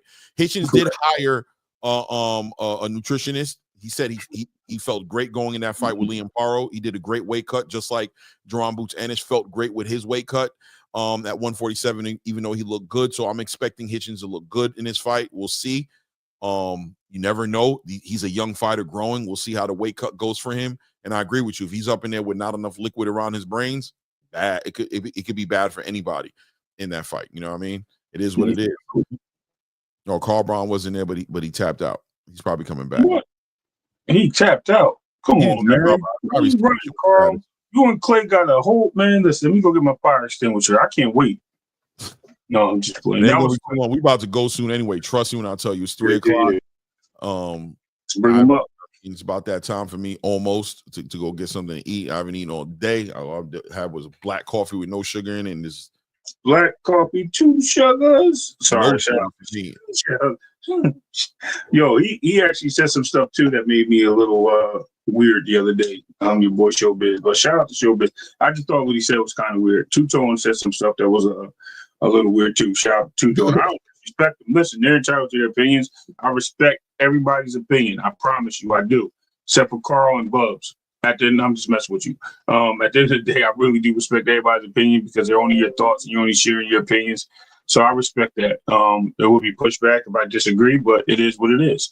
At the end of the day, I respect you. No doubt. No doubt. Salute, Carl. What's good with you, family? What's good? Hey, yo, I think y'all already know text messaging. Text messaging, like you can't hear my words, so I was like, dang, Clay. I said they think I'm coming at him. Like, nah. But my points was like, I'm not saying Roach don't need Tank. I'm not saying that at all. But what I'm saying is that what's the chances of him really being the name that we trying to give him? Because Roach already had a name before Tank. Let's not forget that. Roach had a name. But if he can go in this next fight, even let's just say another draw, even if he lose and it's go to distance, this next fight for Tank is not even about Roach getting any bigger. It just solidify his name and like, oh, that was real. That was real, y'all. Like, Roach can fight. And I can't even say that because, see, I think different. I was about to say the only way I think Roach, like everybody start playing him out, if he get knocked out. But that's not even the case because we all got to remember, as much as I tell other people, remember, Roach fought at 135 and 140. Well, I think 140 2 times, but a couple times at 135. My thing is that if Roach get knocked out, at the end of the day, people still got that in their back pocket. Like, he still came up for 130. So not to shit on Tank, but at the end of the day, it's just a lot to it. And then it's hard to say a lot of things because some people start saying, you rock with Tank. Like, it's like nobody can ever think for themselves no more. Like, you can't just think what you actually see because that's what stops people from talking or putting their input on things because first thing that they're going to hear is, oh, you a Tank fan. Like, and that's why I make it my duty, Clay. I know it probably sound corny. I make it my duty every time I go on anybody's channel. I say Frank Martin, and this something I've been saying. Frank Martin is my favorite fighter. And it's fucked up that, my bad for cursing, it's messed up that it got to be like that in boxing now. You know what I mean? But I think Roach is the worst. I just don't think he's gonna beat Tank in the rematch. I'm not saying Tank. Yeah, I'm not saying Tank is some godly dude. I just think it's gonna be different. And the reason why I say that is because, believe it or not, Tank didn't get here by mistake. Tank took on big hitters. First of all, I favor Tank to win the next fight. Right. By the way, put the volume down on your YouTube. On your thing. I hear myself. My bad. You still hear yourself? I favor him to win. Yeah, I hear myself. You got to put it all the way down, man. Damn, why the fuck? You gotta zero it out. Like hold that down button until it goes completely gone. You know what I mean? Hold that volume all the way down on the side of the phone. If it's on the phone. That's good. Nah, That's good. I hear myself. The volume button on there. All the way down. It might be the reception. How about when you talk, I just mute it? Yeah, exactly. I was about to mute it, or you can mute it. Boom. All right. So, yeah, I got you muted, so I'm good. Tank Davis, and I'll say it again, and I've said it before, and I have no problem saying as far as the talent, as far as him being one of the best fighters and arguably the best 135-pounder in the game, arguably, right? And I say that because he hasn't fought the guys he needs to fight to solidify that as him being the best 135-pounder, right? But he's definitely there. I expect him to beat Lamont Roach next time they fight. But at the same time, I wouldn't be shocked if Lamont Roach wins the fight because I think it's going to be a competitive fight. But I think the question in the topic that we were talking about specifically was, more importantly, that this fight hasn't been finalized, right? And here we go back into this game where Tank doesn't have to move to anybody's drumbeat. He is the face of boxing. He's a guy, when he feels like it, he's well within his right, by the way, to move as he sees fit. But the question is, how obligated and how important and how necessary is it for Lamont Roach to wait patiently on Tank? In other words, if Tank is not ready yet and doesn't feel like he wants to make this fight happen, that's cool. But Lamont Roach now, off the back end of arguably beating Tank, arguably based off of the knee that wasn't counted, based off of the draw, you know what I'm saying? Just technically on paper, whether or not you think he did or he didn't, just off of what was in front of us, the facts of the fight, a lot of fans are already celebrating Lamont Roach in a way that nobody's been able to be celebrated for in winning a fight against Tank. He's been the closest one to beating Tank. He has a lot of opportunities that have opened up for him now. He has Shakur Stevenson saying his name, Keshan Davis saying his name, and the one thing that's always attracted people to fighting Tank is what? The biggest payday, right? There's an argument out there to say that most people who got in the ring with Tank Davis didn't think they were going to win. Only a handful probably thought they were going to win, right? Because of the kind of fighter he was. Like maybe Ryan thought he was going to win. Rolly probably thought he was going to win. Leo probably thought he was going to win. Mario Barrios thought he was probably going to win. But most fighters go in there for the payday, right? They go in there trying to get that money. That being said, that whole entire stigma has been removed from it because Tank's not the only way anymore for these guys to get paid. There's another way for them to get paid. Lamont fighting Shakur Stevenson now is a legitimate way to get paid because of Turkey. Lamont fighting Keshan Davis now is a legitimate way to make a big payday, as well as obviously become a unified or actually become a champion in the division because they have the belts. But outside of the belts, they also bring paydays now because of Turkey. Because if Turkey says it's so, it will be. If Turkey says I'm going to give Lamont Roach $5 million right now to fight against Keshan Davis or something in that range, now there's options on the table. So it's not about taking away credit from Tank Davis. It's just to say that stigma that was always there about waiting and waiting and waiting because it's going to be your biggest payday. It's not necessarily there in the same capacity. It's still probably going to be your biggest payday because most people haven't been paid that way, but now there's options on the table. Does Roach need to wait? If Tank is taking too long, let's say Tank says, I don't want to fight Roach until 2026. Let's just say for argument's sake, right? He says, I don't want to fight Roach until 2026. Should Roach sit there and wait until 2026 to fight Tank? Or should he jump on the next best opportunity, which will be maybe a Shakur Stevenson fight or a Keshan Davis fight, or even go down to 130 to unify down there? What say you? That was my point, right there. Just a little pushback, Clay, because you already know. I'm so stern on what I believe, and I be trying not to come. I be trying not to I don't want to sound like I'm coming at nobody because I'm just a stand-up nigga. There's a respect way to come at people, and you always keep it respectful. Right, so right. feel free to come at me, bro. Clay, that's why I said, Clay, that's why, no, Clay, that's why I say you're a real one, for real, like, for real, from me to you, bro, like, I ain't got no problem, straight up, a lot of niggas can't even say what you just said, son, because they pride in the way, they pride or the way they feel about me is in the way. So, Clay, just for you saying that, nigga, like I always told you before, my respect for you, as long as you a stand-up nigga, as long as you a stand-up nigga, that's all that.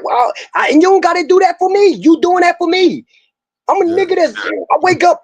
I'm like, yo, let me see what Clay doing. Let me see what certain such and such doing. At first, I was all about like, let me see what YouTube doing for real. Right. Until I realized I had to like start like, I had to start falling back. But Clay, you a stand-up nigga. You a real motherfucker. You know what I mean? Even if we disagree, I say that in your chat all the time, and you still let me on your platform because you know I'm not being disrespectful. Right. But you a stand-up nigga, and what you see is what you see, and what I see is what I see. That don't make me hate you. I never even barked on you or nothing, Clay. Me and you never got no argument or nothing. Never met you in real life. We just said how we felt about certain fighters, and then we kept it as that. But I'm gonna say this.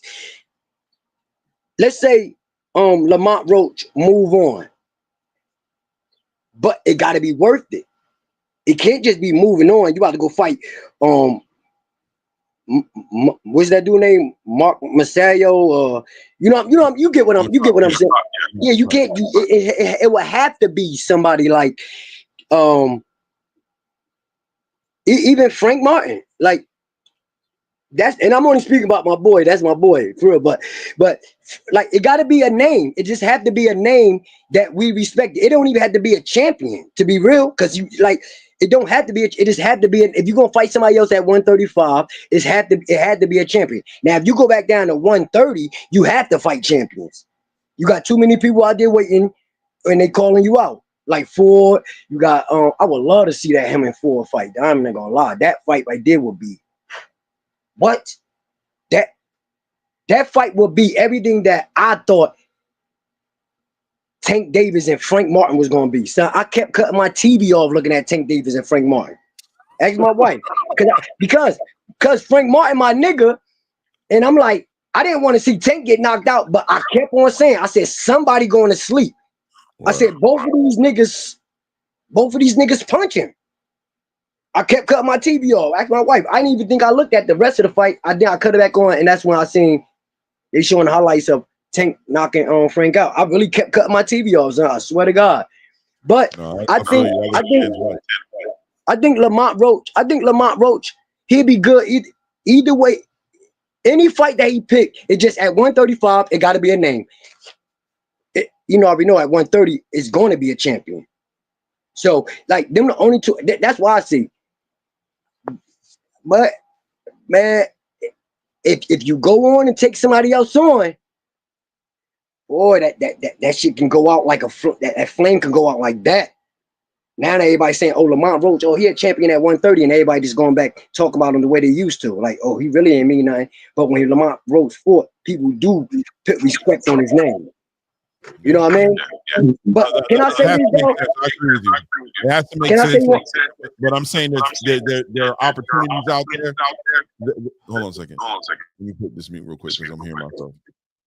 There are opportunities out there that can make sense now, is all I'm saying, right? I'm saying that, and that's it was really the question I was asking, but also what I'm saying at the same time.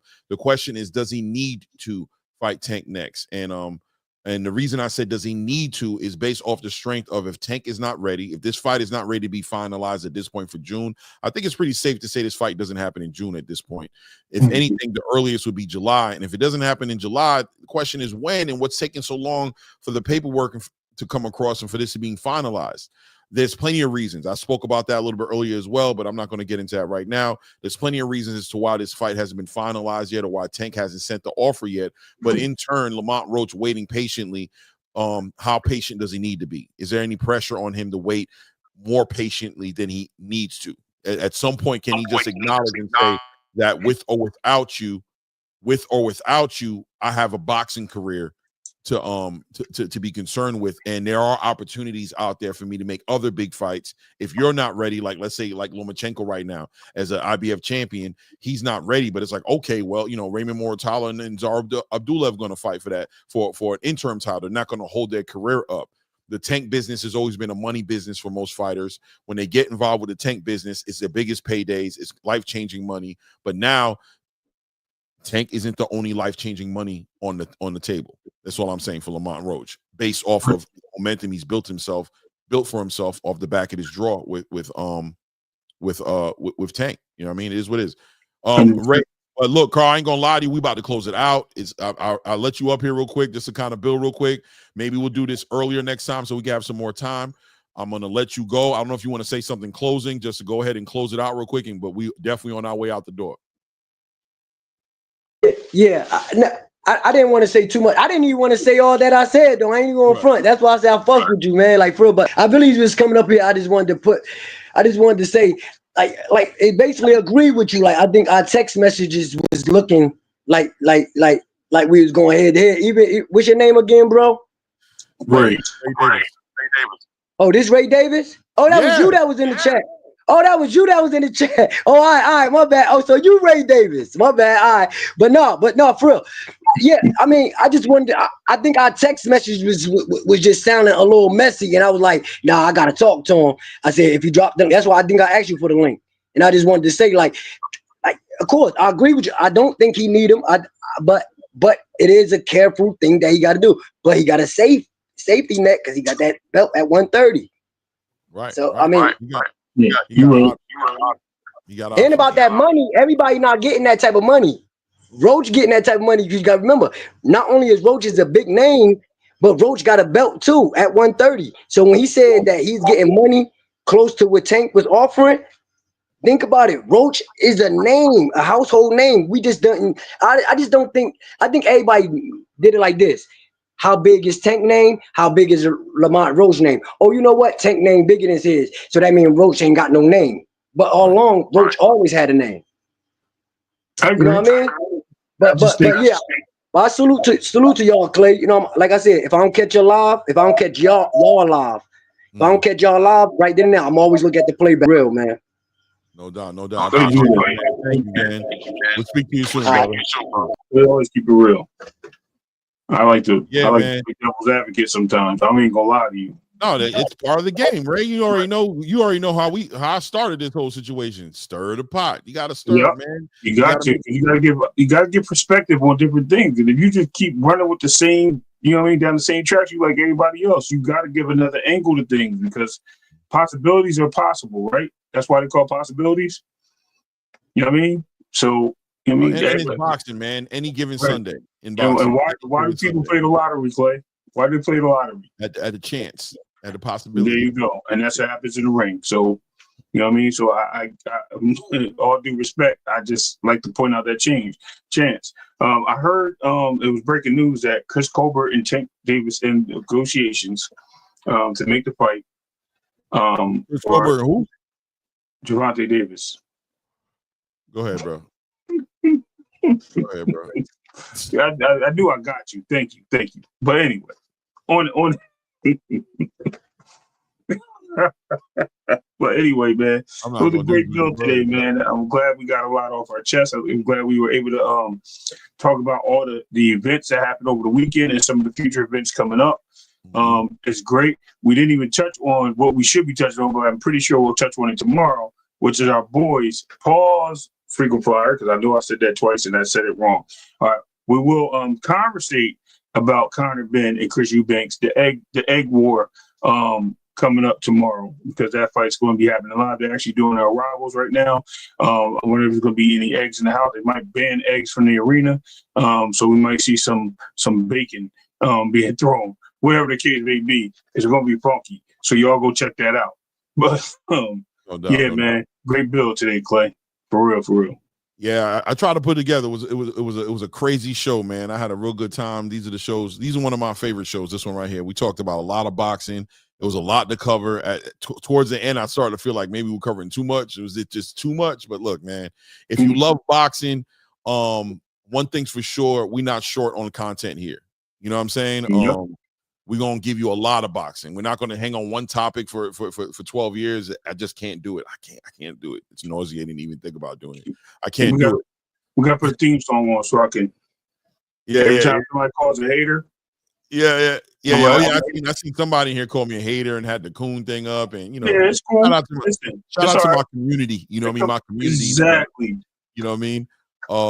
That's from what your we favorite do, right? network. It's cool. Come from your favorite network. We all for it. Yeah, we got a lot of crab in the barrel mentality. You know what I'm saying? In the community, and they want to tear down. You know what I'm saying? They want to tear down, or they want to they get fearful and scared of what. I'm gonna be real with you. When I see stuff like that pop up, you know what I hear? I hear there's a necessity to stop my voice, and what it means to me is that my voice is effective and I have influence. And if I didn't have influence, it wouldn't be such a priority to tear down what I'm saying, to attack me, or to make it a point to mention my name, either when you come on here and attack me or on your channel or whatever have you, just highlights my influence. And people don't try to tear down what ain't a threat. You know what I'm saying? There's no way to do it. You know what I'm saying? They don't try to attack what isn't a threat. So by doing that, it just lets me know I'm on my job, bro. And it's not to toot my own horn, but it's in reality. You know what I'm saying? To call me a hater means you was listening to me. You feel me? It means you was listening to me. And if you're listening to me, I must have some sort of impact on your life, and it bothers you enough to where you got to find time to get on here and give me your opinion and call me names or whatever have you. I felt like I earned that name with you, right? I've earned that attention from you. So I'm not as mad as you think I'm going to be, bro. You guys got to learn how to overstand people, and a lot of people just can't help themselves, bro. It is what it is. But I appreciate you. I'll tell you what, though. Don't forget to hit the like button or the dislike button. Make sure to hit the dislike button or hit the like button, and also, you can subscribe to the channel too. You know what I'm saying? I ain't mad. Right. Keep listening. Keep listening, man. Maybe one day you'll come on here and be like, damn, bro, I ain't gonna lie, bro. You be hating on this one today. You know what I mean? It is what it is. Yeah. We appreciate it, man. Salute Haterade too. I gotta go to the closet and get the bottle. I'll send it to you. Salute, man. It is what it is, man. I appreciate all you guys, man. It's about that time. We going on 4.5 hours on the day, man. Hope you guys pulled something from here. We'll be back tomorrow morning, same bat channel, same bat time, 11 o'clock. I appreciate everybody. He's Robin. Yeah. That guy. I'm gonna let Ray close it out as he normally does. Thank you guys in advance, and appreciate you guys. Thanks. I think Boxing Hacker put some color in the chat today. I ain't getting no other color in the chat today. Damn, guys, you guys didn't even put $1 in the chat. Refresh the chat. Give me super thanks. I'll be on with Blue, I think, a little bit later. I haven't gotten the word. I'm assuming that we'll be on later today about 6:30, 7 o'clock. So look out for me there as well, man. Go ahead, fam. Absolutely, man. I just want to thank everybody for showing up, man, and thanks for the support that you guys have been showing us. This is actually a full year of us really hitting 1,000, right? Yeah.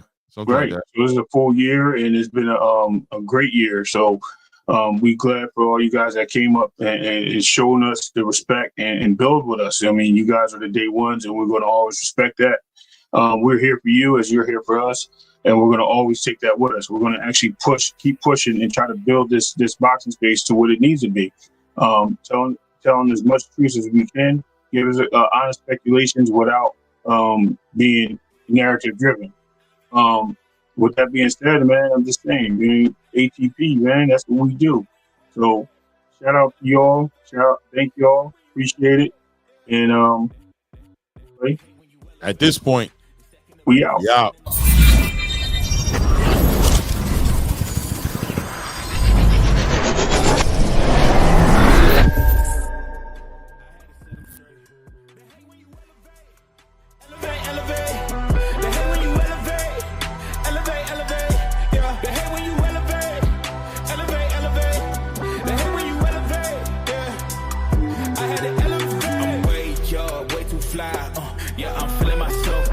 Chance I'm coming down, no. Got a soul view to myself, yeah. Why would I give it up? Why do they wanna come take my place? I work too hard for it, don't need a replacement. This my vocation, now I got rollies all in rotation. Hop on the jet just to take a vacation. Remember the moments was trapped in the basement. Now the hard work is all taking me places. Squatting all black like we trapped in the matrix. Bet on myself and go ball out in Vegas. Living a life like I'm rich and I'm famous. Don't see the grind that I know that it came with. Oh.